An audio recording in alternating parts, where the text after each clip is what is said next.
6000 or visit rexbuykc.com. Let's find the right focused on you. Online security is a must, and millions are choosing NordVPN to stay safer and more private online. And you can do that too.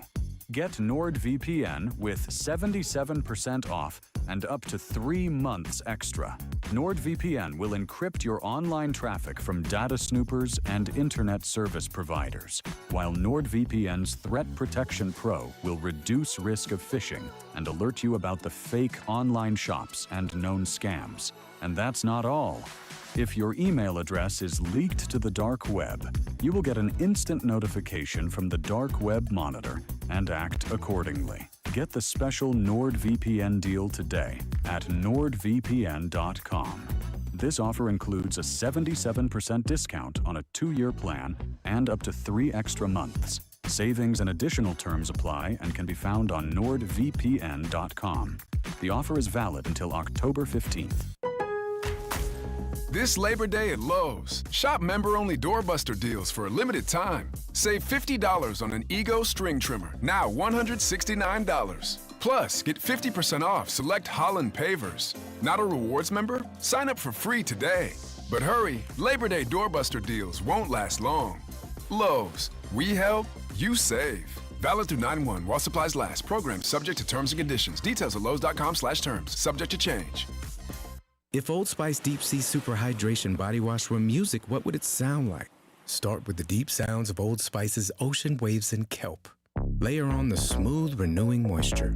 You wouldn't hear any parabens or phthalates because Old Spice Deep Sea hasn't got any. But you would hear that vitamin B3 for healthier looking skin. So while your regular body wash sounds like this, Old Spice sounds like this. Sounds like it smells amazing.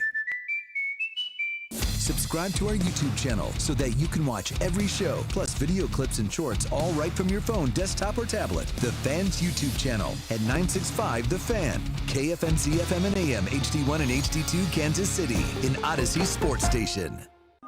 Nobody in Kansas City has sports like 96.5 The Fan. Right side throw, touchdown! Kansas City, a 3-yard touchdown pass in overtime. Kansas City wins the game. Welcome into The Drive with Carrington Harrison. Back-to-back best sports talk hosts as voted on in the Pitch magazine. Live from the Fan Studios. Here's CDOT. Let's do this. Another day, another dollar, another edition of The Drive. You are listening to The Drive on 96.5 The Fan, 96.5thefan.com, and also the Odyssey app. My name is Carrington Harrison. Excited to be here with you on this wonderful Friday as we are leading you into Labor Day weekend. We got a lot of things to touch on in today's show. We're going to talk a little Kansas City Royals baseball. We'll get to that coming up momentarily. We also are going to be joined by Josh Vern, our Royals insider, and get you ready for their weekend series against the Detroit Tigers. We'll talk a lot of college football today as well. As we start week 1, we got Texas, Ohio State. We got LSU and Clemson. We got Notre Dame, Miami. It's a big-time slate in college football this weekend. We'll also recap the Micah Parsons trade. I got a chance to catch up with somebody who covers the Cowboys and the Green Bay Packers. We'll get to that coming up in about 15 minutes as well. For it to be a Friday heading into a holiday weekend, there definitely is a lot of things that's going on, and we also are exactly 1 week away from the Chiefs' first game of the season against the Los Angeles Chargers. Before we move forward, I got to remind you of a couple of things. Number one, I need you listening to The Drive each day at 2 o'clock right here on 96.5 The Fan. Number two, I need you to tell one friend to check out the show. At some point this weekend, I don't know where you're going to be. Maybe you got buddies coming over to watch the game at home. Maybe you're going over somebody else's house. Maybe you're going to a sports bar and you're not with your friends. Just lean over and tell one person, hey, have you ever heard of this radio show on 96.5 called The Drive? I think you should check it out. You know what? I would greatly appreciate it if you did that. And number three, if you can remember that the open of the show is brought to you by our friends over at The Other Place, a great place to stop by and watch the games this weekend. Grab yourself a cold drink, grab yourself something to eat, and watch all of the college football action is with our friends over at The Other Place. So if you're looking for a sports bar that would fill all of your weekend college football needs, look no further than our friends over at The Other Place. All right, a couple of different things that I want to get into to kick off the show today. Let's start with the Kansas City Royals. The Royals have a very important series this weekend against the Detroit Tigers. And this is the analogy I'll make. I think the Royals are in a decent spot. I don't want to sell it like they're in a great spot, but they're also not in the worst spot imaginable. Sometimes you can just be fine. How are you doing? I'm doing okay. I'm not great. I'm not bad. I'm just doing okay. Well, I think for the Royals, in order for them to get to where they need to be, or in order for them to realistically have a chance of making the playoffs, just beating up on the bad teams, that's not enough to keep you fed. Now, I'm not knocking it. Taking care of business against the Nationals is really important. Taking care of business against the Chicago White Sox, all of those things matter. You need to do those things. You have to do those things if you were talking about making the playoff. But you also got to beat the Detroits. You also got to figure out a way to beat the Philadelphias and the Torontos and the Seattles. Those games, those teams, they matter too. Those wins all add up to the formula that will equate to you winning 86, 87 games, which is probably the benchmark that you're going to need to clear in order to make the playoff. Maybe the Royals pull this thing off. Maybe they don't. It's certainly going to be a very interesting ride until we get there. But I think it's really, really important to note. Your diet alone cannot consist of you just beating up on the teams that you're supposed to beat. That's really important. You don't need to sweep this weekend against the Detroit Tigers, but you got to start figuring out a way to take 2 out of 3 against some of the better teams in baseball. I've told you guys, if the Royals miss the playoffs, they will miss the playoffs because of 2 things. They will miss it because of how bad they were in the month of June.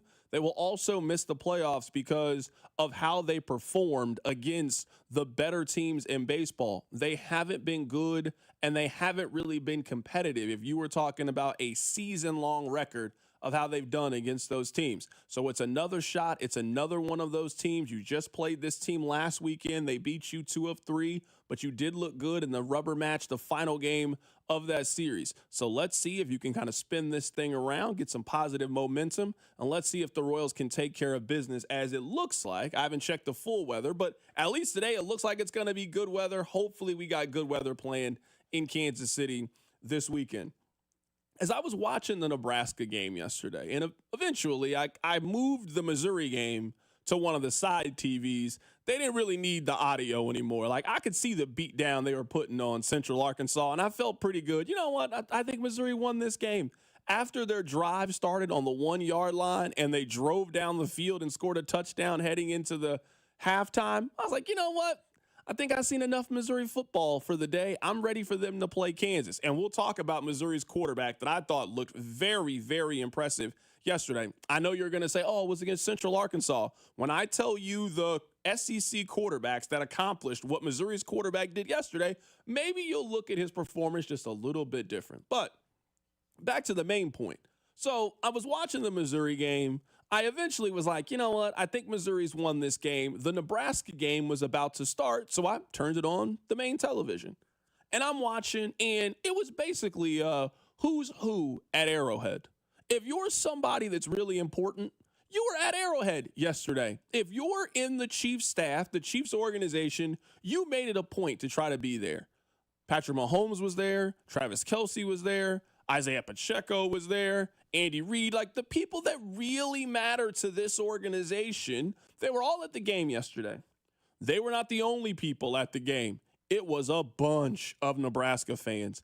And I know yesterday that we had Sean Callahan on the show and he said that 65,000 Nebraska fans were planning on attending the game. And it's not that I didn't believe him. It's just seeing it that was so eye-opening. A lot of times we talk about great fan bases, and there are some fan bases that are truly different and special. Kentucky, as a basketball program, I think we know that their fan base, their passion, Big Blue Nation, it's a little bit different. The Raiders used to have that kind of fan base back in the day with the black hole, and the fans were such a unique part of that experience. There are some fan bases that are truly different and special. And I think that yesterday was a reminder, at least to me, that Nebraska is one of those fan bases. It looked and felt like a Chiefs home game yesterday. There were not a lot of pockets of empty seats. The energy was incredibly high. Everybody is wearing red. They're doing the chants. They're doing the cheers. Yesterday felt like a major sporting event at Arrowhead Stadium. It felt like and looked like and performed like a Nebraska home game. There is not a lot of college football fan bases that is coming to fill up a neutral site like that. It wasn't 30,000. It wasn't 40,000. We're talking about one of the largest NFL arenas in the country, and they came down and took it over. If you were around downtown, if you were in Power and Light, if you were in Westport, it was noticeable that it was a lot of Nebraska fans yesterday. That's what a different fan base looks like. That's what Kentucky looks like. That's what LSU looks like. A fan base that is going to come into your town, drink up all your beer, eat all your barbecue, take over your stadium for a day, make it their home stadium, leave with the win, and go home. It was really a throwback moment and environment for Nebraska yesterday. Congratulations to them on a good win. That game ended up being a little closer in the fourth quarter than I think they ultimately wanted it to be, but it doesn't matter. A win is a win, a very impressive win, a star-studded night, and really a banner and showcase day for them as a program and a team that looks like they are heading in the right direction. Raola looked good. Their weapons looked good. Their defense performed at a high level for most of the game.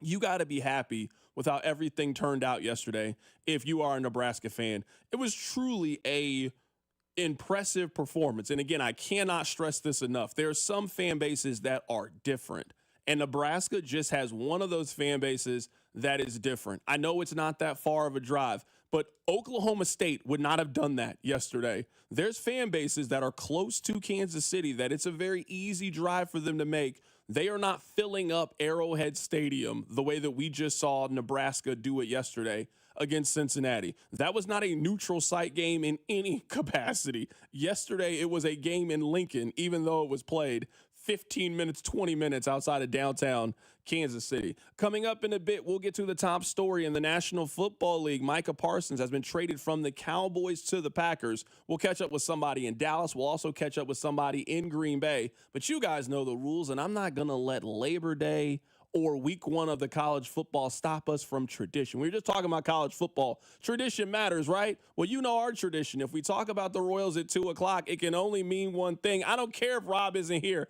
Nathan, hit me. We're where you want to be. Baseball with the Royals. If you want to be. Hey, that's right, C-Dot. We're not going to let KU and Wagner and Rob's other plans today prevent us from giving you a Royals lineup. And we're going to August 29th of 1987 when the Royals took on the White Sox. Leading off was Willie Wilson. Batting second was the third baseman, Kevin Seitzer. Batting third was the first baseman, George Brett. Batting fourth was in right field, Danny Tartable. Batting fifth, he's playing second base, and he's not losing, he's quitting. It's Frank White. You know what? We're not going to do Frank like this during the random lineup. We can do him like this any other time, but during the random lineup, we're going to give him the respect he's due. Frank was 1 for 4 with a home run on this day. Batting sixth was the DH, Lonnie Smith. Batting seventh in left field was Bo Jackson. Batting Bo eighth. was hitting seventh? Hitting seventh in this lineup. What kind of lineup you got where Bo Jackson's hitting seventh for the boys?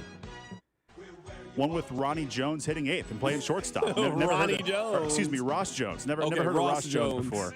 And batting ninth was the catcher, Larry Owen. Pitching was Mark Gubicza, and the Royals lost 7-2 on the south side. This day in 1987.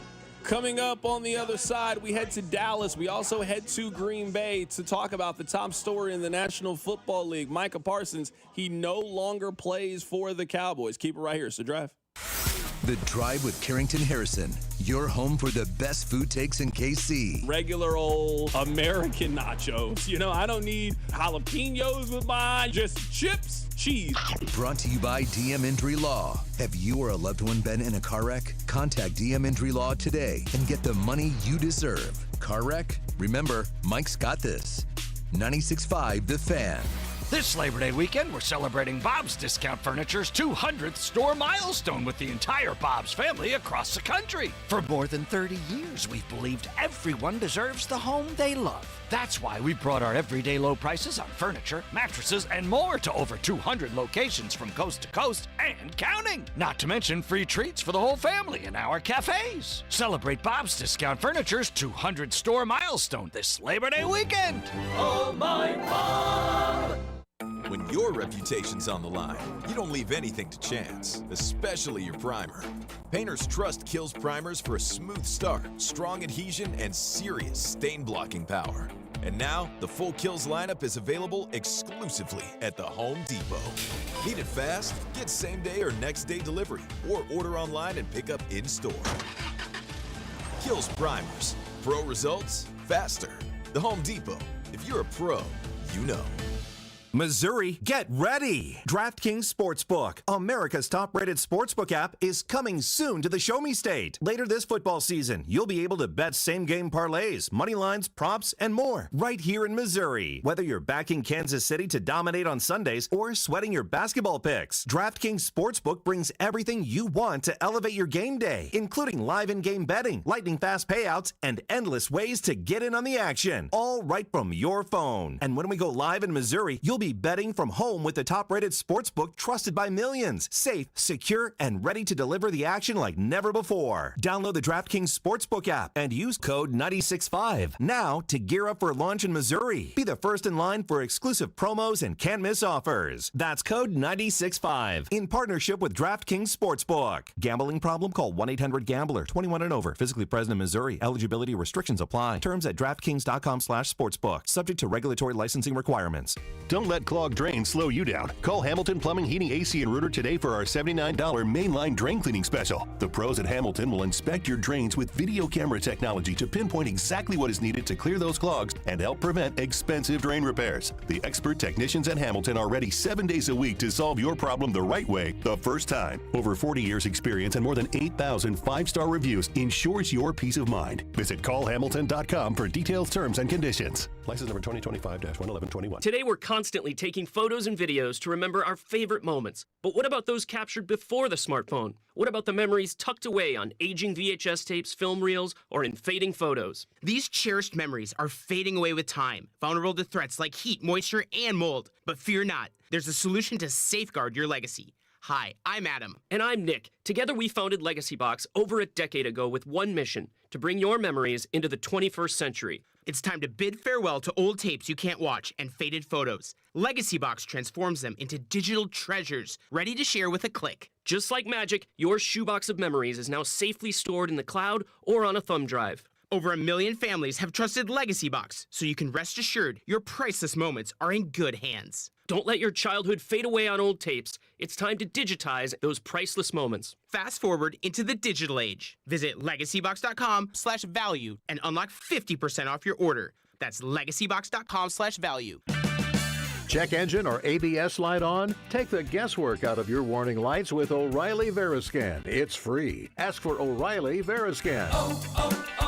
O'Reilly Auto Parts. This is the story of the one.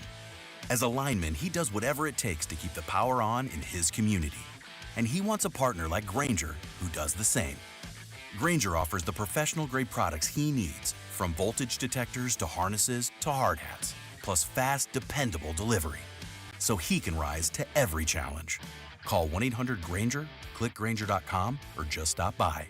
Grainger, for the ones who get it done. Check engine or ABS light on? Take the guesswork out of your warning lights with O'Reilly Veriscan. It's free. Ask for O'Reilly Veriscan. O'Reilly Auto Parts. We know there's a lot that can go on during one night of baseball.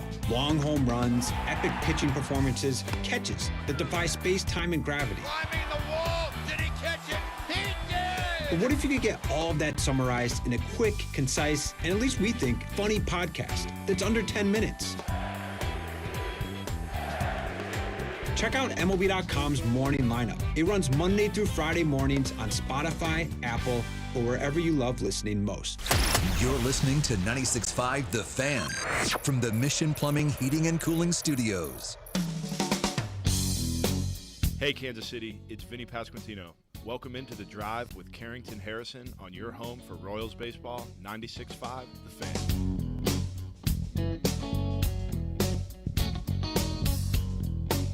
All right, welcome back into The Drive. My name is Carrington Harrison. Very happy to be here with you on this wonderful, wonderful Friday. Let's get back to the top story in the National Football League, where the Dallas Cowboys have traded Micah Parsons to the Green Bay Packers.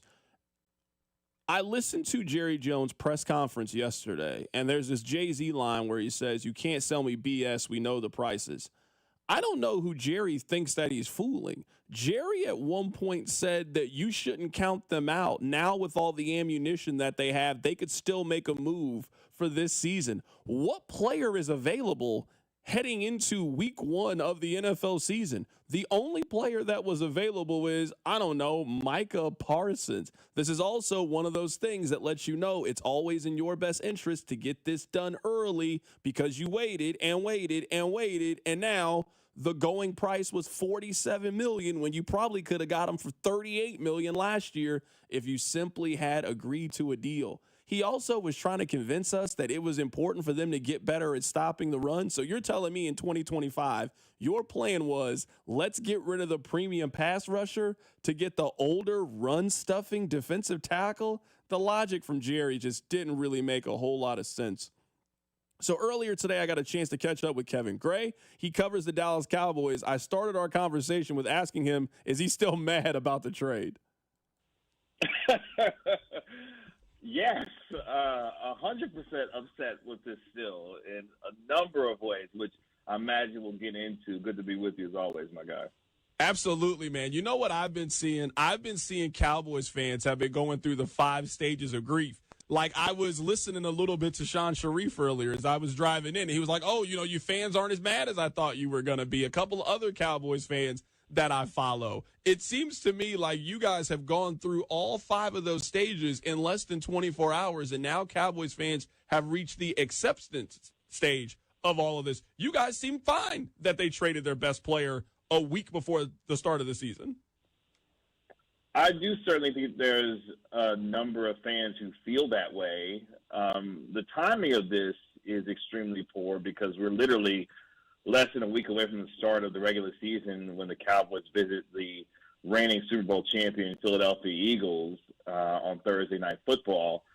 But more importantly, you've got a first-year head coach who's trying to reshape the culture of this football team and move this team in a direction toward competing for a playoff spot. And you know as well as anyone, you don't win games in this league by getting rid of premium talent. And one of the things that's been a refrain that I've seen, from fans is that, by getting Kenny Clark, by getting 2 first-round picks, you are theoretically getting yourself in a better position to compete for now and in the future, given what the deficiencies are on this defense. And I say to that you never trade a Hall of Fame talent who's in the prime of his career at 26 years of age because you have that talent now.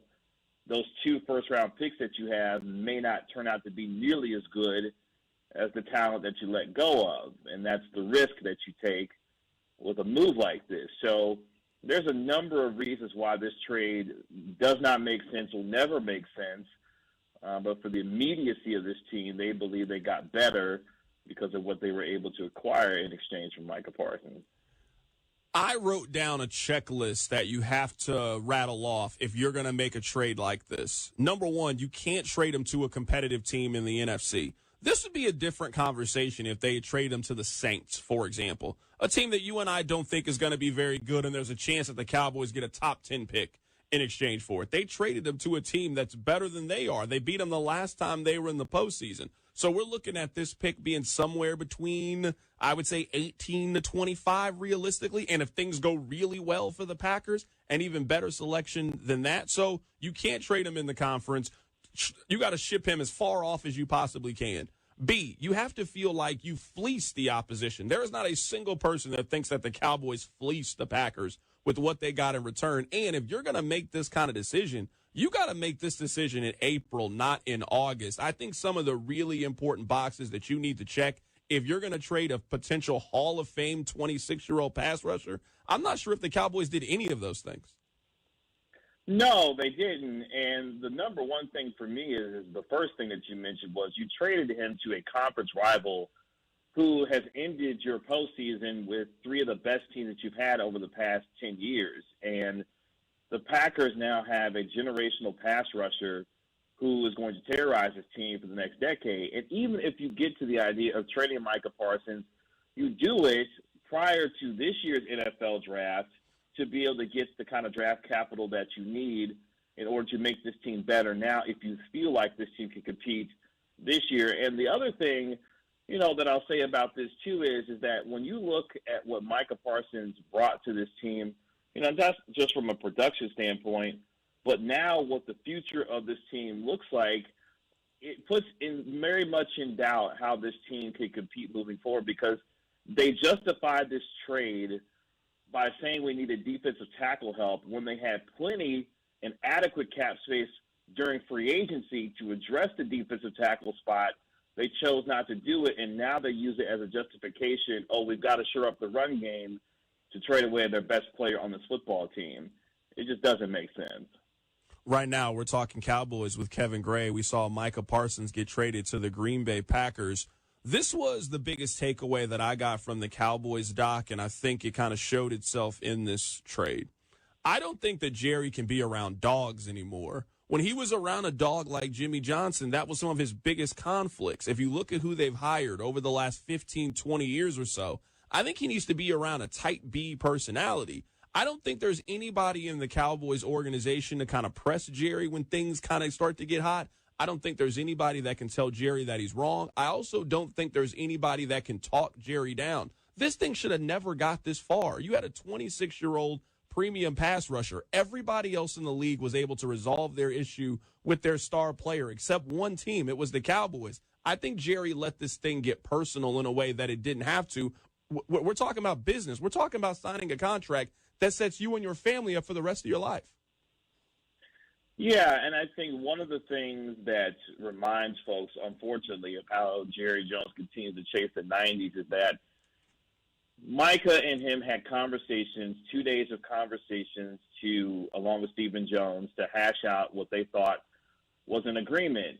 And both sides left those conversations agreeing that the contract numbers that were discussed were good enough to get a deal done. And then when Micah says, hey, let's go ahead and bring in David Mulligetta to go ahead and get this done, that's where things went left. And once Jerry felt betrayed by Micah by reneging on a handshake deal that they had, that's when things went all the way left and there was no coming back from it because Jerry was thinking that he had his new Michael Irvin. Michael Irvin is as close to Jerry as any player is that he's ever been associated with on his team.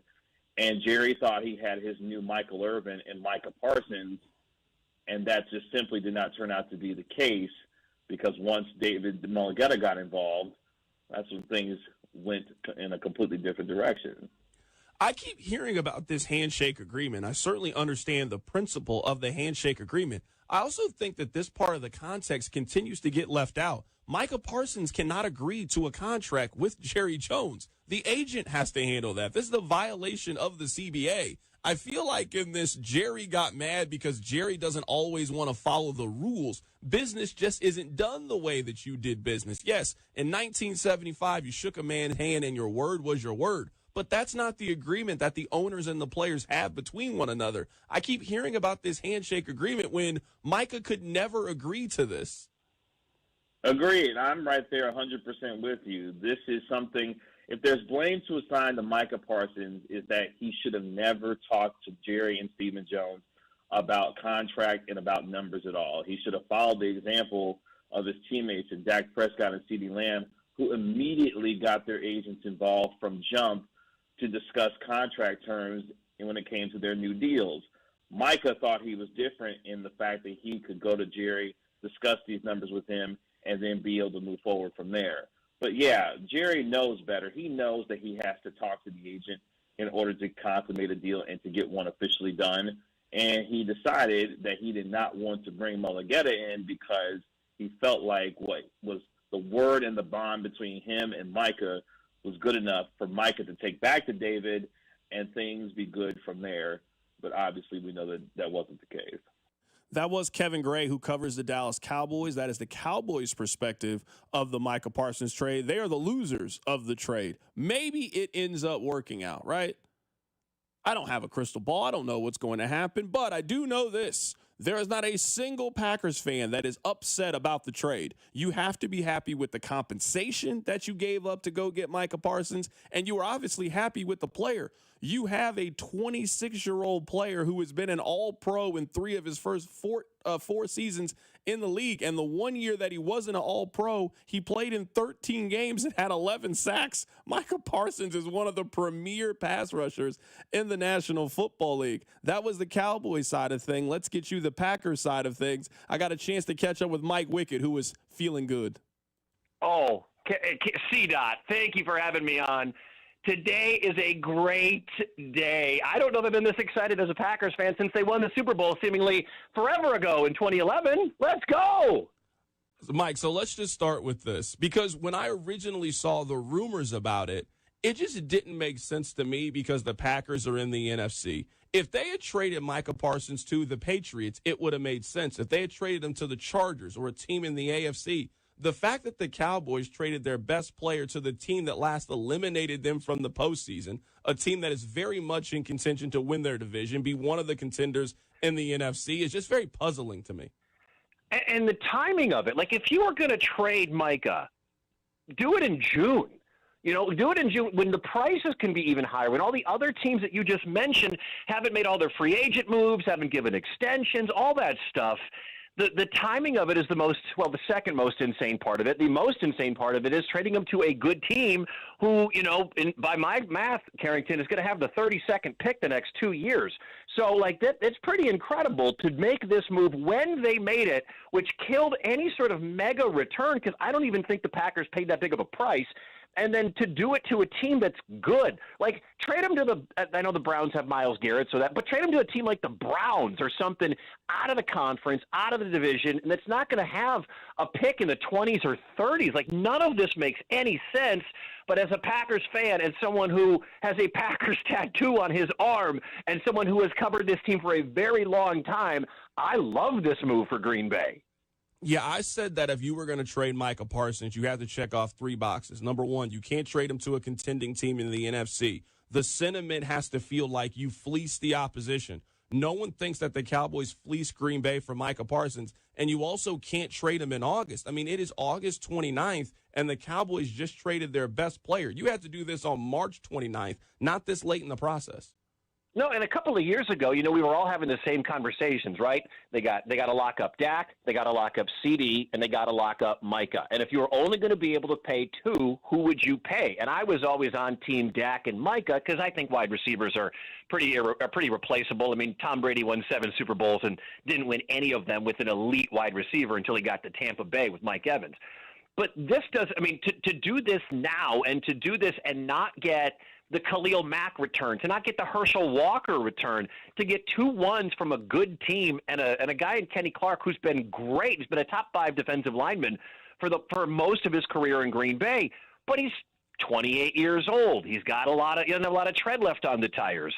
He had a foot thing last year. He wasn't great last year in Jeff Hasley's defense for Green Bay. Like, they didn't get anything for the best pass rusher in the last 4 years entering his prime.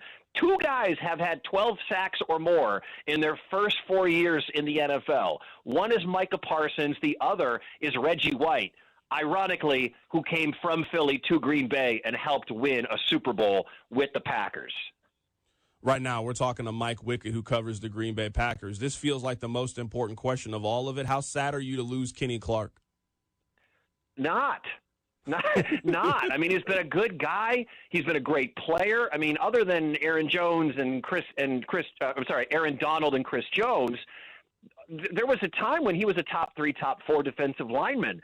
But they drafted Devontae Wyatt a couple of years ago. He's coming into his own. They've got Edgerrin Cooper. The spine of this defense from the middle is still solid. It's still good with Xavier McKinney on the back end. They're young. And then to not lose Rashawn Gary, and I call me a homer, but I thought Lucas Van Ness, who had a really good camp, the fourth-year player out of Iowa, I thought he was going to have a breakout season. Now he's a rotational guy. There's no better pass rush in the NFL, and that includes the Giants.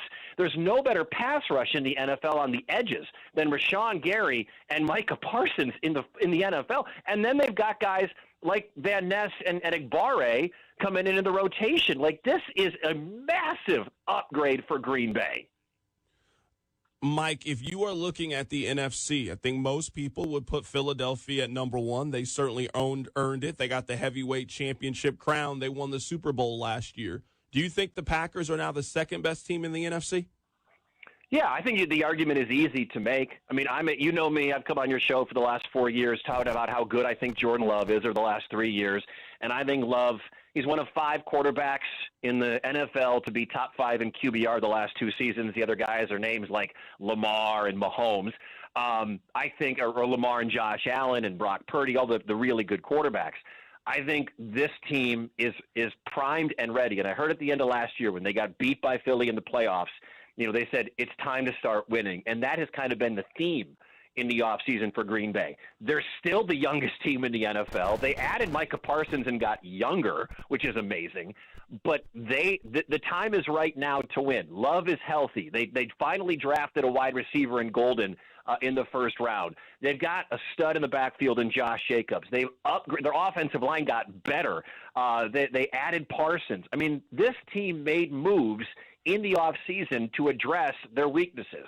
Edge rusher, number 1 wide receiver, and guard. And they spent a bunch of money on Aaron Banks, the guard from San Francisco. They drafted the wide receiver, Matthew Golden, and they traded for Parsons. They're the second best team in the NFC, and I think they're getting real close to Philly, who is still, deservedly, number 1. That was Mike Wickett giving us the Packers' reaction to the trade that sent Micah Parsons from Dallas to Green Bay. I certainly understand the enthusiasm if you're a Packers fan. I'm not ready to put them in that Philadelphia conversation at this point. In fact, I think that Philadelphia might be better than Green Bay at everything, honestly, just on paper. Better at quarterback, better at running back, better at offensive line, better weapons, better defense. I might be better than them at seemingly everywhere. That's the case for a lot of teams, so that's not unique to Green Bay. I'm not at that point, but I do like this Packers team. I think they're a very good team, and they're a team that we are going to be talking about at the end of the season. They just have a lot of high-end parts now, in my opinion, if that's a team that you think can make a little bit of a deep run. We'll get back to the Royals. We'll also get back to the Chiefs, but college football is here. It is week 1 of the college football season. Nathan, if you can give me a little bit of music here, I want to help make people a little bit of money. So this is what I want you to do right now. I want you to take out your kids' college fund, and I want you to spread it on these 3 surefire bets. And when they hit and you double your money and you get a little bit of interest as well, I want you to remember where you got that from. You got it from @C.Harrison. So I'm going to give you 3 overs that I love in college football this season and 3 teams that I really like. You know what? Why don't we start in the SEC? You can give me South Carolina. You can get their over on 7.5 wins at plus 154. What am I missing? Why is this number so low? I think that South Carolina is a team that can go to the college football playoff, and you're telling me I can bet on their over-under at wins at 7.5, and you're going to give me plus money? They're ranked in the preseason top 15. I had to look to make sure I was looking at the right South Carolina. I thought something was wrong with my FanDuel app. No, I wasn't wrong. South Carolina plus 154, over 7.5 wins. Lock it in. I'm thrilled to be getting this number with a little bit of juice. Over 7.5 wins for K-State is plus money. Now, I don't want to overreact to K-State losing a coin flip kind of game, but do we know who Chris Kleiman is? Do we know what kind of program we're talking about here? We see a scenario in which K-State this season goes 7-5. Come on now. You know you don't see that for the Kansas State Wildcats. We're talking about a team that under Chris Kleiman has been a consistent 8, 9, and 10 win program. I don't know why I think that's about to change for K-State, because they lost a coin flip game to a team that, quite frankly, they always lose to. They won. Basically, you would have hit the over in every year outside of the COVID season with Chris Kleiman. 7.5, and you're going to give me plus money? Absolutely. Sign me up. I'll take it. You can get K-State. You can get their over-under on win total right now at plus 110. I'm absolutely stunned, flabbergasted, floored that is the number. The last one I'm going to give you is over 8.5 for Illinois. Their win total, I'm getting it at plus 138. I love the number. I'm really big on schedule. I tell you guys, college football is a combination of talent, skill, a little bit of luck, and the schedule. Man, their schedule lines up nicely. First 3 wins of the season: Western Illinois, Duke, Western Michigan. Let's go and gobble all 3 of those teams up. And then look at their road games: at Indiana, at Purdue, at Washington, at Wisconsin. Those are your road games this year. I laugh at this number for Illinois, this 8.5 number. Illinois might win double-digit games. I like Illinois to make the college football playoff this year. You can get that right now at plus 500 if you're planning on making a wager. All 3 of these are off this year. I feel like I'm going 3-0. I might parlay all 3 of these. Let me go ahead and put a little $5 no sweat bet on all of this.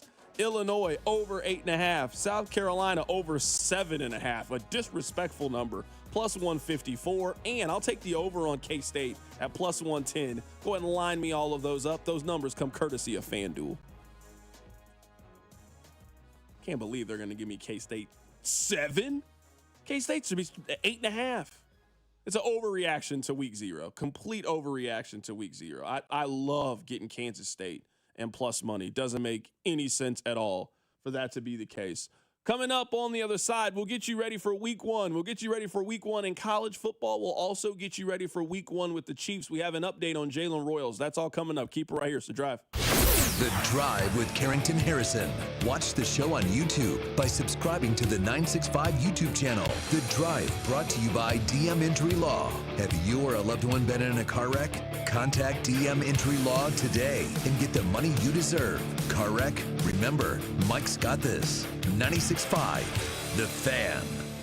The summer selection is heating up at Reiselman Nissan, and 0% financing is back. Get 0% APR for 5 full years on new Muranos, Rogues, and Pathfinders. Or choose low long-term rates at 1.9% for 72 months or 3.49% for 84 months. Need power? Get up to $6,000 in total rebates on a new Frontier. And if you live in Missouri and lease your new vehicle, you pay 0 sales tax at Reiselman Nissan. Nobody in Kansas City beats our selection or our deals. Head to ReiselmanNissan.com for details. Reiselman Nissan. Every customer, every time. At Casey's, we're too nice to say no. So when someone asked for a free frozen drink, we said sure. Then they said every Friday all summer, and well, now we're giving away free medium frozen drinks every Friday. Free frozen Fridays with Casey's Rewards. It's not crazy, it's Casey's. See store for details.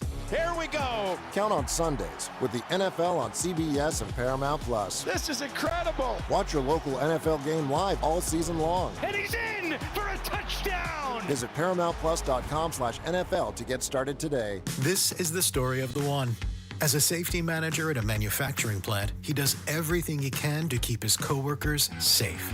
From finding ways to reduce risks to keeping safety supplies in stock. And for that, he relies on Grainger, Grainger offers a broad range of quality products and next-day delivery, so he can always play it safe. Call 1-800-GRAINGER, click Grainger.com, or just stop by. Grainger, for the ones who get it done. Well, these polymers aren't as flexible as batch K3. Researcher Laurie is stretched thin. Did you get the vulcanization analytics from V66? Oh, wait, are these rubber scores from last week? She needs to hire new lab technicians so she can bounce back into her old self. I need Indeed. Indeed you do. Our matching platform lets you spend less time searching. Hi, Doctor. Doctor? Dr. Jackson's practice is growing. What do you mean we're still short-staffed? He needs a good patient doctor. How do we not have enough doctors to doctor all these patients? And he doesn't have the patience to sift through hundreds of resumes. I need Indeed. Indeed you do. When you sponsor a job on Indeed, it's easier for talented candidates to find it, which makes it easier for you to hire them. Visit Indeed.com/credit and get $75 towards your first sponsored job. Terms and conditions apply. This is the store promo code radio, and they will send you a complete title scan of your home's title. And your first 30 days of triple lock title protection is free. HomeTitleLock.com. This afternoon, expect a partly sunny day with a high of 83. Weather brought to you by Robert Half. Our recruiters' expertise and award-winning AI will find you the skilled candidates you want. At Robert Half, we know talent. Visit roberthalf.com/talent today. Hey, it's Trent McDuffie from the Kansas City Chiefs. Welcome back to The Drive with C-Dot on your home for Chiefs football. 96.5 The Fan. Welcome back into the show. My name is Carrington Harrison. Very happy to be here with you on this wonderful, wonderful Friday. We've been talking about the top story. The Packers have acquired Micah Parsons. The Packers also play in Dallas in week 4 of the NFL season. I don't know if you can script things much better than that if you are the National Football League. The fact that Green Bay plays in Dallas coming up in the first month of the season, it is certainly going to be very, very interesting. I also gave you guys 3 overs that I love in college football. If you're somebody that wants to get a little taste, go ahead and put you down a little bit of a futures bet. You can get Illinois over at plus 138, South Carolina over at plus 154. I also like K-State over at plus 110. Always going to take good plus money bets if you can find them. Let's talk a little football. Let's talk a little Kansas City Chiefs football. Nathan, it does not appear that Jaylen Royals is going to play in the Brazil game. Now, I don't want to sell it like it doesn't matter, but I also don't want to make it seem like it's a big deal either. If there is one place that I think the Chiefs roster can absorb a little bit of injuries, at least early on in the season, I think it's at wide receiver. I also think we know enough about wide receiver to know the impact for Jaylen Royals is going to be much more felt in November and December than it's going to be felt in early September. Now, yes, last year Xavier Worthy scored a touchdown in his first game. We can certainly find those examples. But in terms of consistency, I don't know if you were getting a whole lot from a guy who played mid-major football last year, a guy who has a knee injury, who hasn't practiced in weeks. I just don't know what you could really be expecting from him much anyway. If you're going into week 1 of the NFL season, Xavier Worthy is healthy, Hollywood Brown is going to be healthy, Juju Smith-Schuster, Tyquan Thornton, a healthy Isaiah Pacheco, and then you got a full bevy of tight ends that you got 4 various options that you like. I think you're going in with more than enough firepower to be able to knock off a team in your division. Well, I think you hit the nail on the head when you mentioned that the trajectory for Jaylen Royals would be that he comes along, in the mid to late part of the season as well. He's a rookie wide receiver. We know how Andy usually handles those guys. Yes, for most of the year last year, it was Xavier Worthy and friends at the wide receiver position, especially in the back half of the season. You know who they didn't have in either Chargers game? Jaylen Royals or Rashee Rice. Not saying that either of those games were comfortable, but that first Chargers game was the game where Mahomes and Rice had that collision. So I think they've got plenty of firepower to win this one. Unfortunately, the Chargers are obviously also without their starting left tackle. So I'm not, don't have a very high level of concern about the wide receiver suspension/injuries in week 1. Right now, if I set the number for Jaylen Royals receiving yards this year, 350. Are you pressing the button or are you rolling the dice that he does better than that? I'm probably taking the under on that if I had the opportunity to do so. I think anything above that's a huge success in year 1. Just considering the fact that the room is, like you mentioned, relatively healthy compared to last season, and there's a lot of mouths to feed. Yeah, I'm just looking at the options from last year. So like Samaje Perine last year, he had 322 yards on 35 carries.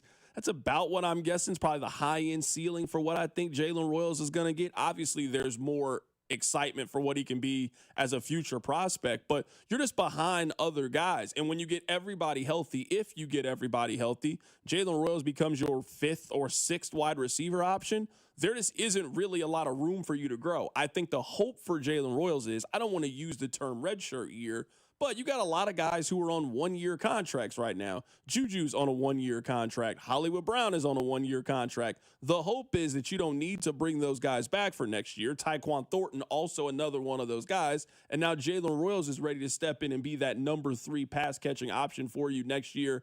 And you don't need maybe as many veteran presences. I think that's the best case scenario. I think that's what you're hoping for heading into 2026 with Jaylen Royals. Yeah, I think it is too. And then the other angle to consider there is just math. If we think the lead runner in this backfield is getting 800-900 yards, if we think Kelsey's in the same area, if we think Rashee Rice is in the same area, I know he's only going to play 11 games this season. If we think Xavier Worthy's a 1,000+ yard receiver, like eventually, if you think Jaylen Royals is a 400 to 600 yard receiver, you think Mahomes is hitting over 5,000 yards through the air again. Eventually, like the numbers just bump up against a top there that like Mahomes is winning the MVP if you think Jaylen Royals is flying past 350. Looking at college football and it's week 1, there's a handful of really important games this weekend. The biggest game I think is pretty clear. It's Texas and Ohio State. This is so big of a game, and this is so big of a importance for Saturday.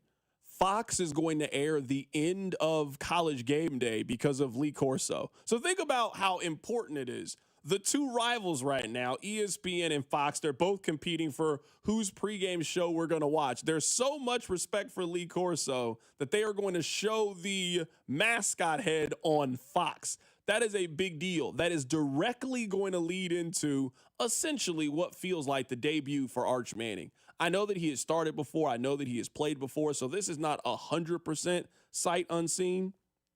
But starting last year against Mississippi State and Louisiana Monroe, that ain't nothing like you are going to make a start in the biggest game of the college football week 1 slate on the road at Ohio State, going up against the defending national champion. Ohio State quite possibly might have the best offensive player in the country in Jeremiah Smith, and they might have the best defensive player in the country with Micah Downs. You also have right now currently the biggest star in the sport in Arch Manning. I mean, I think we're looking at a NFL-like number. I think it's going to do an NFL number. You got two big brands, the start of football. It's Fox Big Noon. It's early on in the game. People are excited that football is back. I think we're looking at 12 to 14 million people are going to tune in for this game, and it could even hit a higher ceiling if everything ends up turning out.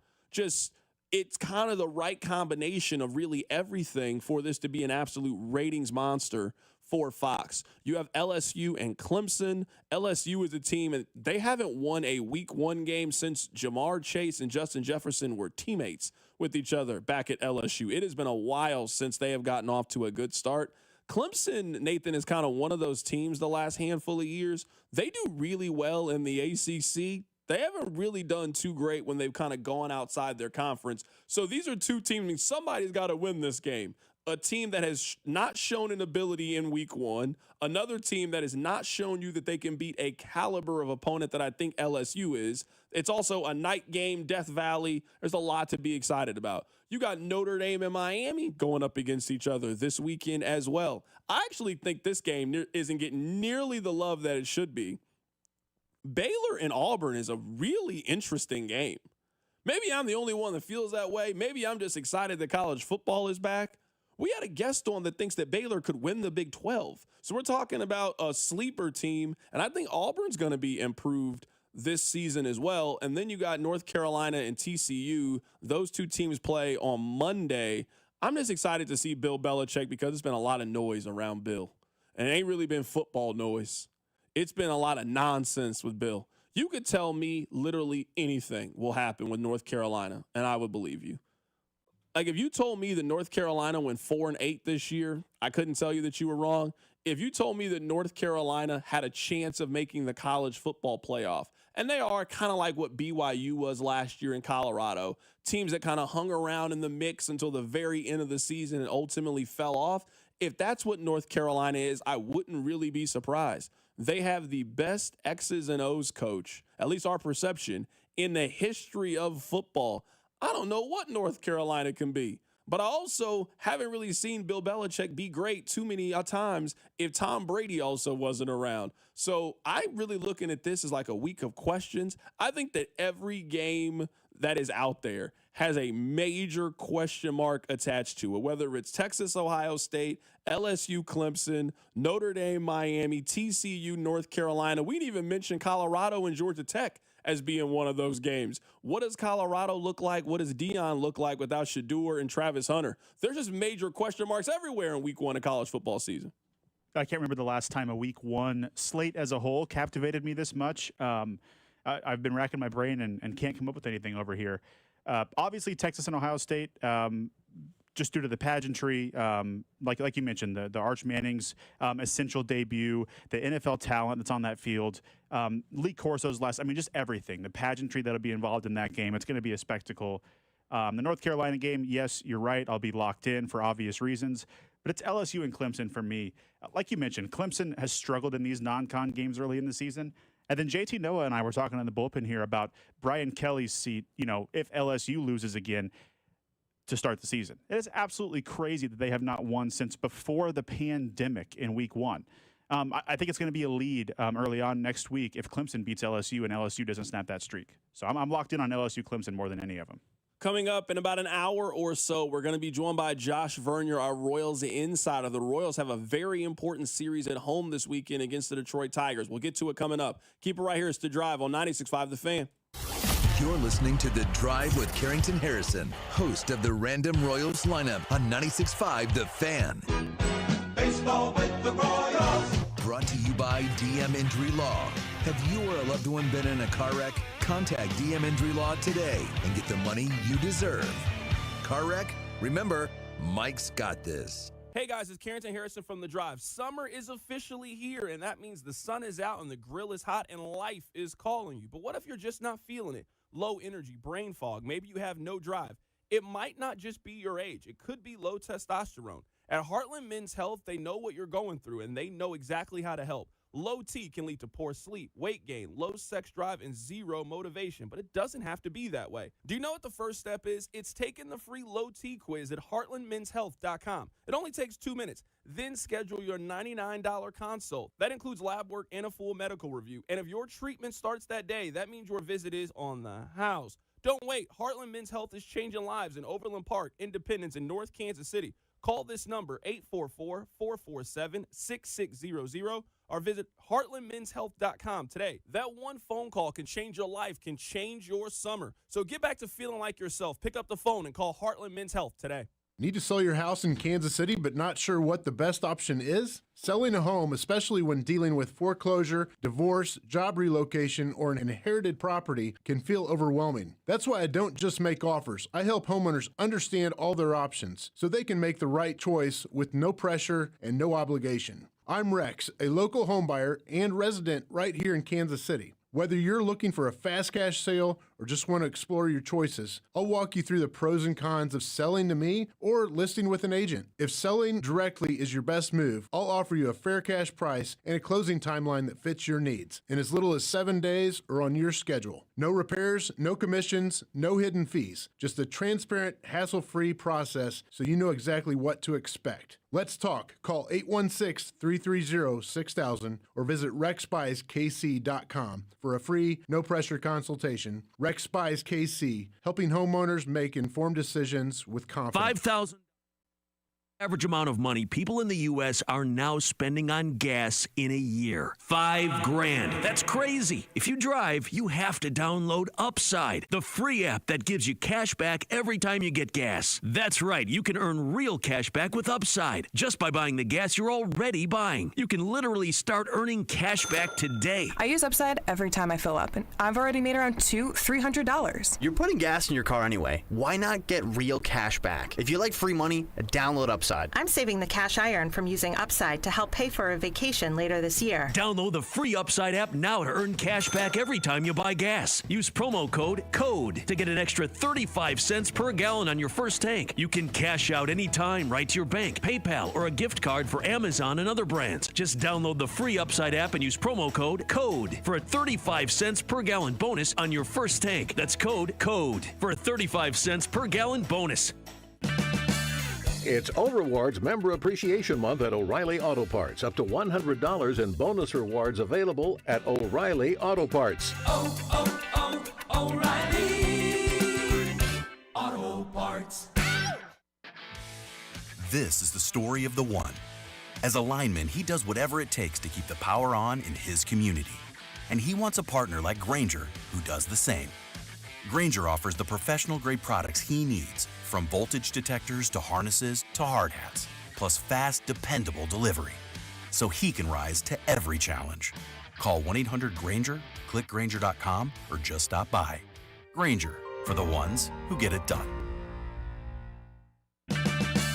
It's O-Rewards Member Appreciation Month at O'Reilly Auto Parts. Up to $100 in bonus rewards available at O'Reilly Auto Parts.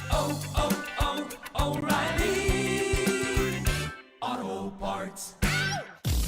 You're listening to the all-new 96.5 The Fan, your new home for Chiefs football. KFNZ FM and AM, HD1 and HD2 Kansas City, an Odyssey sports station.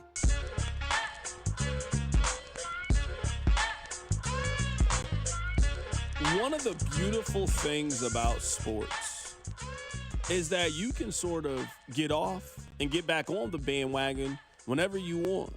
I know that everybody wears being a loyal, true fan as a badge of honor, but we see the attendance. There's certain games that get more people out. There's some events that get more people out. It fluctuates. You get the casuals, the diehards. You get everybody to buy in. I was just at the last KU game. I'm just going to assume that there's fewer people tonight than there was. You're playing a worse opponent. It's close to the holiday weekend. Doesn't mean you're not a fan. You just ain't going. That's fine. That's the beautiful thing about sports. Hey, I'll catch the next game. Perfectly fine with that. Royals fans, sometimes you guys are tricky.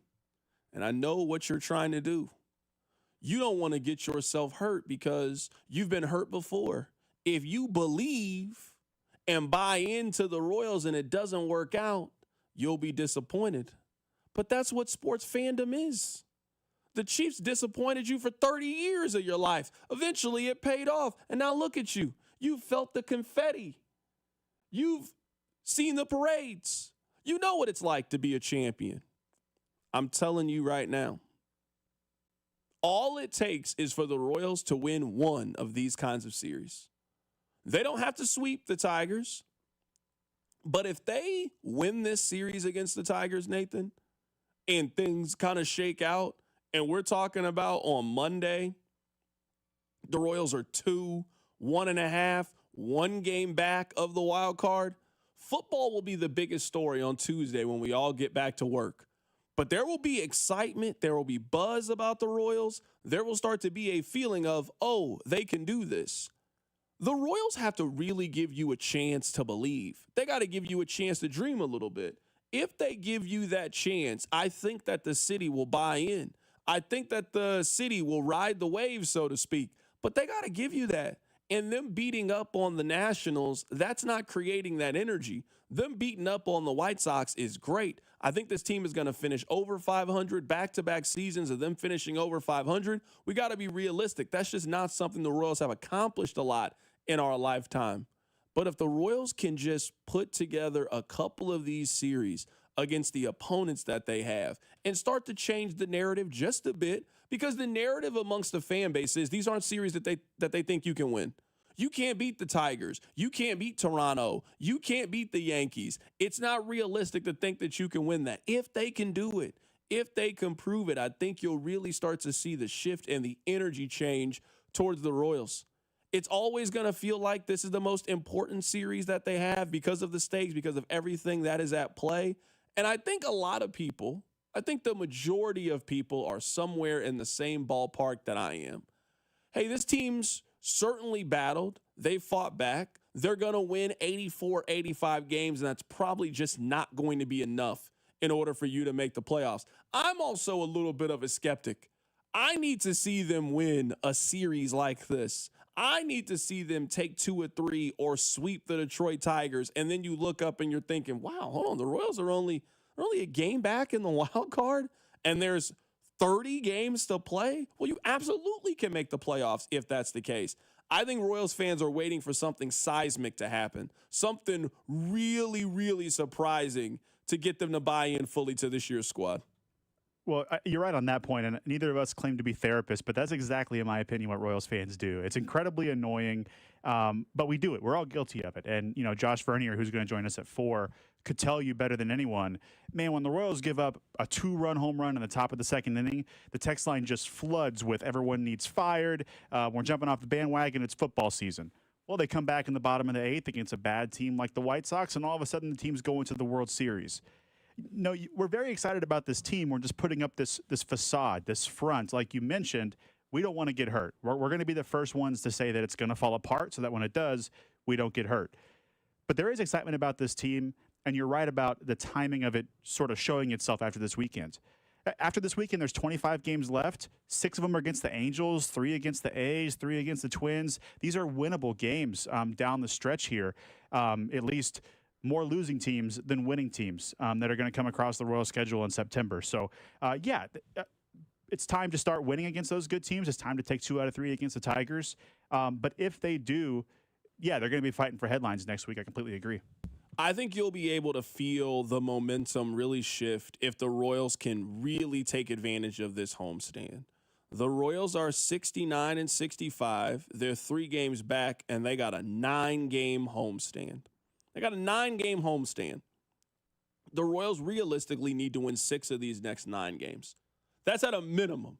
If you win less than that, then this dream probably dies. It's football season. Hey, you guys did the absolute best that you can, and let's move on. But if the Royals can win 6 or more of these games, then again, they really put themselves in a position that where I want them to be. I really want that series against Seattle to mean something. I want it to be meaningful. I want us to have to do the show outside of Kauffman Stadium on that Tuesday because the Royals are 1.5 games back of the team that's directly ahead of them. That starts with piece by piece, brick by brick. You got 9 games at home. You got 3 games against a Tigers team that obviously poses the difficult challenge. They're one of the better teams in baseball. And then you got the Twins and the Angels, 2 bad teams. You got to take care of business. So maybe you don't win this series against the Tigers. That means you got to sweep one of those other 2 teams. You either got to sweep the Twins or you got to sweep the Angels. But you got to win at least 6 of these next 9 in order to keep the dream alive of you having a chance to make the postseason. Yeah, and I mean, you're right about the day-by-day, the brick-by-brick mentality. And schedule watching is never good, but we're getting into more math here. It's a big math show on this Friday. There's 9 series left. All of them are 3 games except for the 4-game set they have in Cleveland. If they win 2 games in each series, that's 18 more wins that puts you at 87. We think the benchmark is that 86-87 range. And for Seattle, if they go 14-14, they're an 86-win team. That's exactly 500. I think it'd be foolish to expect them to do less than that. So anytime you don't win 2 games in a series and therefore most of the time win that series, it's a missed opportunity and they do have to turn around and sweep. So the Tigers are better than you. I fully understand that. They did not look like a team that was in its own class above you last weekend when the Royals were in Detroit. The Royals had an opportunity to win all of those games, especially the one that I think was 3-2 late and the bullpen gave up a home run in the 8th. The Royals could have won 2 out of 3 last weekend as well. But it's time to stop saying they could have and time to go do it against a good team like the Tigers. Let's get back to the top story in the NFL. We'll get back to college football here coming up in a bit as well and preview week 1 of the college football season. There's one thing that's kind of irked me a little bit over the last 12, 16 hours or so, however long it's been since the Micah Parsons trade. Jerry Jones feels like this is the modern day version of the Herschel Walker trade. That's what I was hearing. That's what he said. That's what the report said, that the Cowboys see this as a way to completely start over, to retool, to refresh. That Herschel Walker's trade was very, very instrumental in the Cowboys becoming a dynasty. That's how they got Darren Woodson. That's how they got Emmitt Smith. Like, they used those picks, those pieces, that ammunition to build the foundation of a dynasty. That's not what you got back in exchange for Micah Parsons. Sometimes I feel like people say things and then they act like we don't have Google, like we don't have a computer, like we can't look these things up for ourselves. The Cowboys got 3 first-round picks, 3 second-round picks, a 3rd and a 6th-round pick. Is that anywhere close to what they just got for Micah Parsons? Maybe I'm missing something, but there is not a single person. If you have listened to a podcast over the last 24 hours, if you have read an article, there has not been a single person who has been blown away by what the Cowboys have gotten in return. In fact, the Cowboys got less in return than what San Francisco gave up to move up to go get Trey Lance. They got less, in fact, than what the Raiders got back for trading Khalil Mack. To hell with the Herschel Walker trade. You didn't make the Khalil Mack trade. You didn't make the Trey Lance trade. So you're telling me that you think this is the Herschel Walker trade? This is that thing that creates the foundation that can... No, you didn't get anywhere close to the assets. I think this trade would have been received a little bit different if you had been blown away by the compensation. It's not bad that the Mavericks got back Anthony Davis in return, but there was is that it? Like, that sounds crazy to say for a future NBA Hall of Famer, but you didn't get nearly enough for Luka Doncic.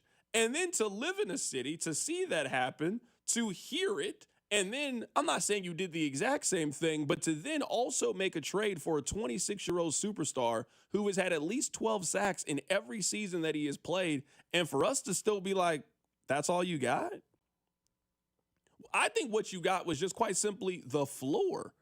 You didn't get the ceiling, you got the floor. 2 first-round picks is just, that's the standard if you're trading for a player like Micah Parsons. If you're trading for a top 5 defensive player, if you're trading for one of the best pass rushers in the league, the 2 first-round picks, that at least gets me interested in answering the phone. If you're not offering that, we're not even having a conversation. I'm not just taking 1 first-round pick. I need at least 2. We're talking about an established player here.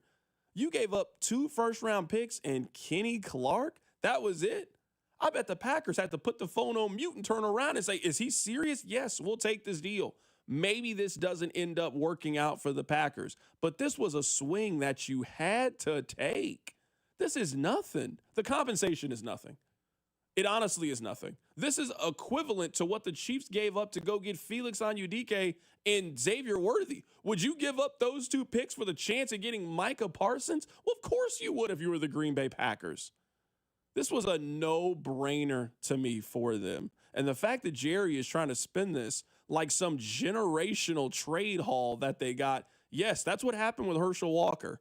And you got enough assets and enough picks and enough pieces that you could maneuver and you could build something with. Unless they have some gigantic plan that we just don't know about, and the Cowboys will prove themselves to be more apt in this than they've proven over the last 25 years, they're probably going to mess this up, whether they've messed up a lot of things over the last 25 years. We're going to continue to bounce back and forth. We got Vern coming up in about 45 minutes as we head out to Kauffman Stadium. We're going to talk some college football next with my guy, Joe DeLeon. That's coming up. Keep it right here. It's The Drive on 96.5 The Fan. The Drive with Carrington Harrison on your home for Kansas City sports. 96.5 The Fan. Brought to you by DM Injury Law. Have you or a loved one been in a car wreck? Contact DM Injury Law today and get the money you deserve. Car wreck? Remember, Mike's got this. Hey guys, football season is right around the corner. So that means whether you're watching your favorite college team or maybe you're watching the pros play, you're going to have people over and you're going to have your own watch parties. Well, if you plan on having a watch party this fall, make sure that includes the best barbecue in town at Gates Barbecue. With 5 locations around town, you are never too far away from that classic Gates barbecue taste. And let me tell you, the last time I was there, I got the burnt E-Mac, absolutely phenomenal. Now, you know, I'm a mixed plate kind of guy, but now I got to make sure I get that on the side. I got to make sure that I get that burnt E-Mac. I put a little bit of the sauce in there. I mix it all up. Oh my goodness, it's absolutely delicious. Maybe you like to get your own grilling done during the football season. Well, you can still incorporate Gates Barbecue into that. Next time you're at the grocery store, make sure you go get some of the Gates sauce. Also, make sure that you go get some of the Gates seasoning. You can get that at any area local grocery store. It's Carrington here telling you, when football season around, with tailgate season right around the corner, I know you're going to be doing some grilling. And if you plan on doing some grilling or even eating some barbecue at the function, make sure that it includes Gates Barbecue. The long weekend sale is on at Target with exciting deals you won't want to miss. Stock up on grilling must-haves for a few more sunny barbecues. And while you're at it, ease into sweater weather with fresh new fits for the fam. Whether you're hosting, relaxing, or showing off your new style, Target has your deal in-store, online, and in the Target app. Hurry and save more with the long weekend sale happening now through Monday. Only at Target.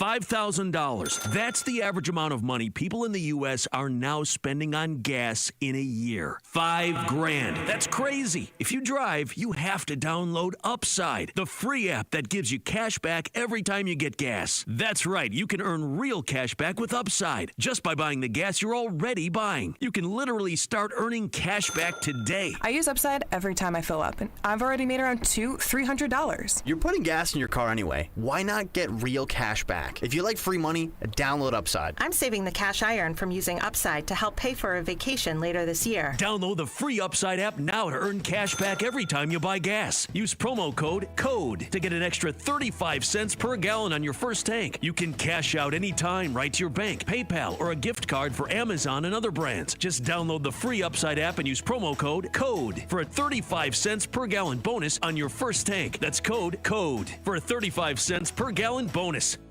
The pumpkin spice latte is back at Starbucks. Crafted with our signature espresso and real pumpkin sauce. Then topped with whipped cream, cinnamon, and nutmeg. The PSL. Get it while it's hot or iced. Only at Starbucks. We asked parents to share their journey. Click Grainger.com or just stop by. Grainger, for the ones who get it done. You like saving money, right? We all do. That's why Allstate just lowered the price of car insurance. Not, but wait, there's a catch. Lower. Actually lower. So if you're shopping around or just want to see how much you could save, check Allstate first for a new lower auto rate that could save you hundreds. You're in good hands with Allstate. Not available in every state, only applicable for new auto insurance business. Rates will vary by several factors, including how you purchase the policy. Potential savings vary. Allstate North American Insurance Company and Affiliates, Northbrook, Illinois. When you've got real work to do, Metal Supermarkets will help you get it done fast. With a huge variety of metals in stock, we can help no matter what job comes your way. And all it takes is a few clicks. We make buying metal online easy so you can spend less time shopping and more time getting things done. Metal Supermarkets, the convenient stores for metal. Place an order online today at metalsupermarkets.com. Hey, listen to this. All I needed was a new starter. Got a great deal on eBay. Did it myself. Yeah, that's cool. But how about the soft purr of an upgraded exhaust when it fits just right? For me, it's the little things, like these new windshield wipers from eBay I installed. From small fixes to big upgrades, eBay has all the parts you need at prices you'll love. Guaranteed to fit every time. eBay. Things people love. Eligible items only. Exclusions apply. Get in the zone, AutoZone. Summer's almost over, but the heat is pressing on. If you've got battery trouble, stop by AutoZone for free battery testing. It may just need a charge, and we'll do that for free too. If you do need a battery, we've got options starting at just $89.99, and we'll recycle your old battery for free. Now that's a strong start. Don't miss the end of summer sale, now at AutoZone until September 22nd. Get in the zone, AutoZone. Restrictions apply. Introducing the new Dell AI PC powered by the Intel Core Ultra processor. It helps do your busy work for you, so you can fast forward through editing images, designing presentations, generating code, debugging code, summarizing meeting notes, finding files, managing a schedule, and responding to Jim's long emails. Leaving all the time in the world for the things you actually want to do. No offense, Jim.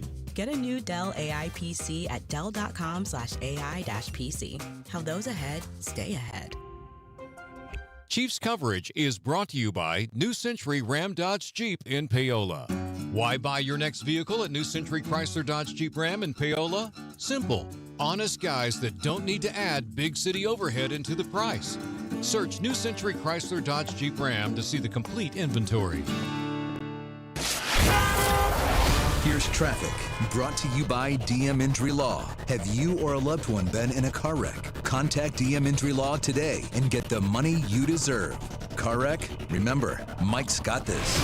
Brought to you by New Century Dealers. Lee Summit on the curve, that's a stall. 470 westbound just past Douglas. It is the right lane that's blocked. Other side of things, 435 northbound as you approach K5, right lane blocked from the Anthony Plumbing, Heating, Cooling, and Electric Traffic Center. I'm Val, 96.5 The Fan. You're listening to 96.5 The Fan from the Mission Plumbing, Heating, and Cooling Studios. Welcome to your home for Royals baseball. 96.5 The Fan. Welcome back into the show. Let me remind you that the sports talk here on The Fan is presented by Paramount Plus. You can't count on much these days, but you can always count on Sundays with the NFL on CBS and Paramount Plus. Watch your local NFL game every Sunday on CBS and also Paramount Plus all season long. Visit ParamountPlus.com/NFL to get started today. We are excited about week 1 of the NFL season. That is less than a week away. We get things going with the Cowboys and the Eagles. We're also excited about week 1 in college football. We got things going yesterday. Nebraska, they won an exciting game against Cincinnati. We got a handful of games coming up later today, and we got a great week 1 slate. Let's head to the phone lines right now to be joined by my guy, Joe DeLeon. He is the co-host of the Ruffino and Joe Show. Joe, happy to have you pop on today, man. Let's start with the marquee game of the weekend. Let's start with Texas and Ohio State. The line is actually moving a lot in this game. Who do you like on Saturday in Columbus? Yeah, I think that this game between Texas and Ohio State, I think that this matchup, for me, I lean Texas. And I think that Texas has the one part for this game that Ohio State lacks that not enough people are talking about, and that's continuity at both coordinator spots. You have Chip Kelly, you have Jim Knowles moving on, going elsewhere. You're bringing in Brian Hartline back as the OC, and he's supposed to be the play caller this time around. And on top of this, you bring in a completely new DC and Matt Patricia. I think this team is going to be great, but to assume that they're going to hit the ground running so easily right off the bat against a really, really well-organized Texas team is expecting a lot.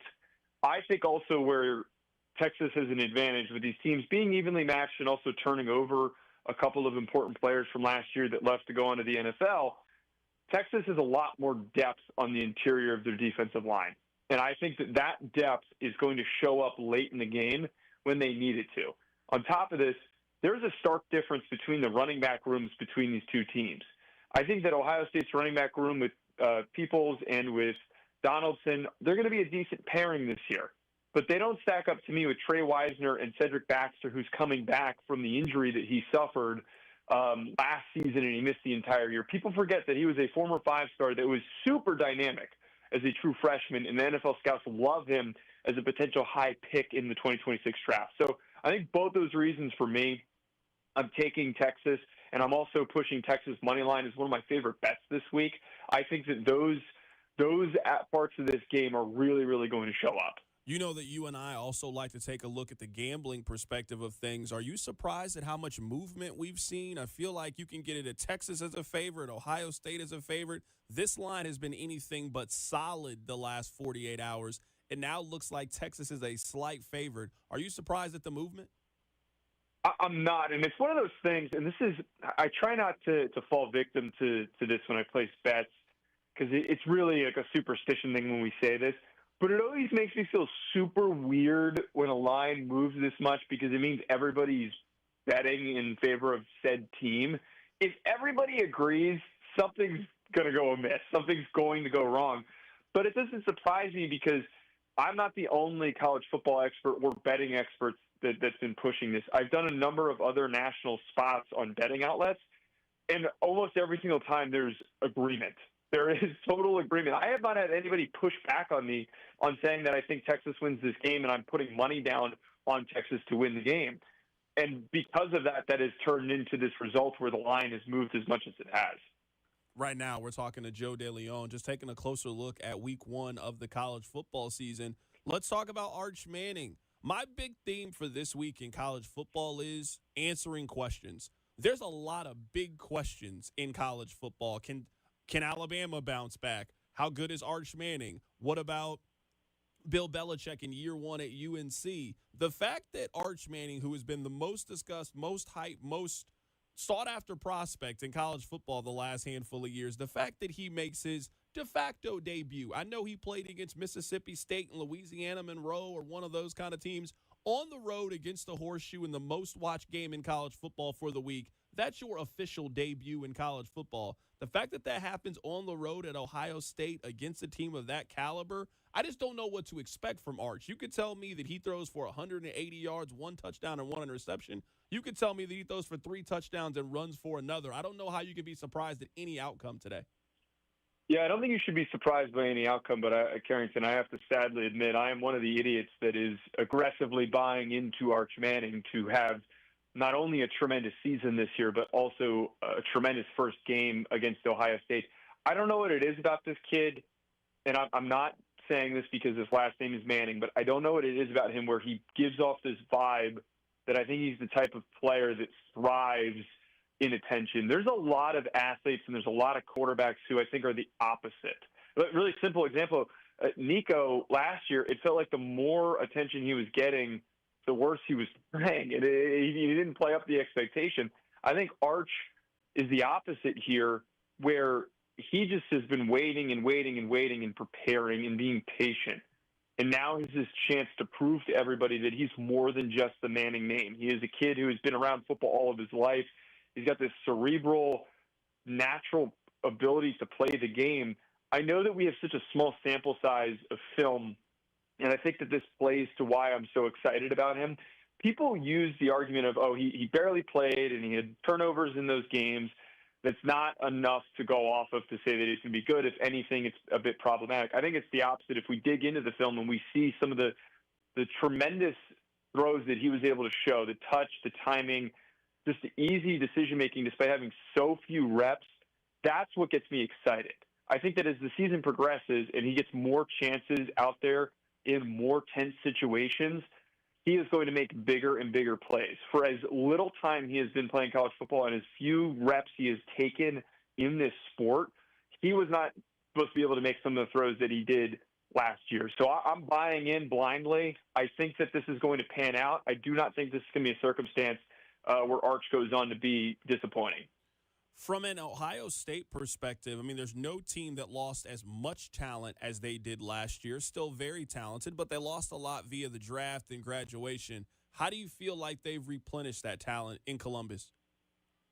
Well, and this applies for Texas as well, but the replenishing aspect is that Ryan Day has recruited a arsenal of former 5-stars at so many positions. Jeremiah Smith isn't the only true freshman that is on this team from last year's recruiting class. There are a lot of guys on this roster that have been waiting for their chance to play. There's 2 guys in particular that I think of that aren't household names that I think will be by the end of the season. Kenyatta Jackson, who is one of their defensive ends, who played very sparingly, but in the sparing reps that he was given last year, rotating in behind JTT and Jack Sawyer, he did some amazing things. He really showed that he is a tremendous athlete that could end up being a riser as a college football player and as an NFL draft prospect. And then the other player, Brandon Inniss, has been making a lot of waves in Ohio State circles, and I think is going to be a national name known as a wide receiver in the country, because we already know that defenses are going to be so aggressive to slow down Jeremiah Smith. They're also going to be careful about not allowing Carnell Tate to completely kick their butts. And I think teams are smart enough to be aware of Max Clare, who's the transfer that came in from Purdue, that's the most talented tight end in the country. I think that something like Brandon Inniss is a great example of how there are all these former 5-stars that can just step in and ball. This Ohio State team is one of the recent examples of teams, like a couple of the top premier programs in college football, that aren't over-committing to digging into the transfer portal to build their rosters. They will have a really talented core of guys that they've been developing, and then when the transfer portal opens up, they'll go and grab an edge rusher, they'll go and grab a tight end, and then they'll go to work once the offseason comes around. The marquee game in the evening is LSU and Clemson. I really like LSU's team this year. I actually like LSU more than I like Clemson, but there's two things to me that are at play here that I cannot pick LSU. Number one, this game is on the road at night. You never pick against a team at home at night, certainly not with the home field advantage that Clemson has as an organization, as a program. And I'm picking LSU in week 1 of the college football season. That also just seems like a really bad idea. I think you got to pick Clemson in this one. I absolutely agree with you on that part. And I don't want to fall for the trap that a lot of times it's just in picking games and placing bets that if someone's eventually going to be due, you'd think that eventually Brian Kelly would break through and win one of these big opening week games. But I don't think that's going to happen in this. And the really specific reason is I think along the lines of scrimmage, we're going to see a separation. Not a big one, but a late game scenario where we watch Clemson's defensive line take advantage of LSU's very green offensive line. A lot of those offensive linemen from last year for LSU, one of the best offensive lines in college football last season, it had Will Campbell and it had all of those dudes that got drafted, they are resetting. They're going to have to figure out what their chemistry is. It is a position group that requires, and we've already kind of saw this on Thursday night with a lot of these teams that we had high hopes for to have high-flying offenses. We're starting to see that there is a feeling out period for offensive line units figuring out how to play with one another. First game of doing that, I don't want to be doing that on the road at Clemson of all places against a defensive line unit that has TJ Parker, who's going to be a top 10 pick, Peter Woods, who could be a top 10 pick, Devontae Capehart, who's a defensive tackle, who could be a top 75 pick, and Will Helt, who could also be a top 75 pick. They're loaded with NFLers, and on top of this, Tom Allen is the right defensive coordinator to get the most out of this unit that disappointed at times last year. So that is just the biggest part. Lines of scrimmage is always going to be the easiest talking point for a week 1 game when we have some uncertainties on how we expect teams to perform. One thing that stands out to me, and I'm curious to get your thoughts on this, is Clemson just hasn't really fared very well against non-ACC teams the last handful of years. I think about last season. They got blown out in that first game of the year by Georgia. We found out Georgia was good, but maybe not the Georgia that they had been the previous 2-3 years or so. They also lost at the end of the season to South Carolina. So, if this game was played at a neutral site, you could really convince me for LSU. I would probably pick LSU in that scenario. But I got serious questions about both of these teams heading into this season. And I think, though, the one counter I would provide to that, because you do bring up a good point. Clemson has been disappointing recently.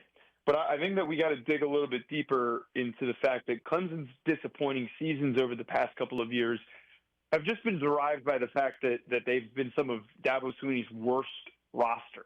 And I was a big critic of Dabo for how he handled his roster building over the last few years. I think a big reason why they stunk too is that they didn't have an effective plan at bringing in the right quarterbacks, and that kind of led to the whole DJU fiasco. But I digress. The whole big part with this team going into this year is that they had a lot of young guys that were important for them winning the ACC championship last year that are now going to be upperclassmen.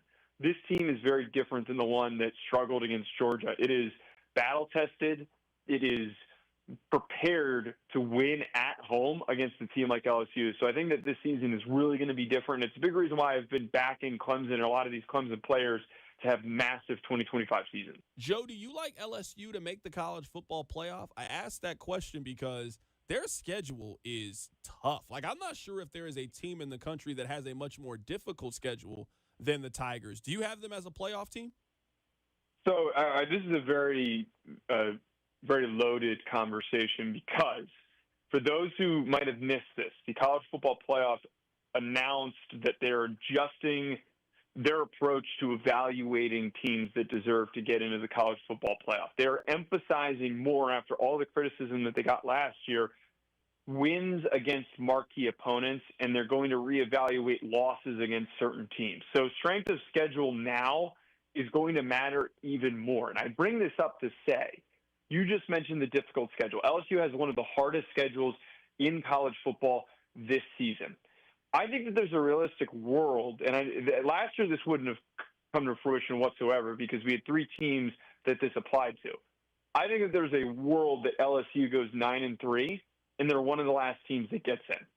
I think that with the schedule that they have, it will set them up, as long as they don't get blown out in some of these difficult games they have, whether maybe it's against Alabama or it's against Clemson, as long as they're all close losses, I think that there is a very strong opportunity for them to pull out a couple of big wins, to have one of the best resumes in college football, but a 9-3 record that will justify them getting in. I think that we're going to potentially see a complete shift in how the committee approaches putting teams into the playoff field.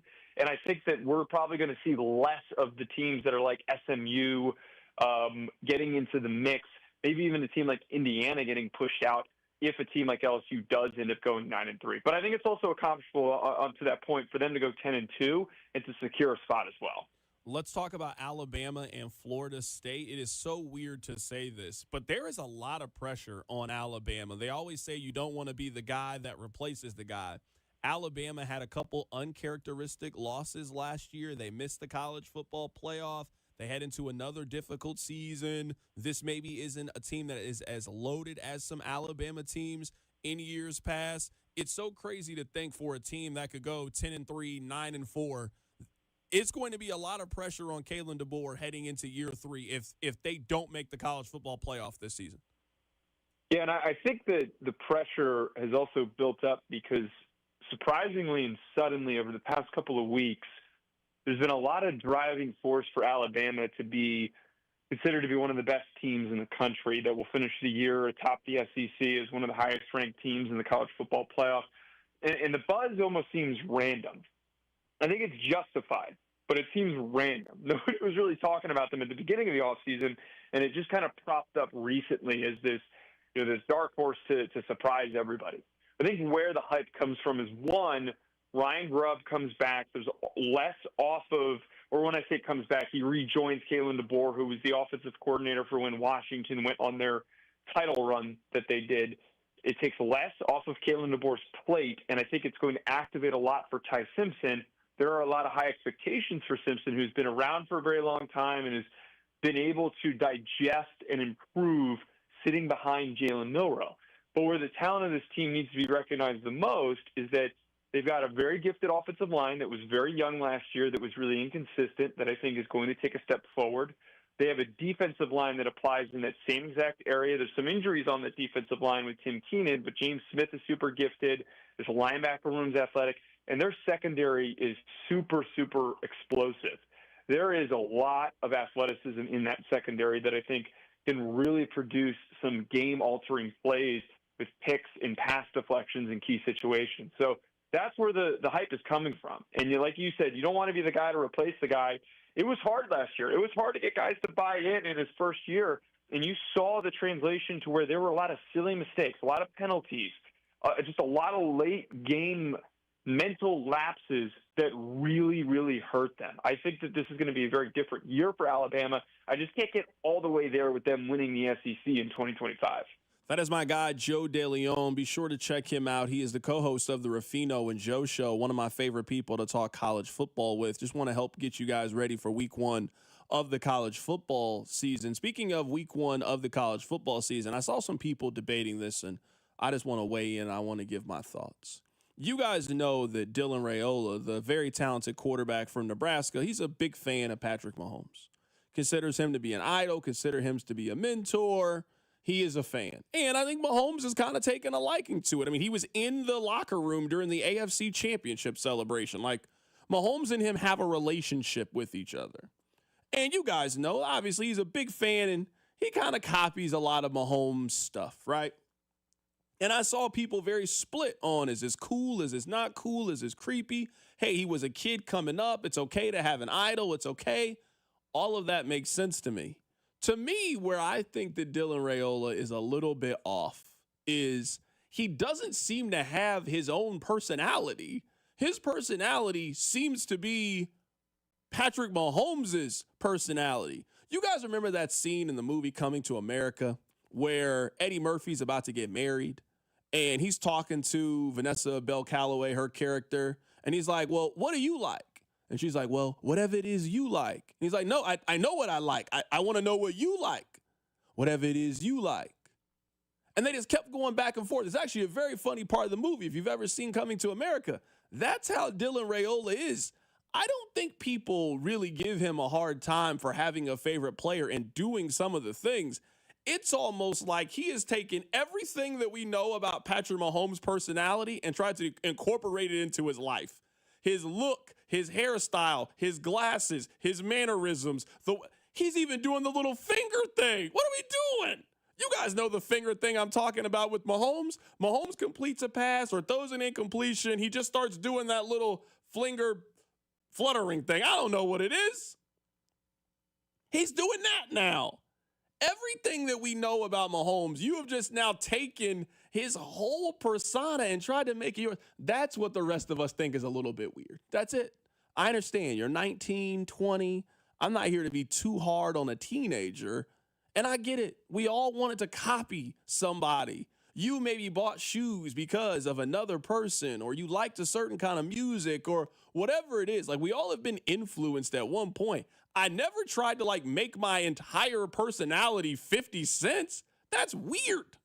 That's the part that's weird to me about this whole thing with Dylan Raola. You don't have any of your own. Who were you in high school?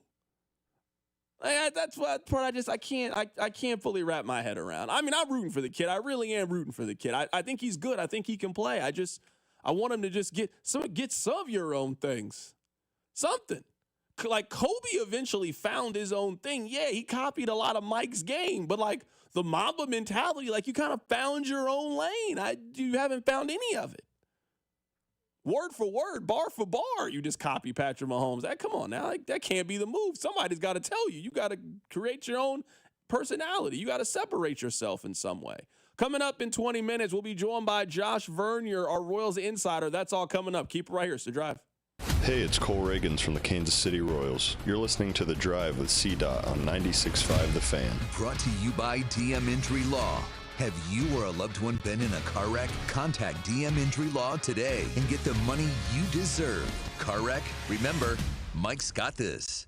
A blood emergency has been declared in the Kansas City region, and donors are urgently needed. Now through August 26th, donate with Community Blood Center and be entered to win tickets to the Chiefs home opener. Visit SaveALifeNow.org or call 877-468-6844 to schedule your donation today. Hey, it's Gold. I wanted to once again tell you about the 2025 Ford F-150 Lariat I've been driving thanks to Shawnee Mission Ford. It made the drive up to training camp so easy. Not only is it fully loaded, ventilated seats after a hot show up at camp. Trust me, the cooled seats are amazing. But also Blue Cruise, where it's hands-free driving on the highway. So go into Shawnee Mission Ford and test drive a vehicle and take advantage of the Labor Day sales event. 0% for 48 months, no payments for 90 days with approved credit on most new Ford vehicles. Shawnee Mission Ford, on a mission to do more. See dealer website for details. This Royal season, it's fountains up, it's batters up, adrenaline up, intensity up. And when the Royals battle the Mariners on Tuesday, September 16th, it's time to lift your hounds up, your terriers up, your spaniels, shepherds, retrievers, and mutts up. Harness up for Bark at the Park, presented by Underdog. Bring your four-legged fans to the K and take home the mystery Hot Dog Derby plush with the purchase of a theme ticket. Tickets at royals.com/bark. Your cold is coming. Your cold is coming. When you feel a cold coming, shorten it with Zicam, the #1 cold shortening brand. Oh, no, not before my big trip. The big trip you've been planning is coming up, and so is your cold. But Zicam can shorten your cold and get you back to planning sooner. Thanks, Revere. We really should keep Zicam in the house. Shorten your cold with Zicam. Take it from America's most revered messenger. Shorten your cold at the first sign with cold shortening products from Zicam, the #1 cold shortening brand. Available in stores or see where to buy at Zicam.com. Some things can steal your sunshine. Ugh, I just got my hair done. Sorry, the cooler's broken. Anyone see my flip-flops? Anyone? But COVID-19 can steal a lot more. I just took a COVID test. Ugh. Prescription medications for COVID exist. If you test positive this summer, ask your doctor if they're right for you. Visit PfizerForAll.com/COVID-19 to learn more. Sponsored by Pfizer. When you've got real work to do, Metal Supermarkets will help you get it done fast. With a huge variety of metals in stock, we can help no matter what job comes your way. And all it takes is a few clicks. We make buying metal online easy so you can spend less time shopping and more time getting things done. Metal Supermarkets, the convenience stores for metal. Place an order online today at metalsupermarkets.com. Hey, listen to this.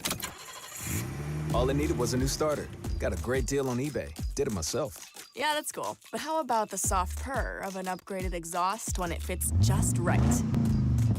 For me, it's the little things, like these new windshield wipers from eBay I installed. From small fixes to big upgrades, eBay has all the parts you need at prices you'll love. Guaranteed to fit every time. eBay. Things people love. Eligible items only. Exclusions apply. Check engine or ABS light on? Take the guesswork out of your warning lights with O'Reilly Veriscan. It's free. Ask for O'Reilly Veriscan. O'Reilly Auto Parts. Here's traffic, brought to you by DM Injury Law. Have you or a loved one been in a car wreck? Contact DM Injury Law today and get the money you deserve. Car wreck? Remember, Mike's got this.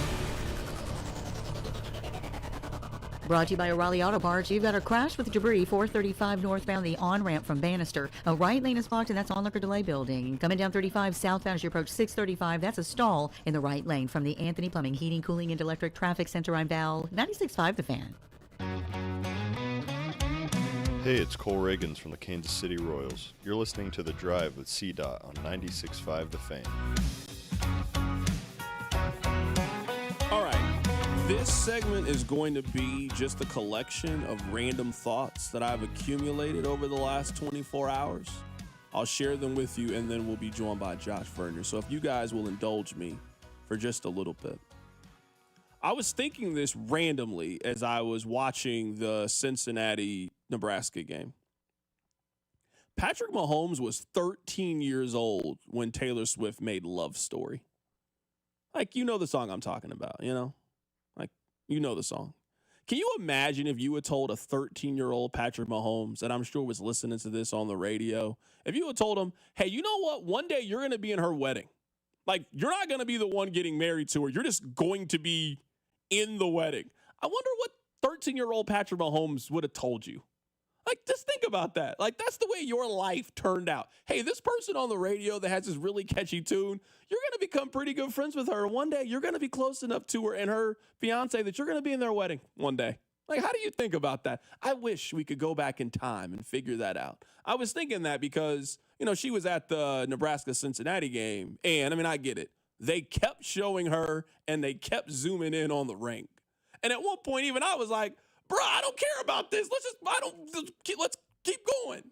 But, you know, it's like I had to calm myself down. I was like, you know what? I get it. I understand. You know, this is Nebraska, Cincinnati at 9:30 on ESPN. I mean, I understand why they're showing Taylor Swift. I get it. It was more than they do during an NFL game. It really was. During an NFL game, they kind of got a little bit of a formula now. You know, they'll show her for a big play or they'll show her for a touchdown. And they were just showing them sitting in the booth, just regular. Like, we're showing Taylor, she's off in the back talking to other people. Travis is on his phone. Why are we missing the second down play to see this? So that was one thought that I had randomly as I was watching the game. I just want to know what he would think in that scenario. I also was thinking this. Yesterday's game, the game between Nebraska and Cincinnati, is the perfect example that everything in college athletics is for sale. Think about this. Cincinnati was supposed to be at home. It was a home game for them. They then sold the home game to Indianapolis. Now, Indianapolis is a reasonable drive for Cincinnati. I think it's like 2.5, 3 hours. I mean, Nebraska fans also would have showed up, but you would have had a good portion of Cincinnati fans that made the trip. The Chiefs then swooped in and said, well, they're offering you $2 million. We can get you probably close to $6 million between tickets and venue, and we can get you close to $6 million. Cincinnati had a home game against Nebraska. They then essentially sold it to Nebraska. Now, come on. I can look at a map. I could have told Cincinnati, hey, you're not going to have a lot of fans there. Kansas City and Lincoln are 3 hours apart from each other. They're coming, and they're coming in big numbers. You took a game that was very drivable for your fan base and sold it, essentially. You basically bought a loss. You were not winning that game. Cincinnati is not the kind of program that is winning road games against Nebraska. I'm sorry, that is not. You had a home game. You then sold your home game to Nebraska. Because we all knew the moment that game got introduced, Nebraska fans were going to do exactly what they did. They bought up all the tickets. They bought up your tickets. Nebraska sold out Arrowhead by themselves, essentially, yesterday, and probably could have kept bringing people. They could play a second game in Kansas City, and they would get the same number of people to come back. The fact that you did that, you sold a home game is what you did. That's what you did. You sold one of your home games. Doesn't make a lot of sense to me, but you know what? Hey. I'm going to tell you this, Nathan. Now, people think I'm crazy when I say this. I don't think that college football is a better product than the NFL. Of course it's not, right? I love the way that the NFL is packaged. Like, it's packaged perfectly. At noon, you get these 8 games that you're kind of interested in them, but you know what? We're going to throw it all in the pot, and we're going to cook up something great for you on Red Zone. I do not watch standalone games at noon anymore. Unless it's a big-time game that, late in the season, they end up just being off on a team, and then at noon, it's like 2, really good teams, and they can't really move it. They can't flex it. It can't be the 325 game. I can't remember the last time, for a non-Chiefs game, watching it for work, that I just, at 12 o'clock, I'm just watching Fox and I'm not watching Red Zone. I can't do it. 325, it's a little bit different. That's usually a game you really want to see.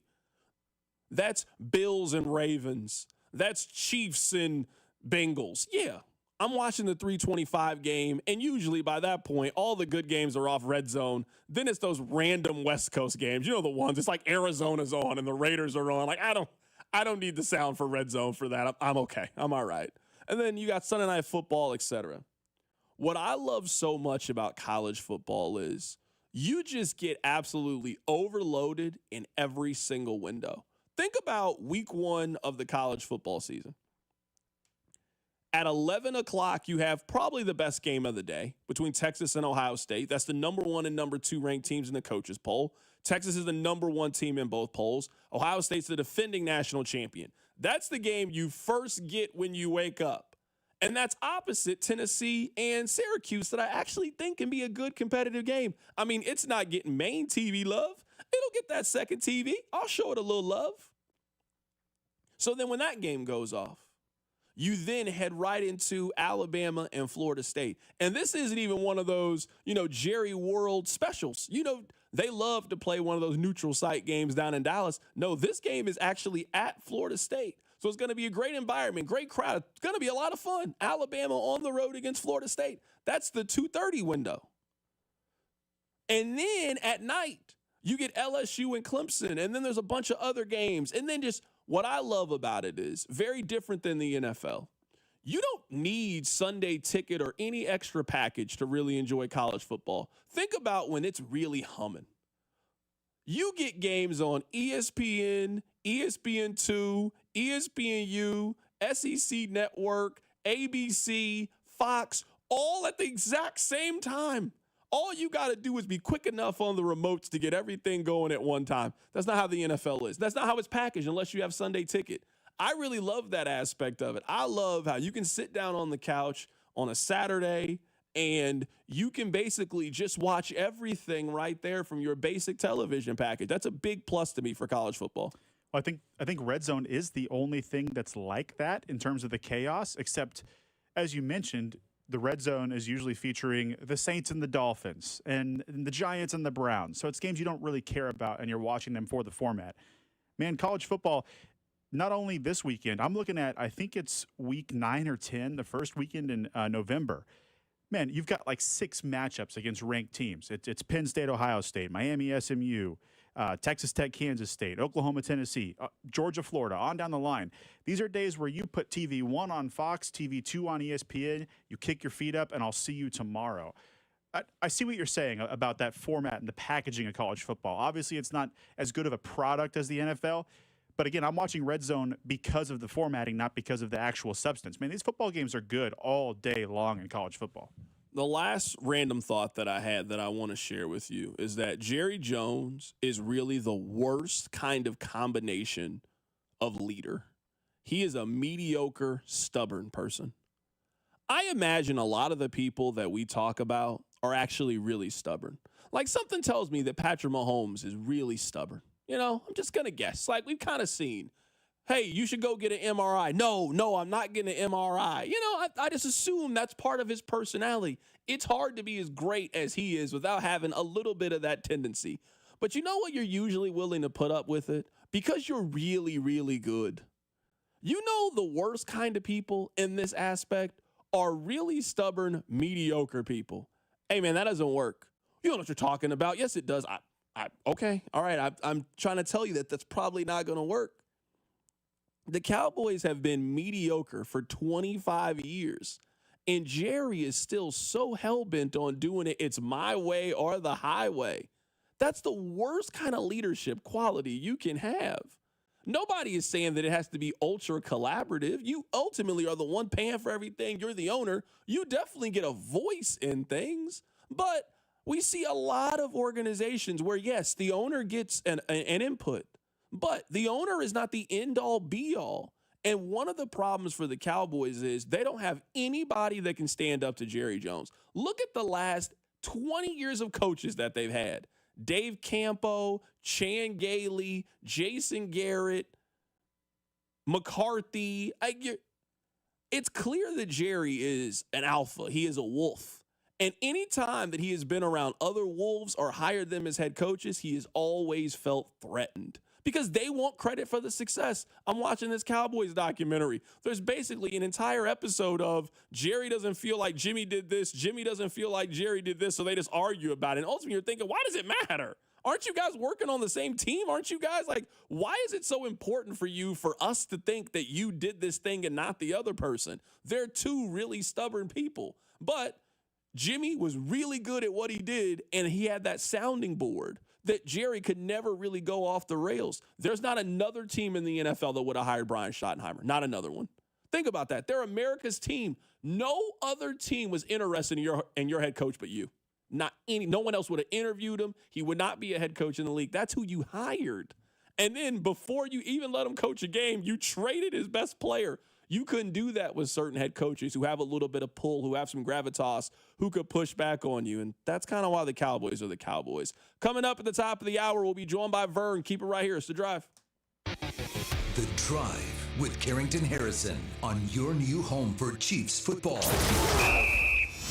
96.5, The Fan, brought to you by DM Injury Law. Have you or a loved one been in a car wreck? Contact DM Injury Law today and get the money you deserve.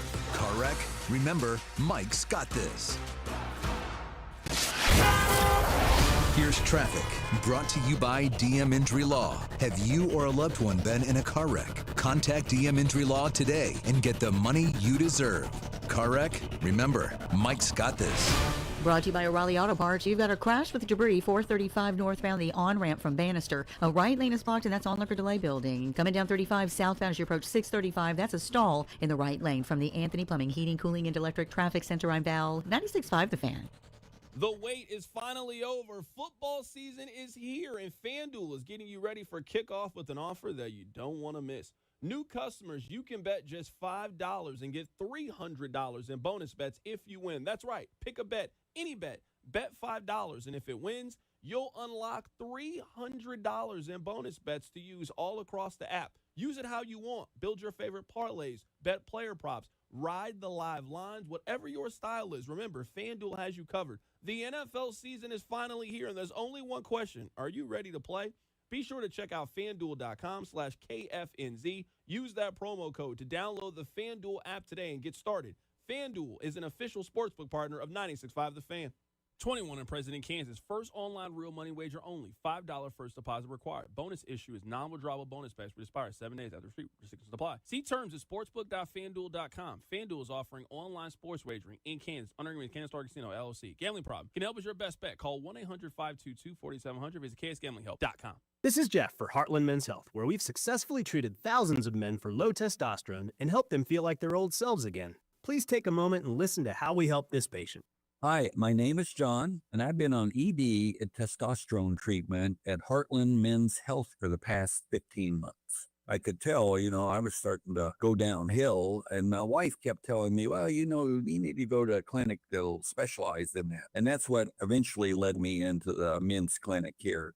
Treatment, in my opinion, is a miracle. I was able to perform to an elevated position that, quite honestly, I never thought I'd see again. For my fellow men out there, if you're feeling that you're not up to par, I encourage you, contact Heartland Men's Health, and you will see a dramatic difference. Thank you. It's true. Your initial appointment includes blood work and a medical consult. And if you start on testosterone the day of your appointment, your visit is free. Call 844-447-6600 or go to heartlandmenshealth.com.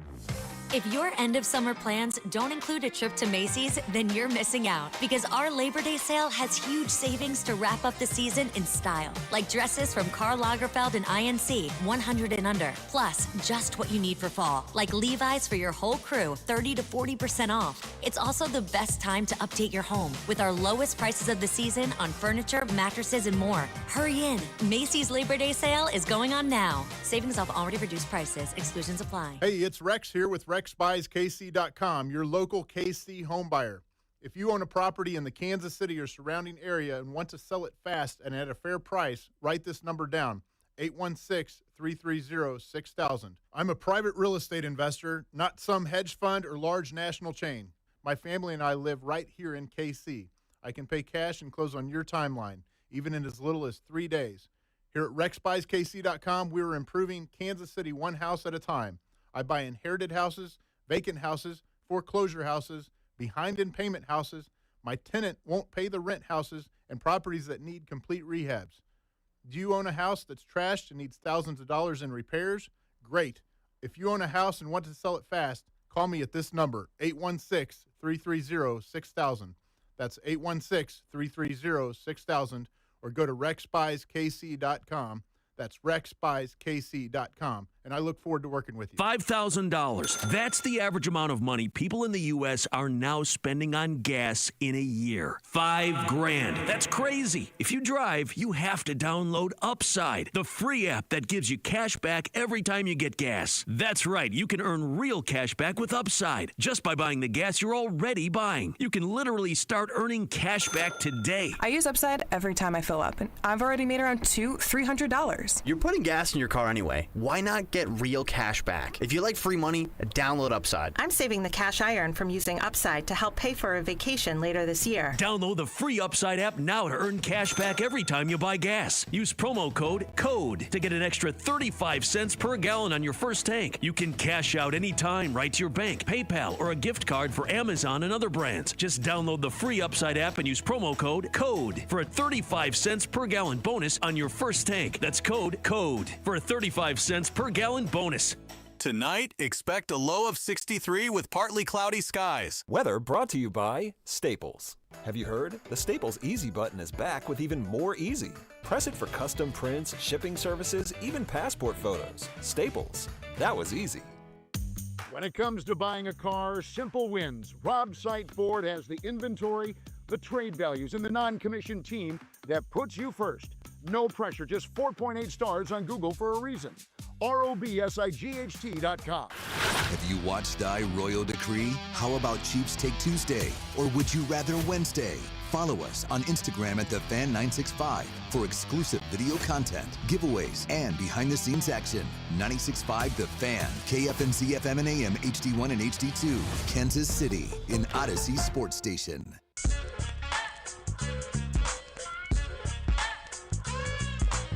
You know it's good when we're still going to Kauffman Stadium and Labor Day is on Monday. Something is going well for the Kansas City Royals. I mean, we just had Nebraska in town. It's week 1 of college football.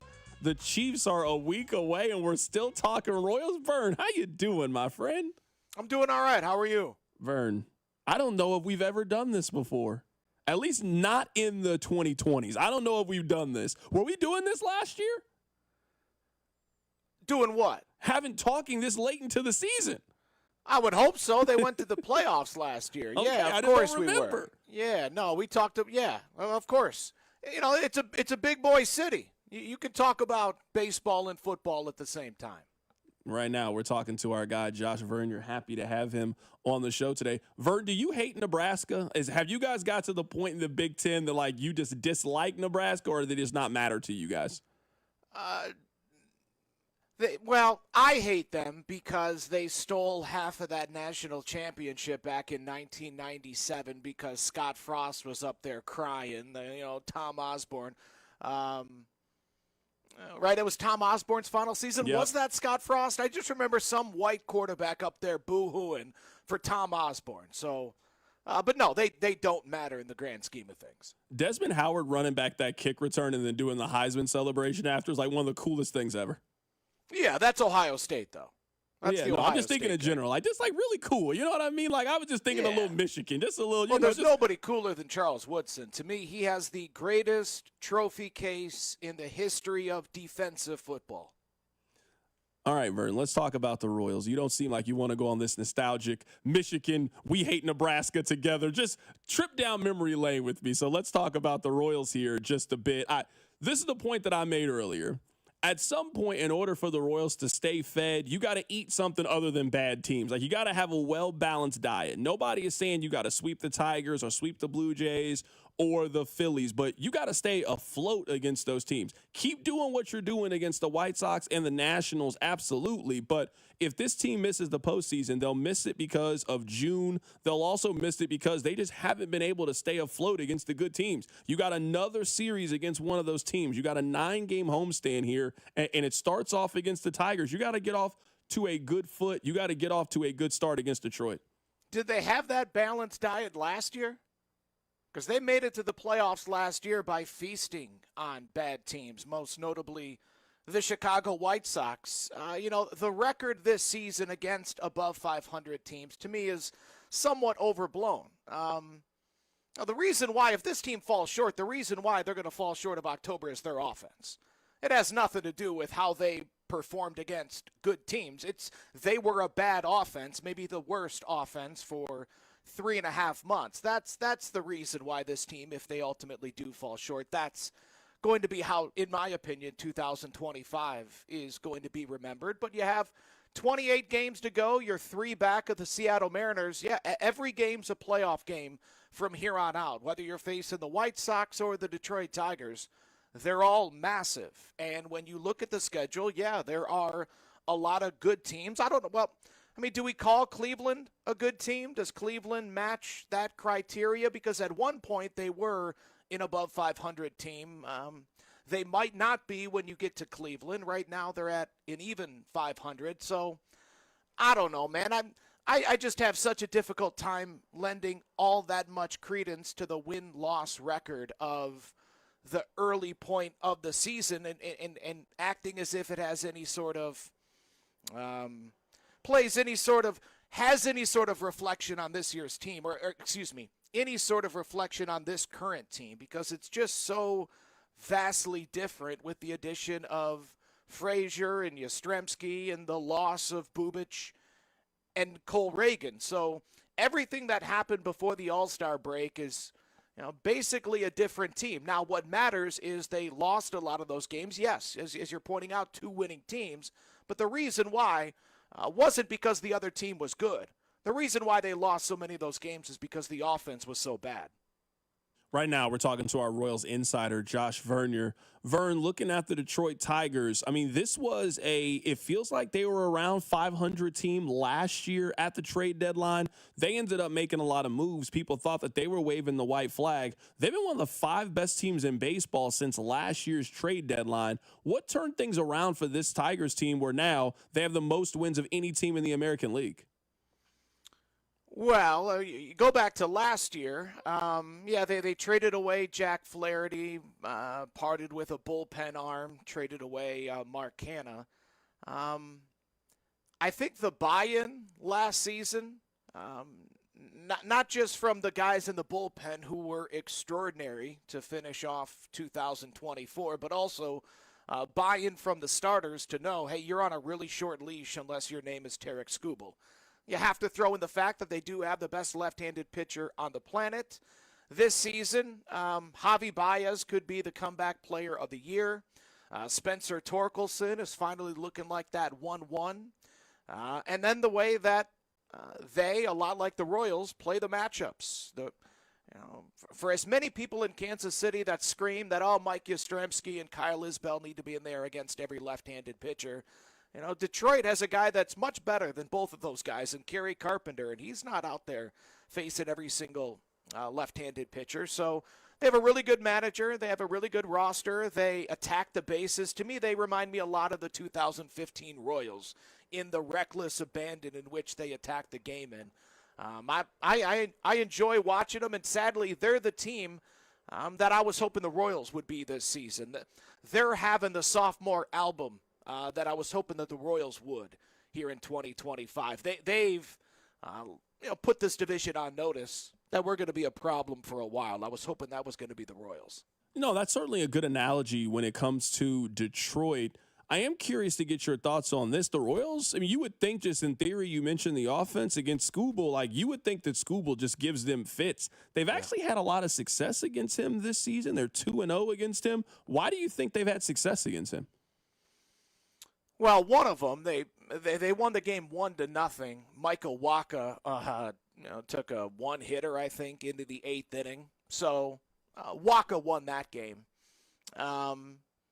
The first time they beat Skubal this season, it was because it was Tarek Skubal. And it was an offense that was drowning, as it always was in the first half of the season, but they knew, right? The track record speaks for itself. If you're going to step up in the box against Tarek Skubal and think you're going to take him to the 10th row, you're going to pull this ball into the stands, you got another thing coming. No, you better have a up-the-middle, opposite-field approach.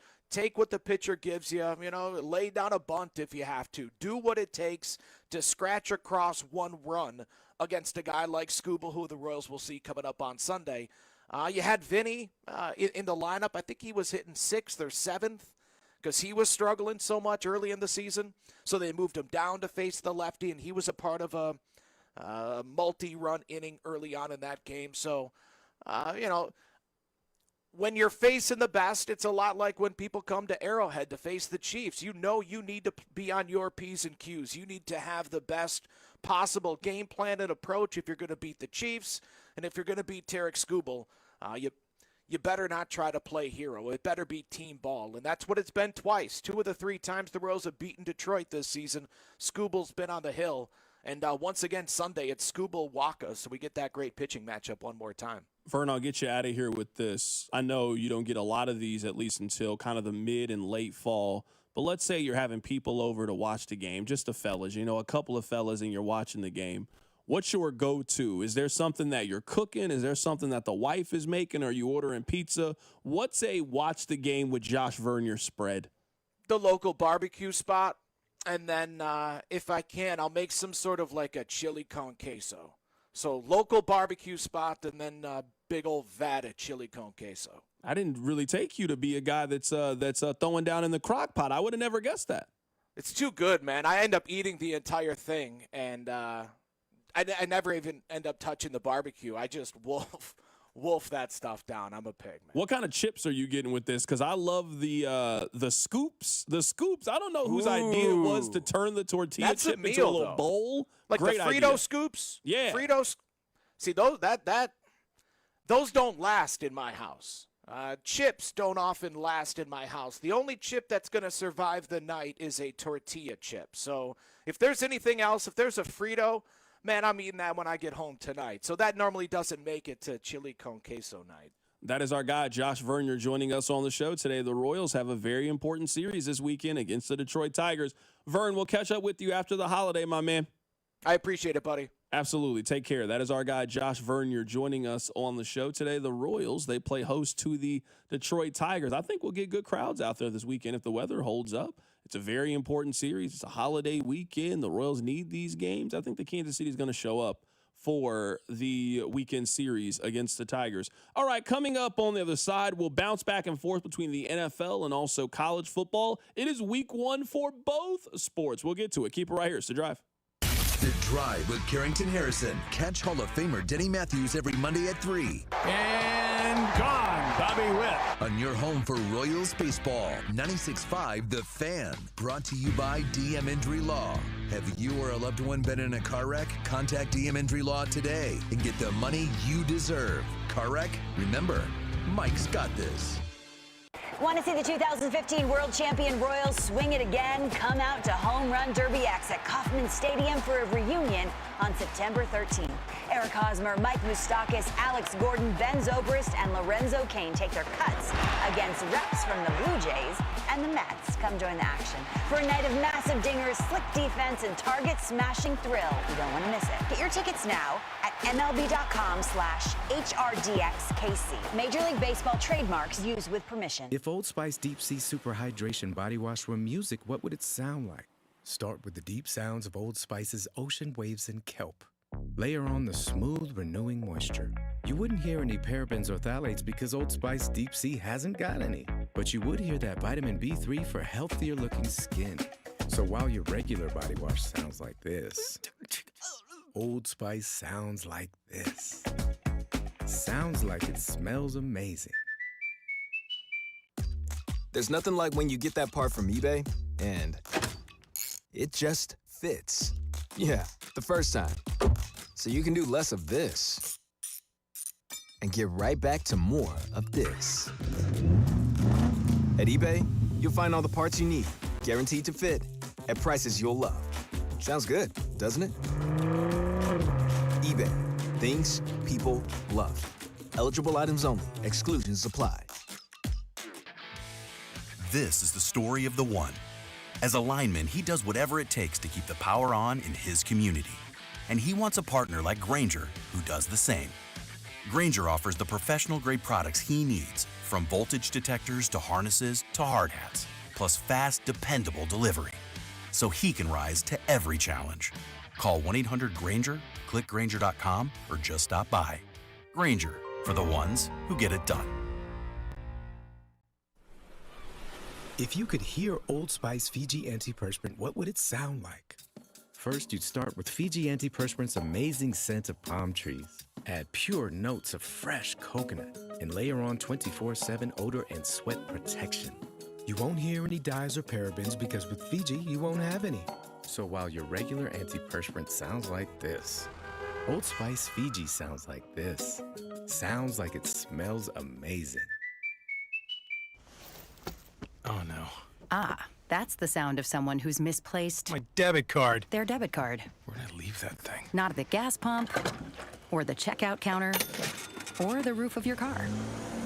Now, if he has the Chase mobile app, he can use Card Lock. Wait, I could just lock my card. Yep, just a few tippy taps on his phone, and that sound, that's peace of mind from Chase. Chase mobile app is available for select mobile devices. Message and data rates may apply. JP Morgan Chase Bank N.A. member FDIC. eBay has reinvented vehicle buying. From click to curb, everything's covered. Ever try to buy a car online and end up in a parking lot with a stranger and some blind trust? That era is over. Now with Secure Purchase, eBay isn't just where you find your car. It's where you buy it, start to finish. Title, financing, registration, delivery, it's all built in. This is the modern way to buy your next ride on eBay. eBay. Things people love. Secure Purchase is powered by Caramel Dealer Services, LLC, an eBay subsidiary. Get in the zone, AutoZone. Welcome to the end of summer sale at AutoZone. We're celebrating the end of long days and short nights with big deals for a short time, like car wash. Right now, you can save 20% on the Armor All Complete Car Wash Kit. Need new brakes? Duralast brake pads are free with the purchase of Duralast rotors. We've also got oil deals and more. We're ending the summer right with the end of summer sale at AutoZone. Get in the zone, AutoZone. Restrictions apply. This is the story of the one. As a safety manager at a manufacturing plant, he does everything he can to keep his coworkers safe. From finding ways to reduce risks to keeping safety supplies in stock. And for that, he relies on Grainger. Grainger offers a broad range of quality products and next-day delivery, so he can always play it safe. Call 1-800-GRAINGER, click Grainger.com, or just stop by. Grainger, for the ones who get it done. Chiefs coverage is brought to you by New Century Ram Dodge Jeep in Paola. Why buy your next vehicle at New Century Chrysler Dodge Jeep Ram in Paola? Simple. Honest guys that don't need to add big city overhead into the price. Search New Century Chrysler Dodge Jeep Ram to see the complete inventory. Here's traffic, brought to you by DM Injury Law. Have you or a loved one been in a car wreck? Contact DM Injury Law today and get the money you deserve. Car wreck? Remember, Mike's got this.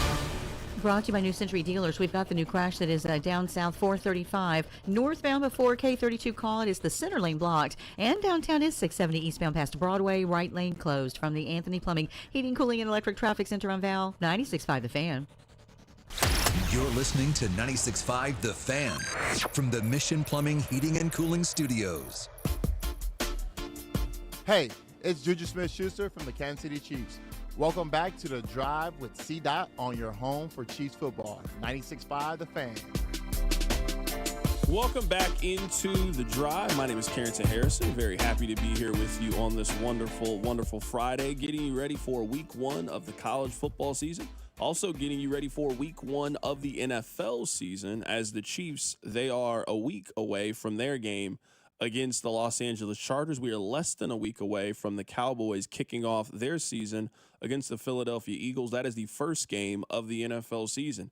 We are into week one of college football. Nebraska played last night. Missouri played last night. We'll talk about them. We haven't really found a lot of time to talk about Missouri and what we saw yesterday from their quarterback. We'll get to that coming up in just a bit as well. Tonight we have Auburn against Baylor. I think that's got a chance to be a pretty good game. Georgia Tech also plays Colorado later today. Very curious to see what the Buffaloes look like. They lost the Heisman Trophy winner, and say what you want about Shedeur, he's an NFL quarterback, so some turnover at their key positions. We'll see what kind of team Colorado fields this year. Really excited to watch them play coming up later today. It's a really exciting week one slate in college football. Let's get back to the top story. And again, we'll bounce back and forth in this segment, talking about the Cowboys, the Packers, and also getting you ready for this weekend in college football. This is Adam Schefter. Listen to what he is hearing about Jerry Jones' logic when making the trade.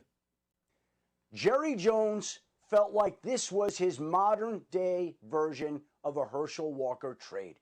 He felt like he needed to do something dramatic to shake up things for a team that has not reached the conference championship game in 30 years, that has not gotten past the divisional playoff round in 30 years. And by making a blockbuster, shocking trade the way he once did with Herschel Walker, he could inject youth and picks and another player into his team and recreate some of that excitement that the Cowboys had the last time they went on an extended postseason.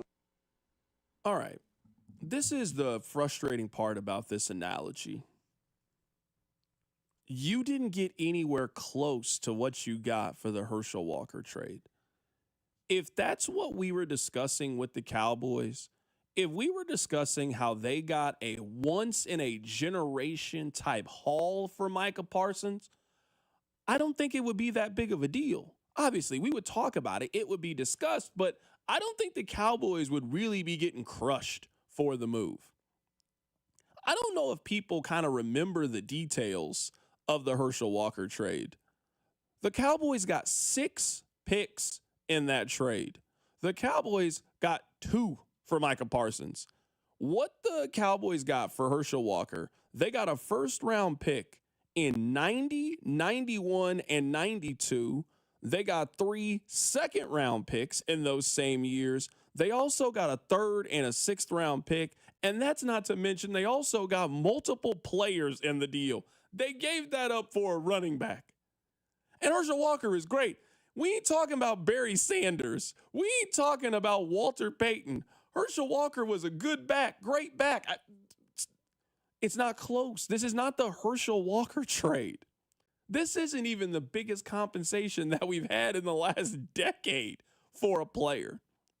The fact that Jerry sees this as a big blockbuster trade and how this is the foundation of them turning things around just shows to me how out of touch he is with where we are today.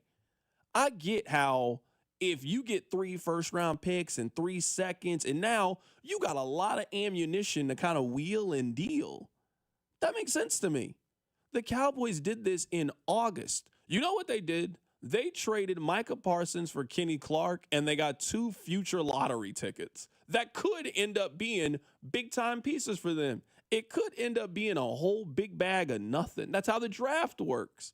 But if you get 6 great assets and picks, you can trade 2 of them for established players. You can then make a selection. You can move up. You can do anything you want with the compensation they got from Herschel Walker. That's not what we're talking about with Micah Parsons.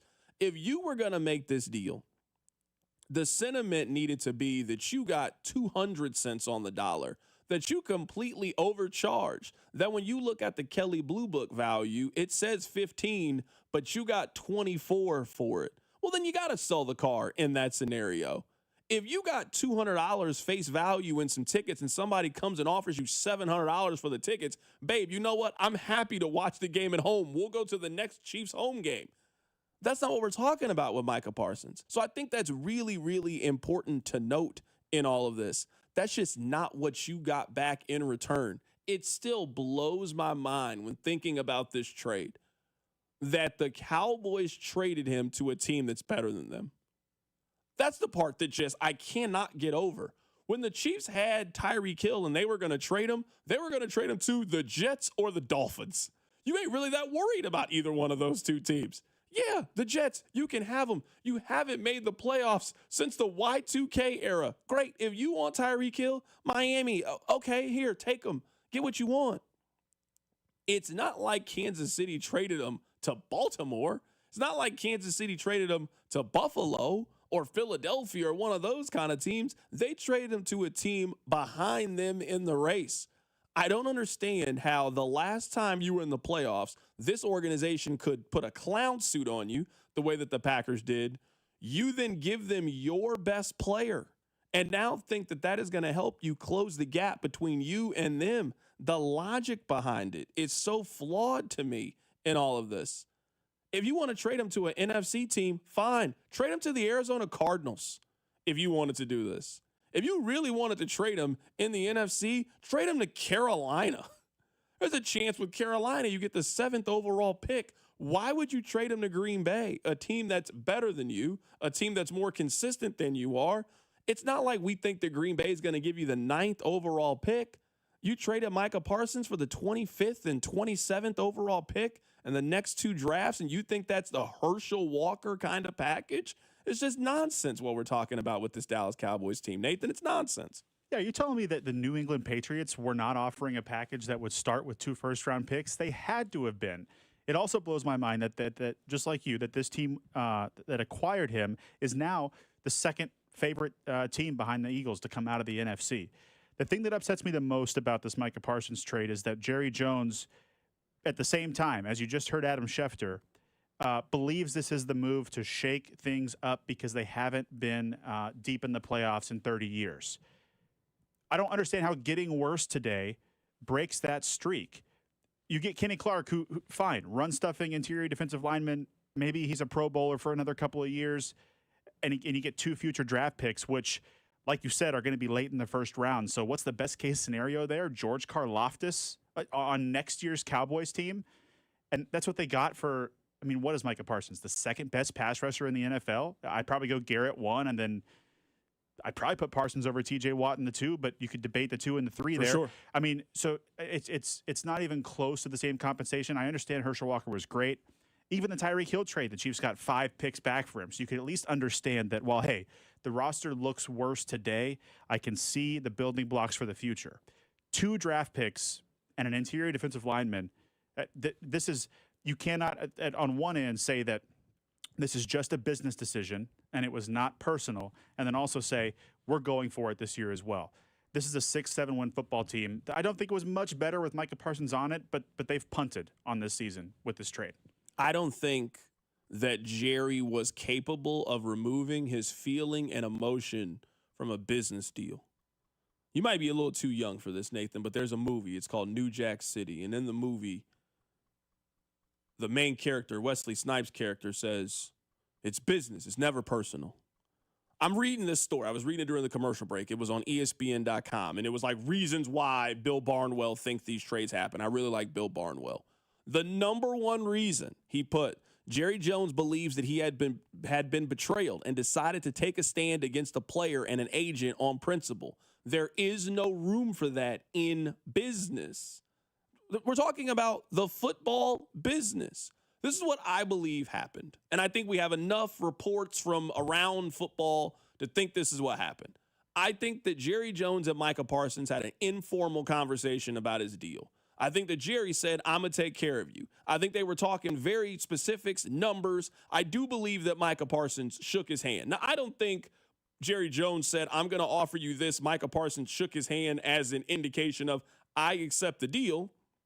But I think in the way that Jerry does business in an old school kind of way, when you shake a man's hand, your word's your bond. When you shake hand, that locks in your agreement.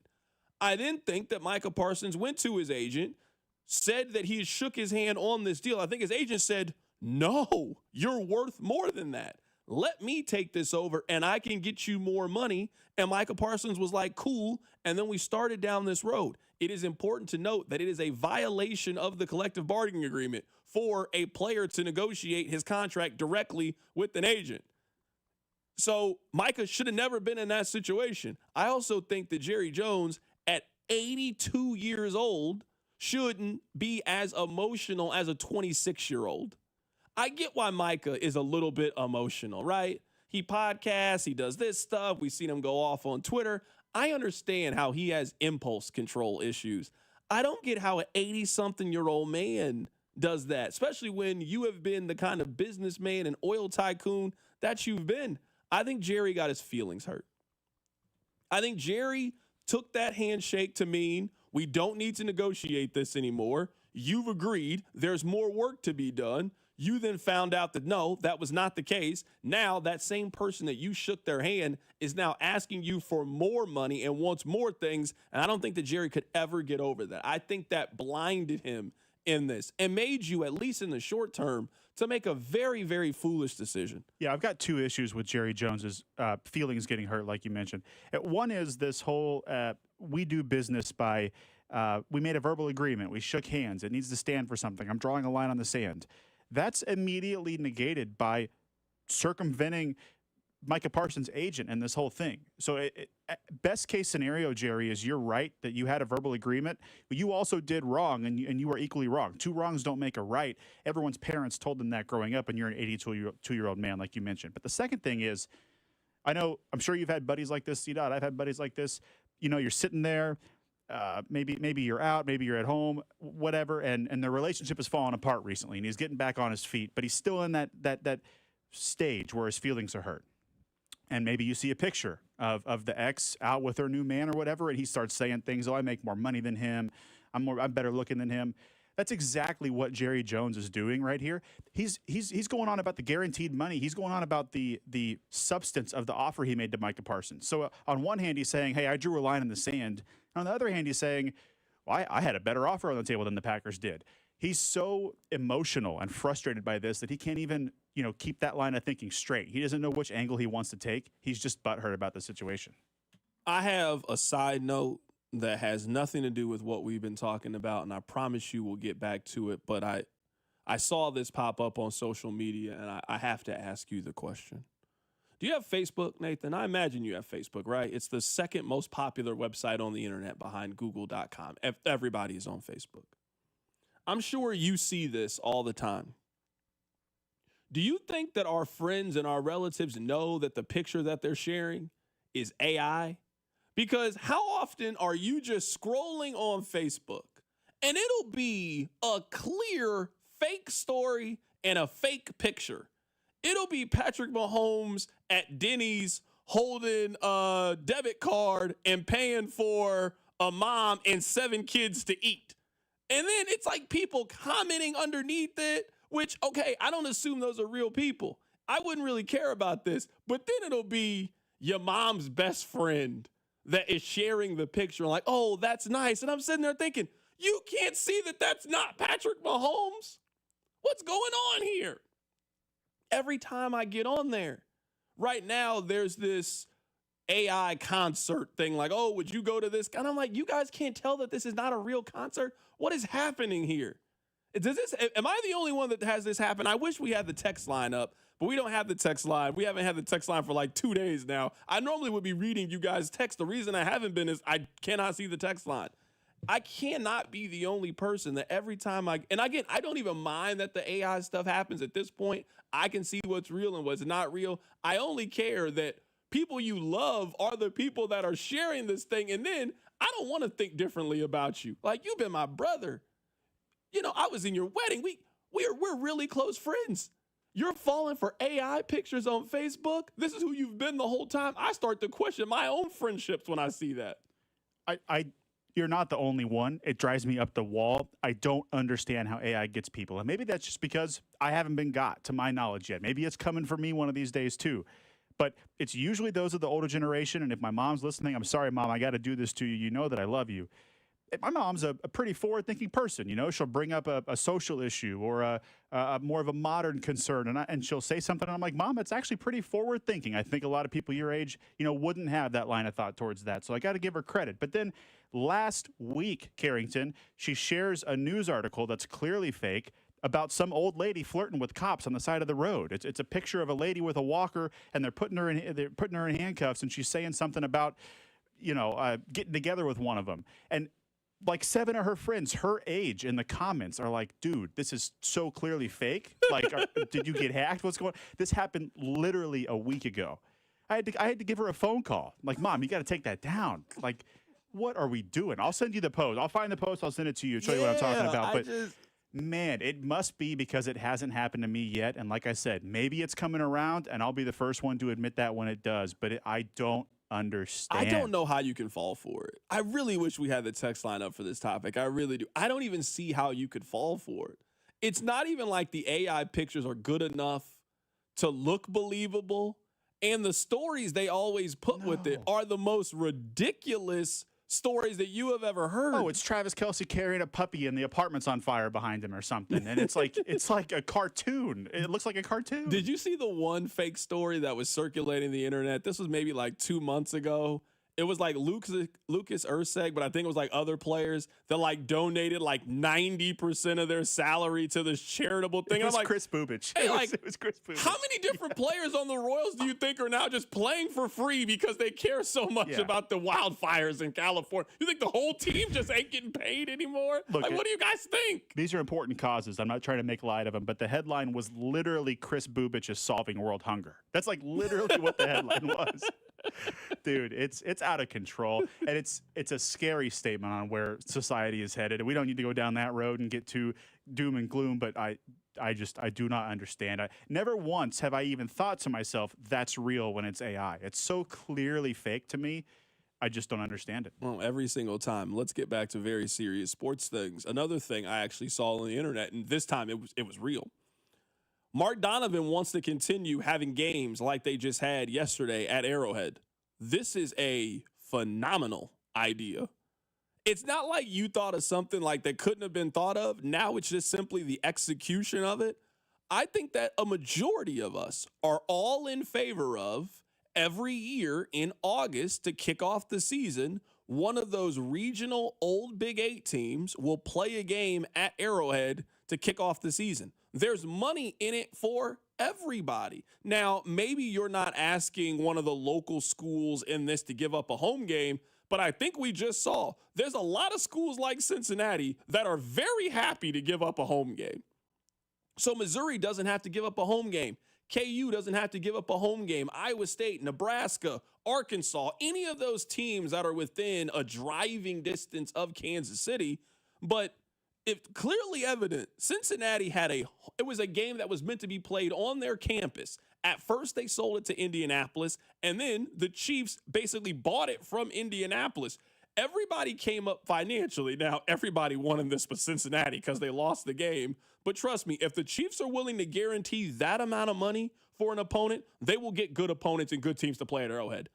Your favorite college team is not guaranteed $6 million at the gate for a college football game. They're not. That's not where they're making their money. They're making it off television. They're making it off other things. They are not guaranteed to get $6 million off tickets, parking, and all that for every single college football game. So a lot of schools will be very interested if that's the case. It's also something as the Chiefs, whether they get a completely brand new stadium or they go through a massive renovation, people will just want to play there. We see that.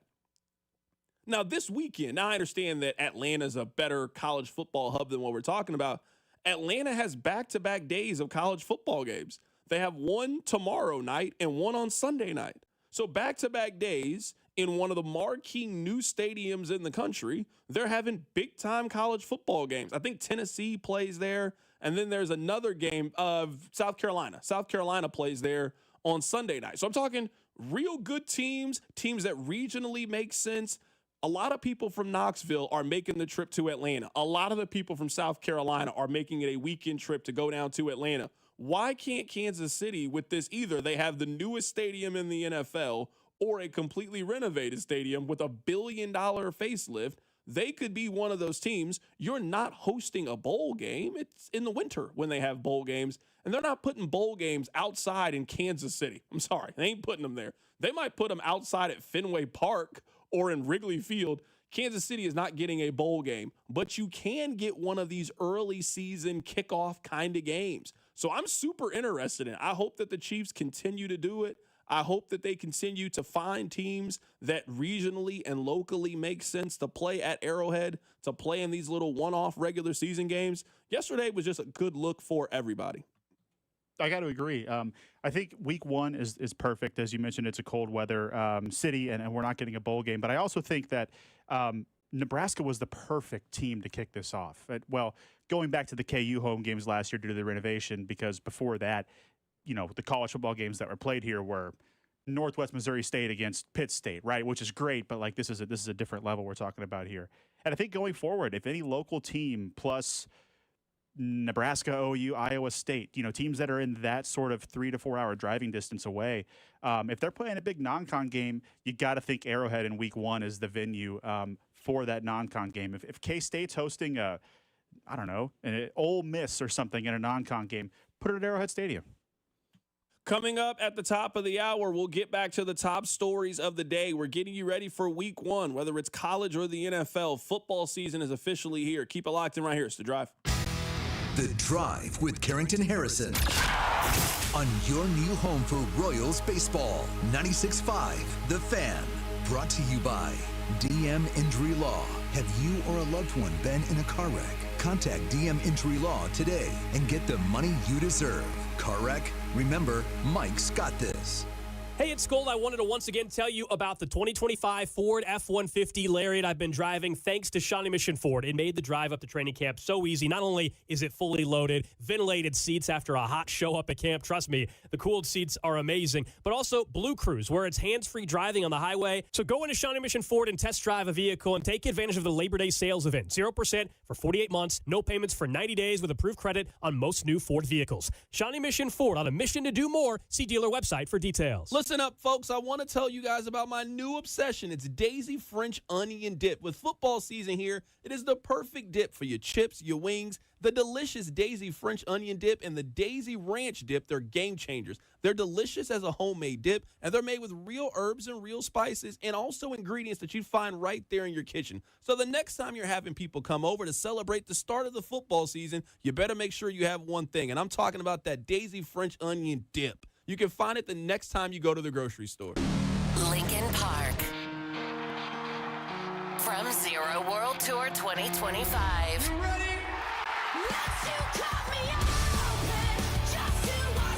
Live in Kansas City. This Sunday at T-Mobile Center. With special guest Gene Dawson. Get tickets now at livenation.com. For more, visit LincolnPark.com. Deftones. North American Tour 2025. Live in Kansas City. T-Mobile Center, September 17th. with special guests, idols, and the Barbarians of California. Get tickets now at livenation.com. For more, visit deftones.com.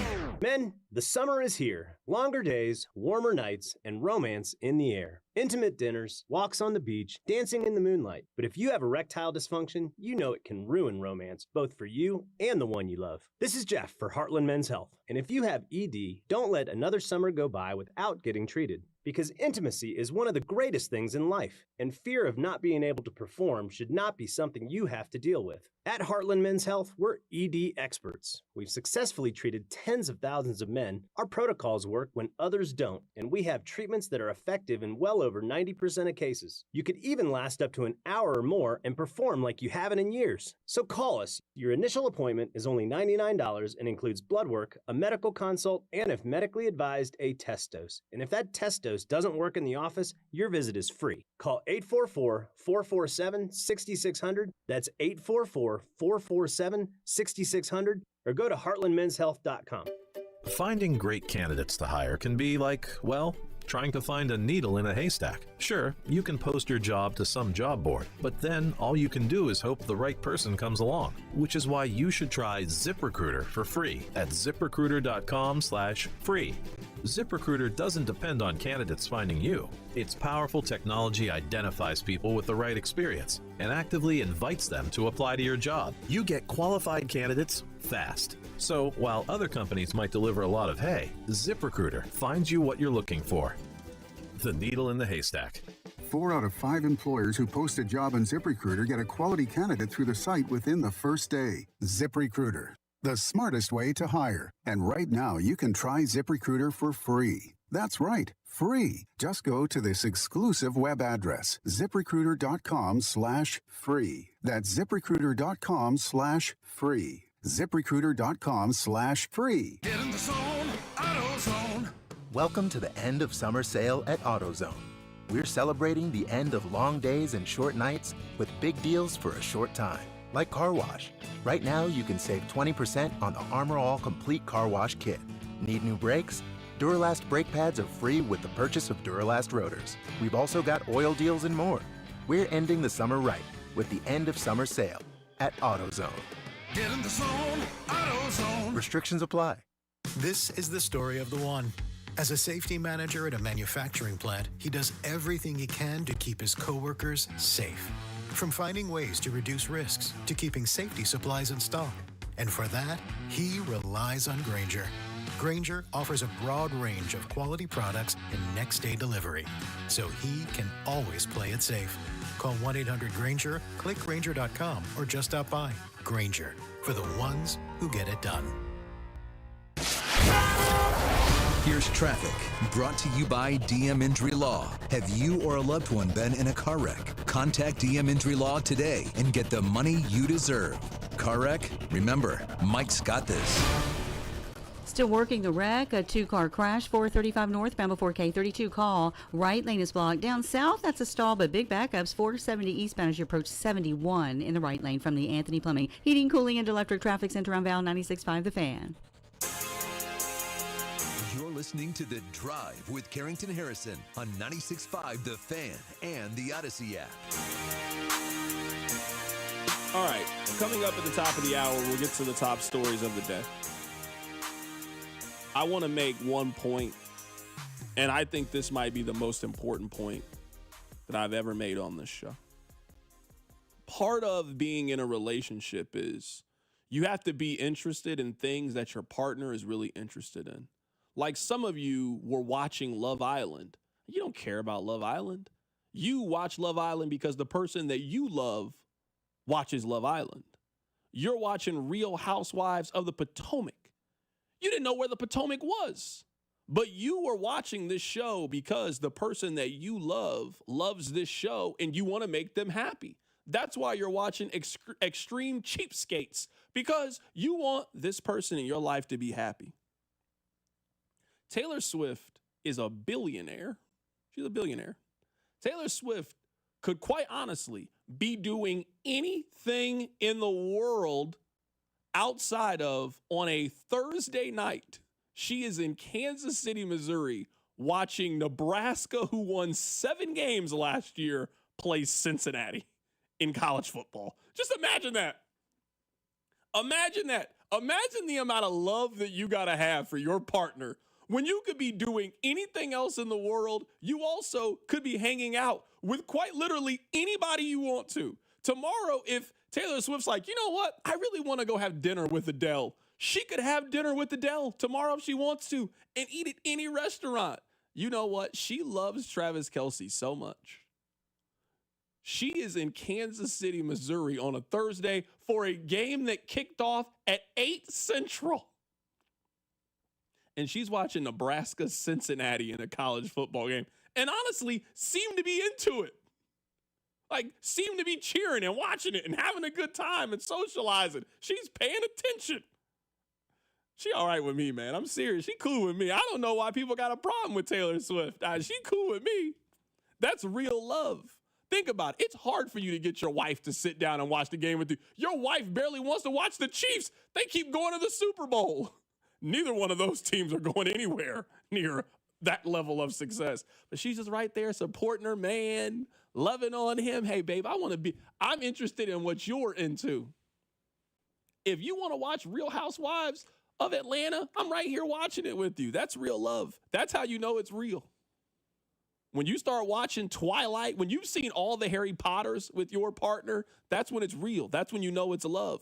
Because where's Hogwarts? You don't even know what it is. What's Quidditch? But you know because the person that you love is interested in Quidditch, is interested in Hogwarts. That's why it matters. I'll do you one better. That's the most important point anyone's made on this station in its history. What I'm going to do is have you start over. I'm going to save it. I'm going to send it to my fiance in case I need that on a rainy day. Now, our relationship right now, we've got that type of love, man. If she wants to do something, I want to know all about it. Same with me. She wants to know all about it. But I don't know if I'm going to need this in 20 years from now, so I'm going to save what you just said and store it for a rainy day. Hey, babe, I bet Taylor Swift would watch this game with Travis Kelce. 100%. Thank you. You know what I mean? She not only is she watching a college football game on a Thursday in August in week 1 in Kansas City, Missouri, she's quite literally watching someone impersonate the groomsman in her wedding. It's a Patrick. She might as well be like watching an Elvis impersonator in Vegas. Like, she's whatever Travis Kelce wants to do, she is down. What would Taylor do? I mean, that's the real question. Because it's one thing for her to be really excited about football when her fiance is playing. It's another thing to be excited about football when your fiance's alma mater is playing. It ain't like Travis Kelce went to Alabama. It ain't like Travis Kelce went to LSU. So you're at LSU Clemson. It's like, oh, okay, this is the it college football game to be at. No, she was at the 14th best college football game this weekend and seemed to be having a great time. I'm telling you, Taylor Swift, she all right with me. I was thinking this about the sport, about college football. When you really look at the rankings for this year, we don't really know anything about college football into the season. We think, but for the most part, outside of Penn State, I don't know if we really know too much about this college football season. I would be stunned if Penn State was bad, just based off of they returned so much from last year. If you return your head coach, your quarterback, your 2 running backs from last year, and all the pieces that they have on defense, Penn State is a very, very good team. I know we think we know about Arch. We don't know anything if Arch is going to be good. The whole basis of Arch being good is we know people that he is related to that are good. That's it. That's the whole basis of why we all believe Arch is going to be good. Hey, you know who his uncle is? His uncle's Peyton Manning. Oh, well, kid must be able to play. Ohio State, they have a new starting quarterback this year. They lost more talent than anybody last year. They lost, 13 players in the NFL draft last year? It's hard to maintain that level of play if you're going to have that level of turnover. Clemson's a preseason ranked top 5 team. They didn't beat any team outside of the ACC last year. They didn't. When they played anybody that wasn't in a down conference, they lost. They got smoked by Georgia to kick off the season. They lost to South Carolina. They lost in the first round of the college football playoff. They didn't beat anybody outside of the ACC last year. Georgia has a new quarterback this season. Notre Dame has a new quarterback this season. Oregon has a new quarterback. Alabama. There's not many things that I would say going into the season, you feel a certain way. And sure, Like, Texas is probably going to be pretty good this year. Ohio State's going to be good based off their roster, history, talent, tradition, all of those things. But what excites me so much about this college football season is the fact that we don't really know anything about it. Like, we're all going to be discovering these things at the same time. We all think a certain thing about Arch, but we don't know. We don't know until they start playing these games. And the beautiful thing about the way the schedule comes together this season in college football is, man, a lot of these teams play each other or play good teams early on. Michigan has the #1 quarterback prospect in college football this year. Bryce Underwood, freshman, was supposed to go to LSU, ended up going to Michigan. Man, they play Oklahoma week 2. Like, maybe it's not Oklahoma of the past. It's still on the road in Norman in a big game, and College Game Day is there. I'm curious to see if the kid can play. South Carolina plays Virginia Tech. Notre Dame plays Miami. LSU plays Clemson. Most of these teams that we think are good, that we think got a chance to make the college football playoff or be in the mix or be in the conversation, like, there is no more running from smoke anymore in college football. Not with the playoff. Not when you can now lose. Back in the day, you had to schedule things in a way where you had to try to have 0 losses. That was the only way to win the national championship. You had to manipulate your schedule in a way to make sure that you had a 0 in the loss column. You can have a 2 in the loss column. It doesn't matter anymore. You can still play for a national championship. I just saw the national champion do it last year. There is no season of college football other than last year that Ohio State wins the national championship. None. They lost 2 games, and they lost the last game of the season to Michigan. We used to always think you could lose early in the sport. You can't lose late in the sport. Once you get past Halloween, losing is over in college football. You can lose now late. So there's really no excuse for you not to challenge yourself and play somebody from a major conference. Sure, everybody can't play Alabama. Everybody can't play Ohio State. Missouri, you better be scheduling teams like Kansas. You better be scheduling teams like K-State. You better be scheduling teams that are like, there is no excuse anymore not to play those games. The fans want it. The playoff committee wants it. Financially, it's in everybody's best interest.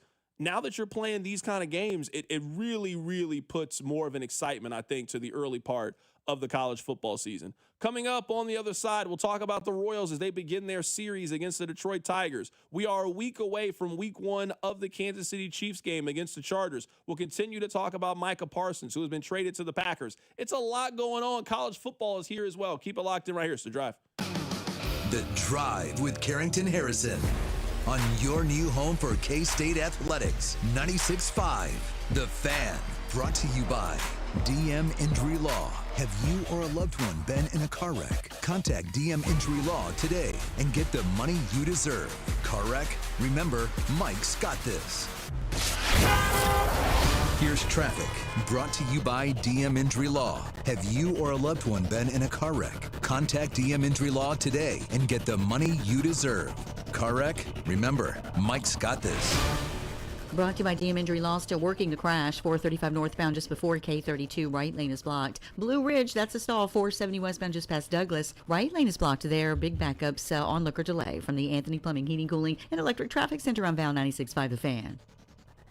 Hey guys, football season is right around the corner. So that means whether you're watching your favorite college team or maybe you're watching the pros play, you're going to have people over and you're going to have your own watch parties. Well, if you plan on having a watch party this fall, make sure that includes the best barbecue in town at Gates Barbecue. With 5 locations around town, you are never too far away from that classic Gates barbecue taste. And let me tell you, the last time I was there, I got the burnt E Mac, absolutely phenomenal. Now, you know, I'm a mixed plate kind of guy, but now I got to make sure I get that on the side. I got to make sure that I get that burnt E Mac. I put a little bit of the sauce in there. I mix it all up. Oh my goodness, it's absolutely delicious. Maybe you like to get your own grilling done during the football season. Well, you can still incorporate Gates Barbecue into that. Next time you're at the grocery store, make sure you go get some of the Gates sauce. Also, make sure that you go get some of the Gates seasoning. You can get that at any area local grocery store. It's Carrington here telling you, when football season around, with tailgate season right around the corner, I know you're going to be doing some grilling. And if you plan on doing some grilling or even eating some barbecue at the function, make sure that it includes Gates Barbecue.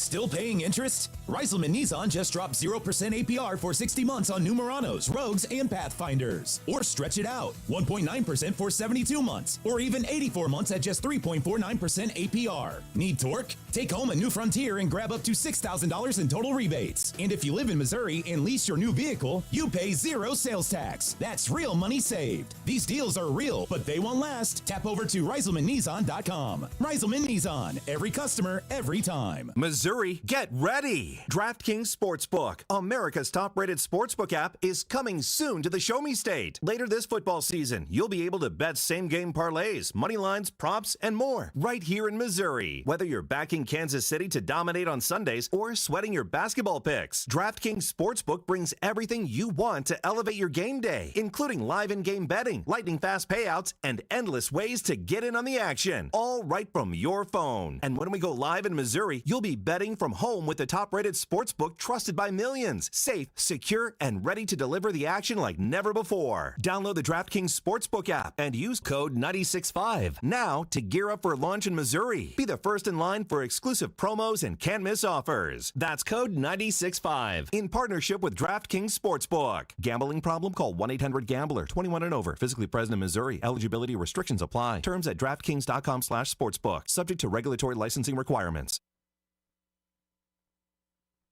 200th store milestone with the entire Bob's family across the country. For more than 30 years, we've believed everyone deserves the home they love. That's why we brought our everyday low prices on furniture, mattresses, and more to over 200 locations from coast to coast and counting. Not to mention free treats for the whole family in our cafes. Celebrate Bob's Discount Furniture's 200 store milestone this Labor Day weekend. Oh, my Bob! When your reputation's on the line, you don't leave anything to chance, especially your primer. Painters trust Kills primers for a smooth start, strong adhesion, and serious stain-blocking power. And now, the full Kills lineup is available exclusively at the Home Depot. Need it fast? Get same-day or next-day delivery, or order online and pick up in-store. Kills primers. Pro results? Faster. The Home Depot. If you're a pro, you know. For more than half a century, contractors and trade professionals have relied on WeatherGuard for heavy-duty truck and van storage equipment, not just to protect their tools, but to protect their professional reputations. Whether it's inside or outside of work vehicles, a WeatherGuard badge means pros can trust that their hard-earned name is in good hands. Since 1968 and every day since, WeatherGuard has been protecting anything it takes to build a professional reputation. WeatherGuard, established in 1968, proven every day. WeatherGuard.com. If you could hear Old Spice Fiji Antiperspirant, what would it sound like? First, you'd start with Fiji Antiperspirant's amazing scent of palm trees. Add pure notes of fresh coconut and layer on 24/7 odor and sweat protection. You won't hear any dyes or parabens because with Fiji, you won't have any. So while your regular antiperspirant sounds like this, Old Spice Fiji sounds like this. Sounds like it smells amazing. Hi there, I'm Charlie. And I'm Carter. Our dad is Rex with Rex Buys KC. If you're thinking about selling a home in Kansas City and don't know where to start, our dad can help. Sometimes life throws curveballs, like moving for a new job, dealing with a divorce, or inheriting a house you weren't expecting. Dad doesn't just make offers, he talks with people to help them understand all of their options. No pressure, and it doesn't cost anything to talk with his team. He's a local home buyer who really knows Kansas City. If selling to him is the right choice, he'll give you a fair cash offer, and you can close on your timeline even in as little as 7 days. He buys homes in any condition. No need for repairs, no fees, no surprises. Just an honest, easy process so you feel good about your decision. Want to talk to him? Call 816-330-6000 or go to rexbuyskc.com. Rex Buys KC, helping people make smart choices one home at a time. Subscribe to our YouTube channel so that you can watch every show, plus video clips and shorts, all right from your phone, desktop, or tablet. The Fan's YouTube channel at 965 The Fan, KFNC FM and AM, HD1 and HD2, Kansas City, in Odyssey Sports Station.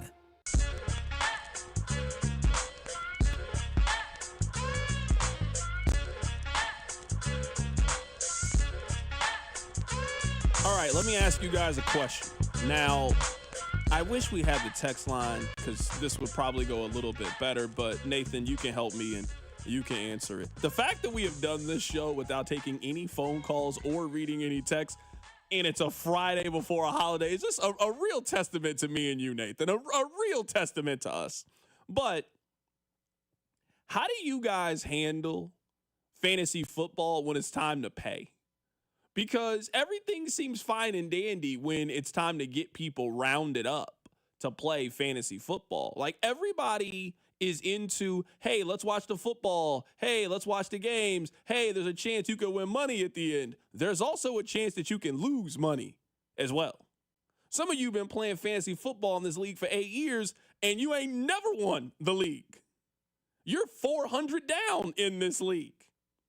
But every year, you put in your $50, you put in your $75 because you want to play with the bros. I just want to know how people handle the financial aspect of it. Because I'm telling you this, nah, man, we putting all our money in at the beginning of the season. I'm not going to have to track you down, and then your team didn't do as well as you thought. You kind of lost interest in week 12. Now it's Christmas time, and you now slow playing the money. Nah, man. Nah, I don't want to do that. We boys, but we not that cool. Come on now. I don't play fantasy, so maybe I'm speaking incorrectly. I don't know how y'all do it. That's why I'm asking. Nathan, you play fantasy football. How do you handle the money? Because to me, the fairest thing about the money is just, hey, before we draft the team, everybody put their money in the pot. You trust the commissioner. You put that money off to the side. And then at the end of the season, that money better be there. That seems like the right play to me, but I don't know how folks do it. Look, well, to your first point, you're the only one of the only guys that showed up to work today before this holiday weekend. I mean, Fesco and Dusty were here, but Cody and Gold weren't here. None of the producers have been here. So, yeah, kudos to you for getting through this Friday before the holiday weekend. Thank you, man. You know what? I deserve more credit for showing up at work. That's what I'm saying. I deserve more credit. Yeah, 100%. I'm an average fantasy football player. I'm in 2 leagues. Some years I'm good in them. Some years I'm not good in them. In one of them, I'm just a regular player. I put my money in before the season. I draft my team. I set my lineup. In the other one, I'm the commissioner. And let me tell you, you know those videos of the repo guys, the repo reapers that just come out and get people's truck and they play the dramatic music? I've seen that.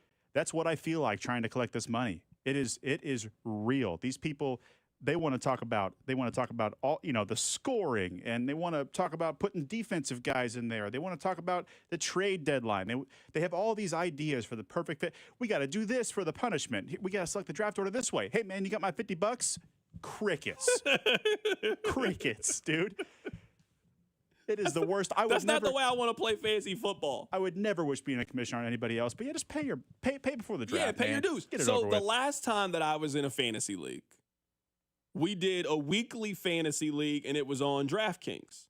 So it was like me, 8 of my friends, and it's a daily fantasy league. But in order to even build your team, you had to put the $10 up. And then we did have at the end of the season, the person who had the highest number of wins at the end of the season, everybody put in an extra 20, and then that person got a bonus for having the most wins or the highest score. I can't remember how we did. It's like 4 or 5 years ago. But yeah, then it was like $20. I'm not chasing you down. You know you owe me $100. You know that. And I know that. I know where you live. I know your moms, your wife, your kids. I was at your daughter's christening. Come on, man. Pay my $100. That's what I mean. That's why I don't play fancy. I don't want to be in that situation with my friends. Man, it's crazy. It is not for the weak. And it makes they got the auction leaks where you can bid I don't know anything about this. So the regular draft is a snake draft. Yeah, that's all I know is a snake. The other one is, we buy in for $50 or $100, but instead of going in order, we just say, all right, Patrick Mahomes. Oh, he's worth like $8. We're gonna sell him to the highest. That to me sounds better and better because you got to bring the money to the draft, or else you can't draft anybody. As a commissioner, I'm leaning more and more towards an auction league every year. Okay, all right. I was curious to just get your thoughts. I didn't know if you played fantasy. So These people are skipping out on their fees. That's the answer. Yeah, I don't know anything about it. I was just curious. All right, a couple of thoughts, and I do want to play a little bit of Cowboys, a little bit of Packers. We'll get into a lot of different things here in this 5 o'clock hour. How I would like to start the 5 o'clock hour is saluting the University of Nebraska. What they pulled off was really impressive yesterday. Now, maybe you're not giving Nebraska a lot of credit because it is not a long drive. And yes, if Missouri was playing at an NFL stadium 3 hours away, I probably wouldn't have been here yesterday and I would have been at the game. But I'm telling you this, Missouri wouldn't have put 65,000 people at Arrowhead. KU would not have put 65,000 people at Arrowhead. K-State wouldn't have done that. There are not many fan bases that would have shown up, taken over a city and a stadium the way that Nebraska did yesterday. You got to salute. There's some fan bases that are different than the other ones.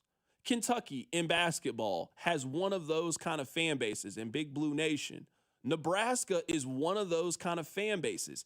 LSU, we hear the stories every year at the College World Series, how they go when they eat up all of the Jell-O shots. There's a certain portion of college fan bases that are just a cut above everybody else. You saw that in full effect yesterday. That was like a Chiefs home game yesterday. It had all the energy, it had the look and feel from the crowd of a Chiefs regular season game. Nebraska as a whole, as a nation, as a fan base, decided, yeah, we're going to make this a home game for us. Not a neutral site where it's 40,000. It's going to get loud sometimes. No, we are going to go to Kansas City and we are going to take this place over. So I will at least want to start off this 5 o'clock hour by giving Nebraska a whole lot of credit for what I saw from them yesterday. It was a good game. It was a good win, good way to kick off their season and get things going. It was a star-studded event. Taylor Swift was there. Travis Kelce was there. Jason Kelce was there. Brittany Mahomes was there. It was football royalty was in attendance yesterday at a college football game. If they can continue to keep that vibe going, keep teams that matter here locally, keep it relevant, keep a national kind of regional feel with this thing, I'm very, very interested in them continuing this Kansas City Classic, Arrowhead Invitational, whatever they're going to end up calling it. I'm very, very intrigued at them continuing to do that if the business side and the money side works for all parties. So that's number one that I want to get to. Number two is, I think the question with the Royals is, can their diet only consist of bad teams? Can the Royals pull this thing off by continuing to fail against the premier teams and just beat up on everybody else? Now, maybe the argument is that's what they did last year. That's what Vern said. Well, last year they didn't really prove that. They just beat up on the bad teams, and they went 12-1 against the White Sox. Touche. Kind of hard to argue that. But now you're looking down the stretch. I'm not saying you got to win all these series against the good teams. You can't lose all of them either. They've got this weekend against the Tigers. They've got a series against Philadelphia. They've got a series against Toronto. They've got one against Seattle that might be the most important regular season series they've had at Kauffman Stadium in a very, very long time. I mean, you still got to play good teams. Now, you got to take care of the other business. The Royals have a 9-game homestand. In that 9-game homestand, they play 3 games to kick things off against the Tigers. They also on the backside have the Twins and the Angels. It goes without saying, you got to beat up on both of those teams. The Twins have basically packed it in, and they're playing out the stretch, and the Angels haven't been good since that movie in the 90s. So you got to do what you got to do against those teams. But where I think the belief part of things come in, and I know the text line doesn't work today, but I read the text line enough to know you guys are very skeptical about the Royals when they play a team that is close to their weight class. You trust the Royals to beat up on the Rockies. You trust them to beat up on those kind of teams, but they haven't proven to me, it doesn't seem like they've proven it to you, that when they play heavyweight contenders, or at least, I don't know what the pound is right below heavyweight, but you get the analogy. They haven't shown an ability to really stand tall up against those kinds of teams. So this is another opportunity.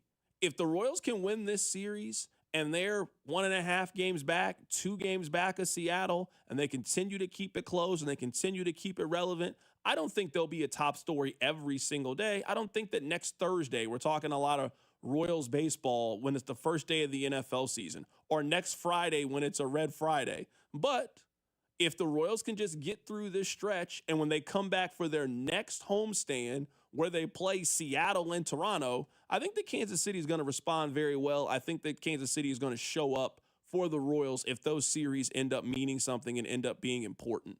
One thing that we have talked about today is still the top story in sports. The Cowboys have traded Micah Parsons to the Green Bay Packers. Here is Adam Schefter trying to explain the Jerry Jones logic behind all of this. Jerry Jones felt like this was his modern-day version of a Herschel Walker trade. He felt like he needed to do something dramatic to shake up things for a team that has not reached the conference championship game in 30 years, that has not gotten past the divisional playoff round in 30 years. And by making a blockbuster, shocking trade the way he once did with Herschel Walker, he could inject youth and picks and another player into his team and recreate some of that excitement that the Cowboys had the last time they went on an extended postseason. I don't understand what Jerry Jones is thinking. I don't understand what Jerry Jones is talking about if that's how he feels. This is not the Herschel Walker trade. It's not the Khalil Mack trade. I told you guys, if you're going to make this trade, you have to check certain boxes. I'm not trading Micah Parsons to a team that's better than we are. That doesn't make a lot of sense to me to do that. When the Chiefs traded Tyreek Hill, they didn't trade him to Buffalo. They didn't trade him to a team that could use a number one wide receiver that they could then turn around and hurt you with. They traded him to the Dolphins, who haven't been good since Ace Ventura: Pet Detective, who haven't been good since Snowflake. It doesn't make sense to me to trade him to a team that's higher up the food chain than you are. If you're also going to make this trade, you got to fleece the other team. They did not fleece the Packers. They fleeced the Vikings back in the day for Herschel Walker. They got 3 first-round picks, 3 second-round picks, and additional picks. If we were talking about them getting 8 different selections, then yeah, I'd very much entertain that. Hey, Jerry, you really got them on this one. Yeah, sure, you had to give up a premium, but you got back a premium in return. You could have got this at any point over the last 6 months. You traded 2 first-round picks and a starter. A lot of teams would have gave you that in March if that's what you were interested in. You probably would have got more than that if that's all it took to go get one of the 5 best defensive players in the league. It just doesn't make any sense. The Cowboys don't make any sense. Jerry doesn't make any sense. His logic doesn't make any sense. He said that it was important to them to get better at stopping the run. So you're telling me in 2025 you traded the guy that can go get you 15 sacks for a guy that can help you stop the run? That's the logic you're trying to sell this? He then said to not count them out, that they could package these picks and still make a trade this season. Who? Who is available in late August, early September, worthy of a first-round pick? Everybody signed already. Jerry, it's go time. It's less than a week until the season starts. There's nobody of that magnitude being traded anymore other than Micah Parsons. Maybe you could have used those first-round picks to go get Micah Parsons. I'll tell you this, you know what? If you offered Green Bay that for Micah Parsons, I bet you they wouldn't give it back to you for 2 firsts and Kenny Clark. They're looking at you laughing. Ridiculous. Absolutely ridiculous. Earlier today, we caught up with Kevin Gray. He covers the Dallas Cowboys. I asked him, was he still mad about the trade? Yes, 100% upset with this still in a number of ways, which I imagine we'll get into. Good to be with you as always, my guy. Absolutely, man. You know what I've been seeing? I've been seeing Cowboys fans have been going through the 5 stages of grief. Like, I was listening a little bit to Sean Sharif earlier as I was driving in. He was like, oh, you fans aren't as mad as I thought you were going to be. A couple of other Cowboys fans that I follow. It seems to me like you guys have gone through all 5 of those stages in less than 24 hours, and now Cowboys fans have reached the acceptance stage of all of this. You guys seem fine that they traded their best player a week before the start of the season. I do certainly think there's a number of fans who feel that way. The timing of this is extremely poor because we're literally less than a week away from the start of the regular season when the Cowboys visit the reigning Super Bowl champion Philadelphia Eagles on Thursday Night Football. But more importantly, you've got a first-year head coach who's trying to reshape the culture of this football team and move this team in a direction toward competing, for a playoff spot. And you know as well as anyone, you don't win games in this league by getting rid of premium talent. And one of the things that's been a refrain that I've seen, from fans is that, by getting Kenny Clark, by getting 2 first-round picks, you are theoretically getting yourself in a better position to compete for now and in the future, given what the deficiencies are on this defense. And I say to that you never trade a Hall of Fame talent who's in the prime of his career at 26 years of age because you have that talent now. Those 2 first-round picks that you have may not turn out to be nearly as good as the talent that you let go of, and that's the risk that you take with a move like this. So there's a number of reasons why this trade does not make sense, will never make sense, but for the immediacy of this team, they believe they got better because of what they were able to acquire in exchange for Micah Parsons. I wrote down a checklist that you have to rattle off if you're going to make a trade like this. Number one, you can't trade him to a competitive team in the NFC. This would be a different conversation if they trade him to the Saints, for example, a team that you and I don't think is going to be very good, and there's a chance that the Cowboys get a top 10 pick in exchange for it. They traded him to a team that's better than they are. They beat them the last time they were in the postseason. So we're looking at this pick being somewhere between, I would say, 18 to 25 realistically. And if things go really well for the Packers, an even better selection than that. So you can't trade him in the conference. You got to ship him as far off as you possibly can. B, you have to feel like you fleeced the opposition. There is not a single person that thinks that the Cowboys fleeced the Packers with what they got in return. And if you're going to make this kind of decision, you got to make this decision in April, not in August. I think some of the really important boxes that you need to check if you're going to trade a potential Hall of Fame 26-year-old pass rusher, I'm not sure if the Cowboys did any of those things.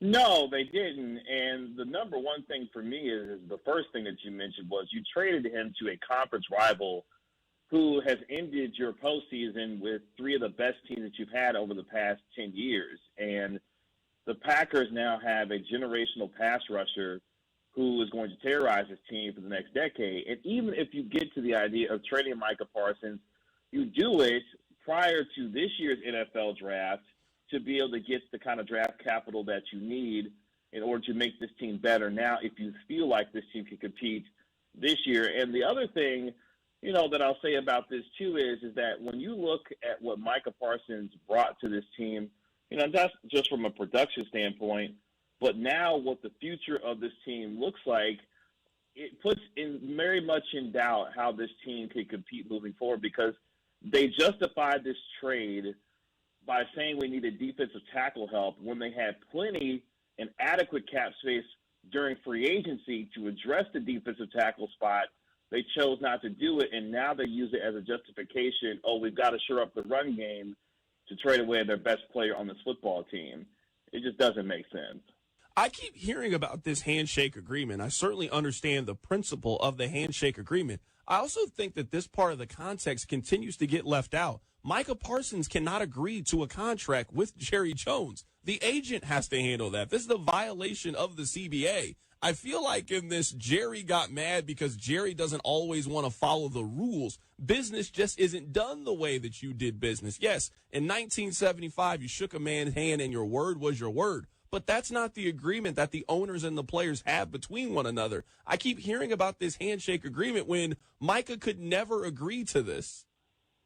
Agreed. I'm right there 100% with you. This is something, if there's blame to assign to Micah Parsons, is that he should have never talked to Jerry and Stephen Jones about contract and about numbers at all. He should have followed the example of his teammates in Dak Prescott and CeeDee Lamb, who immediately got their agents involved from jump to discuss contract terms when it came to their new deals.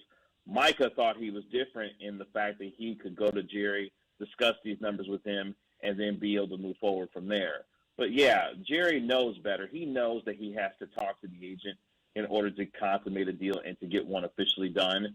And he decided that he did not want to bring Mulugeta in because he felt like what was the word and the bond between him and Micah was good enough for Micah to take back to David and things be good from there.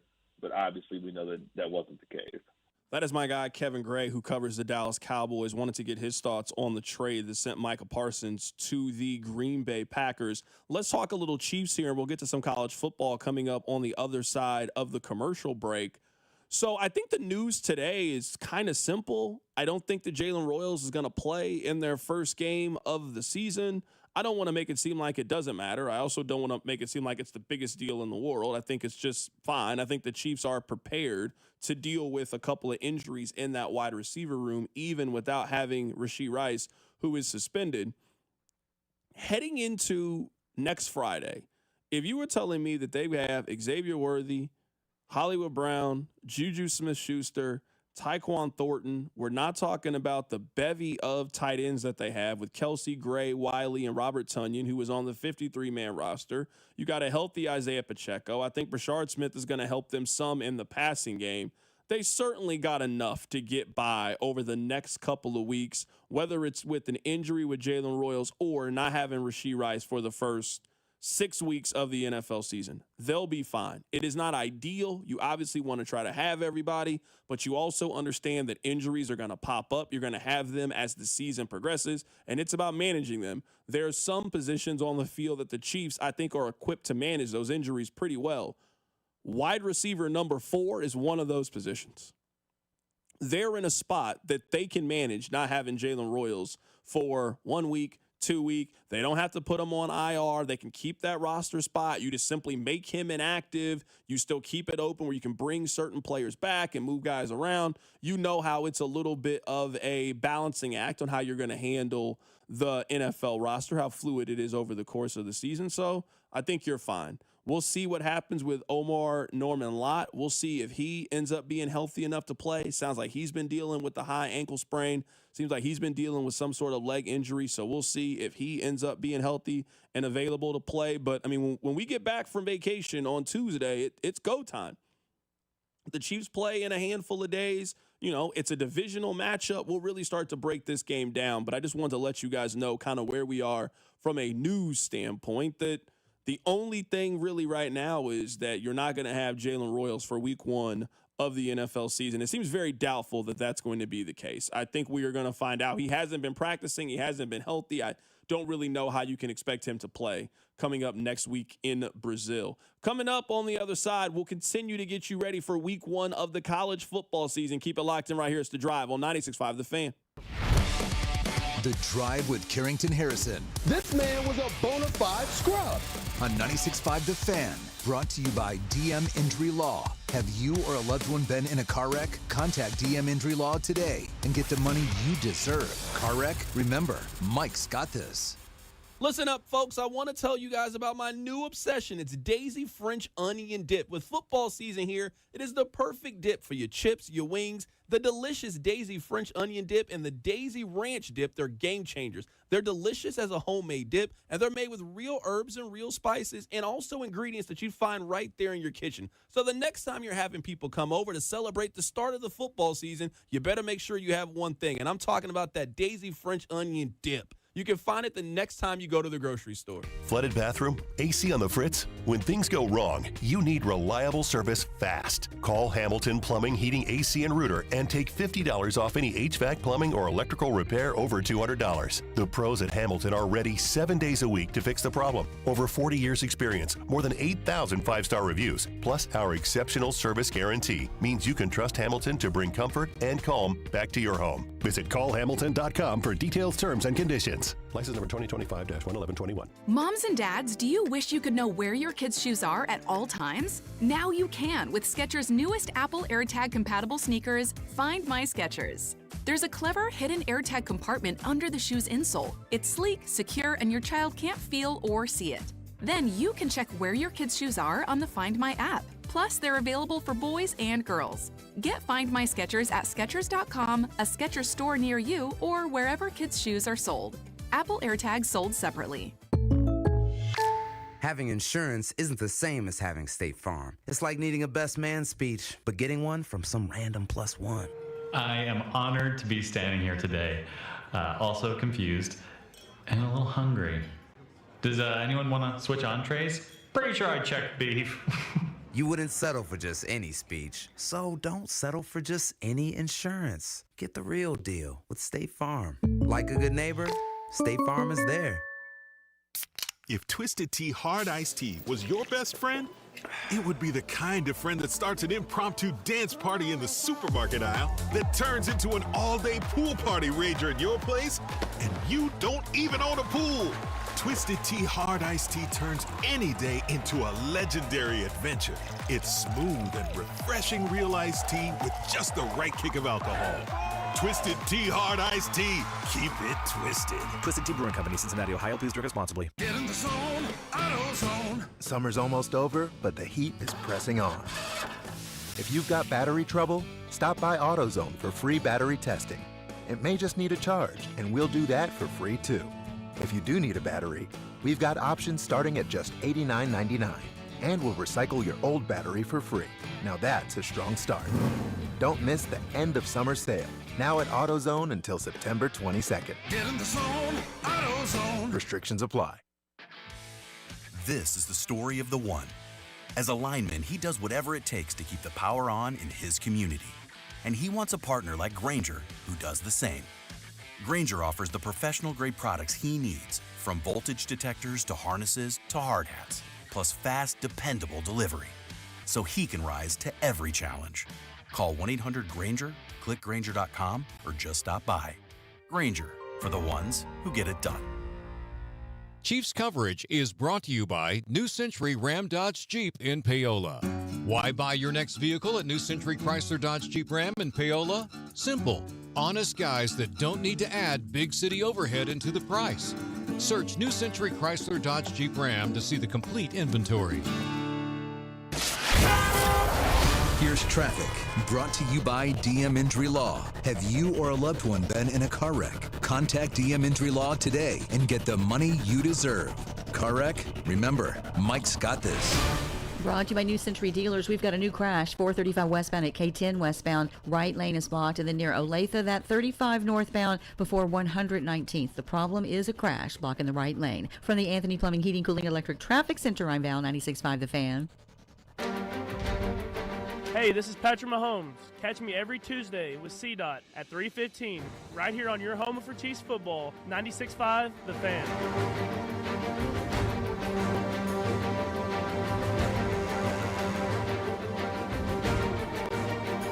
All right, welcome back into the show. My name is Carrington Harrison. Very happy to be here with you on this wonderful, wonderful Friday. Let's talk a little college football. Earlier today, I was joined by my guy, Joe DeLeon of the Ruffino and Joe Show. Always great to talk to him. We started with the top game in the sport this weekend. Texas plays Ohio State. How well did Ohio State retool after losing so many players to the draft?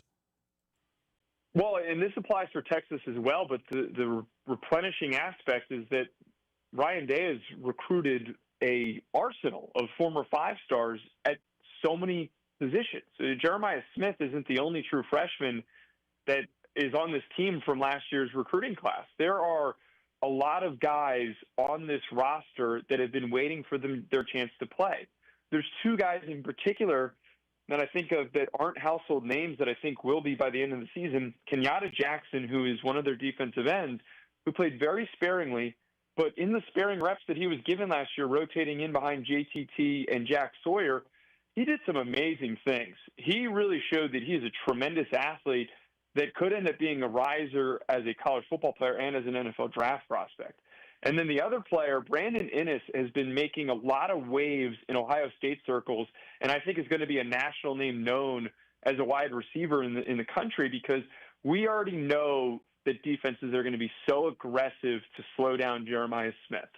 They're also going to be careful about not allowing Carnell Tate to completely kick their butts. And I think teams are smart enough to be aware of Max Clare, who's the transfer that came in from Purdue, that's the most talented tight end in the country. I think that something like Brandon Inniss is a great example of how there are all these former five-stars that can just step in and ball. This Ohio State team is one of the recent examples of teams, like a couple of the top premier programs in college football, that aren't over-committing to digging into the transfer portal to build their rosters. They will have a really talented core of guys that they've been developing, and then when the transfer portal opens up, they'll go and grab an edge rusher, they'll go and grab a tight end, and then they'll go to work once the offseason comes around. The marquee game in the evening is LSU and Clemson. I really like LSU's team this year. I actually like LSU more than I like Clemson, but there's two things to me that are at play here that I cannot pick LSU. Number one, this game is on the road at night. You never pick against a team at home at night, certainly not with the home field advantage that Clemson has as an organization, as a program. And I'm picking LSU in week one of the college football season. That also just seems like a really bad idea. I think you got to pick Clemson in this one.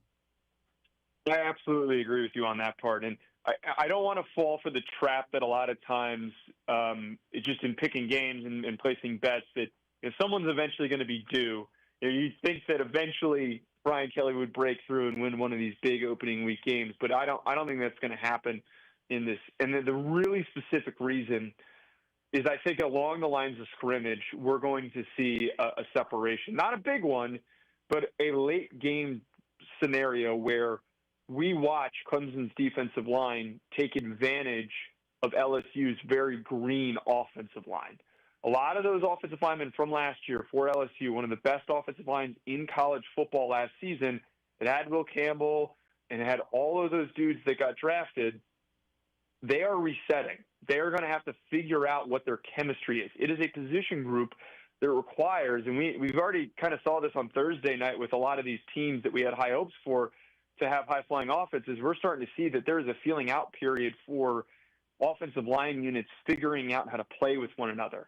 First game of doing that, I don't want to be doing that on the road at Clemson of all places against a defensive line unit that has TJ Parker, who's going to be a top 10 pick, Peter Woods, who could be a top 10 pick, Devontae Capehart, who's a defensive tackle, who could be a top 75 pick, and Will Helt, who could also be a top 75 pick. They're loaded with NFLers, and on top of this, Tom Allen is the right defensive coordinator to get the most out of this unit that disappointed at times last year. So that is just the biggest part. Lines of scrimmage is always going to be the easiest talking point for a week one game when we have some uncertainties on how we expect teams to perform. Joe, do you like LSU to make the college football playoff? I asked that question because their schedule is tough. Like, I'm not sure if there is a team in the country that has a much more difficult schedule than the Tigers. Do you have them as a playoff team? So this is a very, very loaded conversation because for those who might have missed this, the college football playoff announced that they're adjusting their approach to evaluating teams that deserve to get into the college football playoff. They're emphasizing more, after all the criticism that they got last year, wins against marquee opponents, and they're going to reevaluate losses against certain teams. So strength of schedule now is going to matter even more. And I bring this up to say, you just mentioned the difficult schedule. LSU has one of the hardest schedules in college football this season.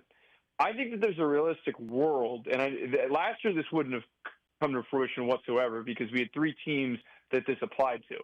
I think that there's a world that LSU goes 9-3, and they're one of the last teams that gets in. I think that with the schedule that they have, it will set them up. As long as they don't get blown out in some of these difficult games they have, whether maybe it's against Alabama or it's against Clemson, as long as they're all close losses, I think that there is a very strong opportunity for them to pull out a couple of big wins, to have one of the best resumes in college football, but a 9-3 record that will justify them getting in. I think that we're going to potentially see a complete shift in how the committee approaches putting teams into the playoff field. And I think that we're probably going to see less of the teams that are like SMU getting into the mix, maybe even a team like Indiana getting pushed out if a team like LSU does end up going 9-3. But I think it's also accomplishable to that point for them to go 10-2 and to secure a spot as well. Let's talk about Alabama and Florida State. It is so weird to say this, but there is a lot of pressure on Alabama. They always say you don't want to be the guy that replaces the guy. Alabama had a couple uncharacteristic losses last year. They missed the college football playoff. They head into another difficult season. This maybe isn't a team that is as loaded as some Alabama teams in years past. It's so crazy to think for a team that could go 10-3, 9-4. It's going to be a lot of pressure on Kalen DeBoer heading into year 3 if they don't make the college football playoff this season. Yeah, and I think that the pressure has also built up because surprisingly and suddenly over the past couple of weeks, there's been a lot of driving force for Alabama to be considered to be one of the best teams in the country, that will finish the year atop the SEC as one of the highest-ranked teams in the college football playoff. And the buzz almost seems random. I think it's justified, but it seems random. Nobody was really talking about them at the beginning of the offseason, and it just kind of propped up recently as this, this dark horse to surprise everybody. I think where the hype comes from is, one, Ryan Grubb comes back. There's less off of, or when I say comes back, he rejoins Kalen DeBoer, who was the offensive coordinator for when Washington went on their title run that they did. It takes less off of Kalen DeBoer's plate, and I think it's going to activate a lot for Ty Simpson. There are a lot of high expectations for Simpson, who's been around for a very long time and has been able to digest and improve sitting behind Jalen Milroe. But where the talent of this team needs to be recognized the most is that they've got a very gifted offensive line that was very young last year, that was really inconsistent, that I think is going to take a step forward. They have a defensive line that applies in that same exact area. There's some injuries on the defensive line with Tim Keenan, but James Smith is super gifted. There's a linebacker room's athletic, and their secondary is super, super explosive. There is a lot of athleticism in that secondary that I think can really produce some game-altering plays with picks and pass deflections in key situations. So that's where the hype is coming from. And like you said, you don't want to be the guy to replace the guy. It was hard last year. It was hard to get guys to buy in his first year, and you saw the translation to where there were a lot of silly mistakes, a lot of penalties, just a lot of late game mental lapses that really, really hurt them. I think that this is going to be a very different year for Alabama. I just can't get all the way there with them winning the SEC in 2025. That was my guy, Joe DeLeon. Be sure to check out his podcast. It's called The Ruffino and Joe Show. It's one of the more popular college football podcasts that is out there. Tomorrow is a really special day when you think about it. It's not just the sort of de facto debut for Arch Manning. LSU is playing Clemson, and this isn't a neutral site game. Like, usually this is the game that Jerry Jones gets, and this game is played at Cowboys Stadium. But the fact that this game is played on campus is a really, really big deal. I'm really looking forward to it. Tomorrow is really about Lee Corso and the end of his incredible career. Lee Corso is a lot like Dick Vitale, that I'm not sure if you had told them, hey, you're going to be remembered not for being a coach. You're going to be remembered for you being a television icon. And that is exactly what Lee Corso is. There are some people that become synonymous with their sport. John Madden is one of those people in the NFL. If you're of age, you know how big and how important John Madden was. If you love college basketball, Dick Vitale is kind of one of those individuals. That's kind of what Lee Corso is to college football. So tomorrow, for it to be his last day, the last time that he puts on the mascot head, for him to be celebrated, for him to get his flowers while he's still here, is just really, really special. I'm happy that Fox understands that and is putting it on their network too. I mean, ESPN and Fox, I mean, they are fighting right now in college football. Hey, you guys got these games, we got these games. You have a pregame show that directly competes with our pregame show. Like, they are rivals. But for them to understand that at least for 10 to 15 minutes, it's bigger than that. There would be no College Game Day without Lee Corso. There's no big game at noon. There's no big Fox at noon. There's no pregame show. The highlight of College Game Day for the last 20 years has been that moment and wanting to see it. And if you have ever been a fan of a team and he put on your mascot head, you know the excitement that you felt when that moment happened. And that's a really big moment. It's a really important moment. So I'm happy that ESPN, they're certainly going to do that justice. And I'm happy that Fox is going to carry that moment as well on their pregame show. Keep it right here. It's The Drive on 96.5 The Fan.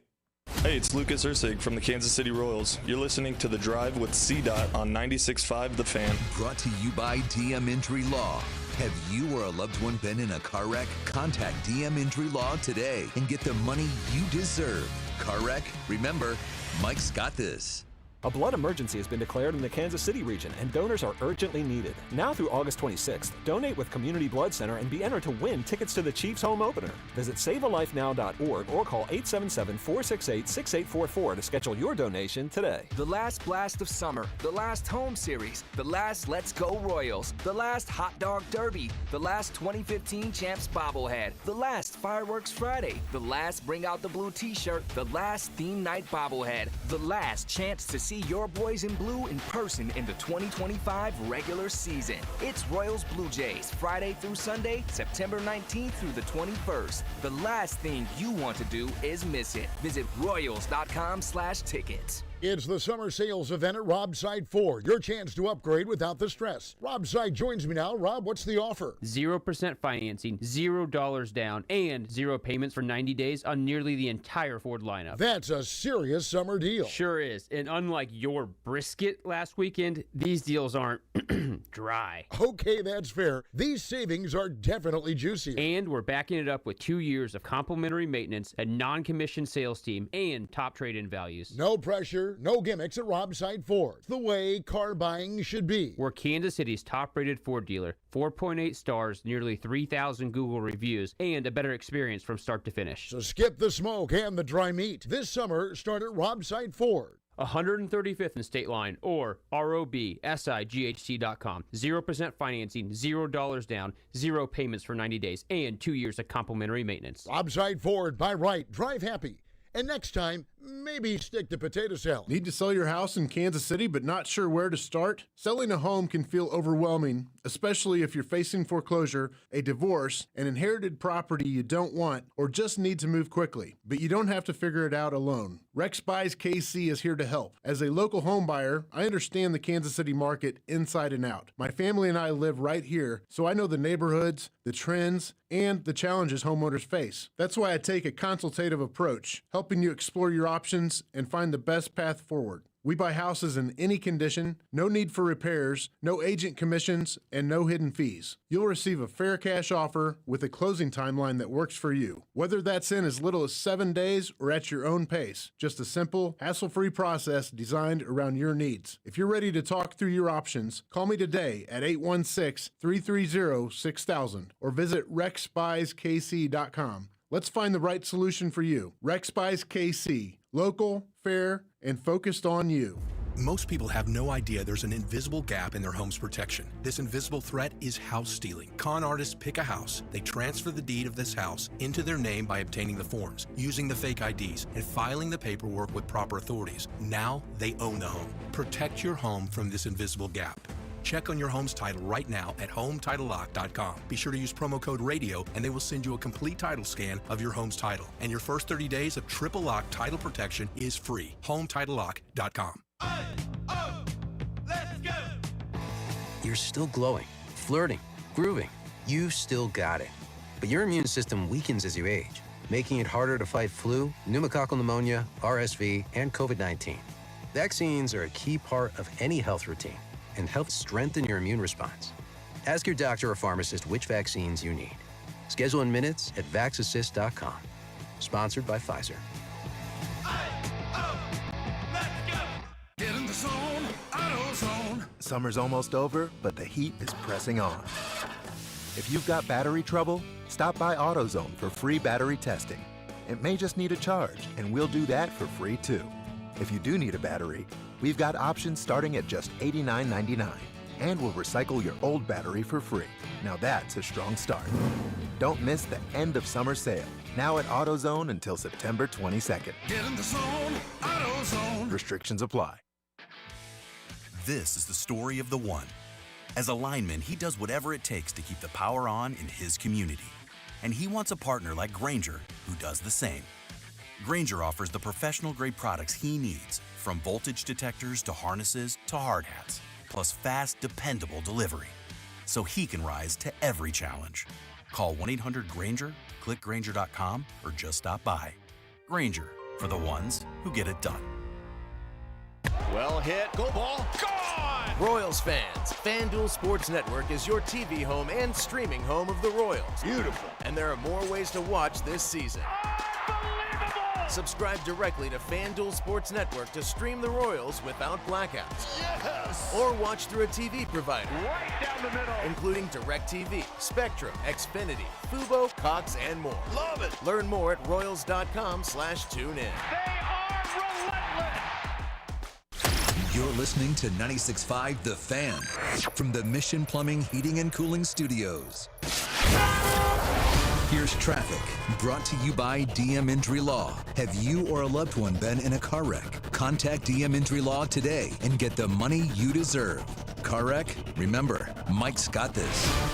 Brought to you by New Century Dealers. We've got a new crash, 435 westbound at K10 westbound. Right lane is blocked, and then near Olathe, that 35 northbound before 119th. The problem is a crash blocking the right lane. From the Anthony Plumbing, Heating, Cooling, Electric Traffic Center, I'm Val, 96.5 The Fan. This is 96.5 The Fan, your home for Chiefs football.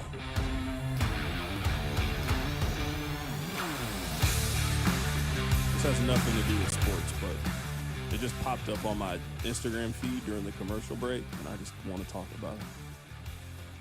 Nathan, one day somebody had the idea of a movie, and I'm sure someone thought that this was a stupid idea for a movie, but it has turned out to be a multi-billion-dollar franchise. Somebody had the idea of, wait, what if we made a movie about whenever you're not there, your toys, they have their own life. And they play and move and sing and dance and have relationships and conflicts. Somebody thought, like, no, that's stupid. No one will go see that movie. No, they went to go see it. And they will continue to keep seeing it. I was reading this one story how, like, the toy stores didn't believe that people would be interested in a Buzz Lightyear toy. I don't know. I felt like I would have bet on Disney, but what do I know? I'm just a sports talk radio host. I just wanted to share that with you. During the commercial break, I was looking at it was this like kind of cool Toy Story toy, and I was like, man, somebody probably thought this will never work. No, it worked. It's very, very popular. I love the Toy Story franchise. It's one of my favorites. Pillars of my childhood. We watched those Toy Story movies on repeat growing up, man. I used to play they had a Sega game, the Toy Story game on Sega. I used to love that game. I'm not familiar. You got to play it. It was very fun. Yeah. It was fun. You know, back there was like, oh, I can be Woody. I can run around, and it was a lot of fun. And one level you can fly around as Buzz Lightyear. No, very good fun. Back in the day. That sounds fun now. That's like just reliving that would be sick. I'm with you. I'm on your side. I'm really excited for tomorrow in college football. It's a really, really strong slate. I would say two things that I was wrong about the expansion of the college football playoff, that I just didn't see the vision of it. And I was wrong. I can admit that I was wrong. Number one, I didn't see, like, college football is more fun because of it. Now, it has diluted the regular season. There's no question that it has done that. But it is kind of fun to think about who can make it, who can't make it. Can your team be a part of it? Like that is an enjoyable experience. I also think, and kind of what the sport needed is, it has been so much about finishing undefeated that it scared you off from playing games that could damage that. There used to be a formula that you would have. You would basically waste September and play 3 nonsense games. You would play Wagner, North Dakota. You would play nobody for months. And then in October, it would be, oh, yeah, now we got to start conference play. You can't get away with that anymore in college football. That's only good for us. The fact that LSU is willing to go on the road and play Clemson, not at a neutral site. They're not meeting up in Dallas or meeting in Las Vegas. This is, sure, we'll play you guys. Let's go. And they're willing to go to Clemson at night? Great. Sign me up. I can't wait. You got two of the best quarterbacks in college football, 2 great programs, 2 great fan bases, and they're kicking off the season. That's the Saturday nightcap. I'm here for it. Texas is playing at Ohio State to kick off the season. Back in the day, we would have called that a playoff elimination game. You lose that game at the beginning of the season, your season's over. It doesn't have to be that way anymore. You can lose 2 games now and still have a chance. So I would say one of the good things about the playoff is it has just expanded it. Where I guess in some ways it's kind of the same. We just end up calling it different. But, I mean, there came the point where it didn't mean anything for your team to go to a BCS bowl game. Like, it sounded good, but, you know, once players started opting out of those bowl games, it lost its allure. Think of a couple of years ago with K-State. Like, hey, are they going to play? Or is Alabama going to play? Are they not going to play? Like, it was this uncertainty about it. That ain't the case anymore. Like, they have made those bowl games matter now. They're part of the college football playoff. So that's just really cool, and it expands it. Now a team like Indiana's got a chance to do it. SMU's got a chance to be a part of these bowl games. I guess they always had a chance. I mean, Kansas made the Orange Bowl, but you guys get what I'm saying, and it's made things more fun. I don't really want too much more expansion than what we already have. I think we have enough teams, and I think what we all want. Like, I want teams to play each other. I want to sit down in front of the television, and I want to see games that matter against teams that matter, and I want the best coaches and best players. Like, I want the best theater, the best drama, and that's what I think we have in week 1 of the college football season. We got that in week 2. I mean, Kansas plays Missouri in week 2. Oklahoma plays Michigan in week 2. So it's going to be a lot of fun. One place you can certainly watch some college football this weekend is over on CBS. And remember that Sports Talk on the Fan is presented by Paramount Plus. You can't count on much these days, but you can always count on Sundays with the NFL on CBS and also Paramount Plus. Watch your local NFL game every Sunday on CBS and Paramount Plus all season long. Remember to visit ParamountPlus.com/NFL to get things going today. So special thanks to Paramount Plus. Be sure to check them out this week, as I imagine you'll be watching some college football as you are celebrating the beginning of the season. Nathan, are you a lake guy? I feel like you would be at the lake today, but I feel like Rob went to the lake so you could be here. Am I a get in the lake guy? Absolutely. Are you even go around the lake? Absolutely not. Am I a go down on a to boat, the lake, have a drink, be at the lake? Sure. It's not my pastime, but sure. Get in the water? Absolutely. I'm not getting in the lake water. I'm telling you, I've never, ever been to the lake in my entire life. Never. I think you're okay. I think you're okay. Maybe like at summer camp, does that count? I don't know if that counts, but like when I was like 11, sure, that I was, but I mean is like as a 17-year-old or 18-year-old or as an adult, have I gotten in my car to drive down to the Lake of the Ozarks to hang out? Not once in my entire life. The only times in which I have are, hey, the gang's going to the lake. Are you coming? It's not my, idea, my idea of a good time. My gang isn't hanging out at the lake. Rob's out in Lawrence today. He is at the KU game. Yeah, he is at KU Wagner. I saw that this is the biggest favorite I think KU's been since 2008. I mean, they're pretty big favorites today. They're not going to be favorites next week though, so that's important to know. Big week. You going to be in Columbia next weekend? Of course. Come on now. It's no brainer. I'm going to be there, of course. I'm tailgating. First thing. What else is more important than that? Nothing. Can't wait to be there at the tailgate. Can't wait to be there at the function. Nathan, you did a great job today, man. I appreciate you. Rob, I hope that you're having fun at the KU game. Good luck to them as they are playing Wagner later today. Good luck to Kansas State. They look to get back to their winning ways. They kick off their season opener at home tomorrow. So college football for everybody. I had a lot of fun this week. Hopefully you guys did as well. Have a great Labor Day. I'll catch you guys on Tuesday as it will be game week here in Kansas City. Until then, I'll let Daniel Craig take you home.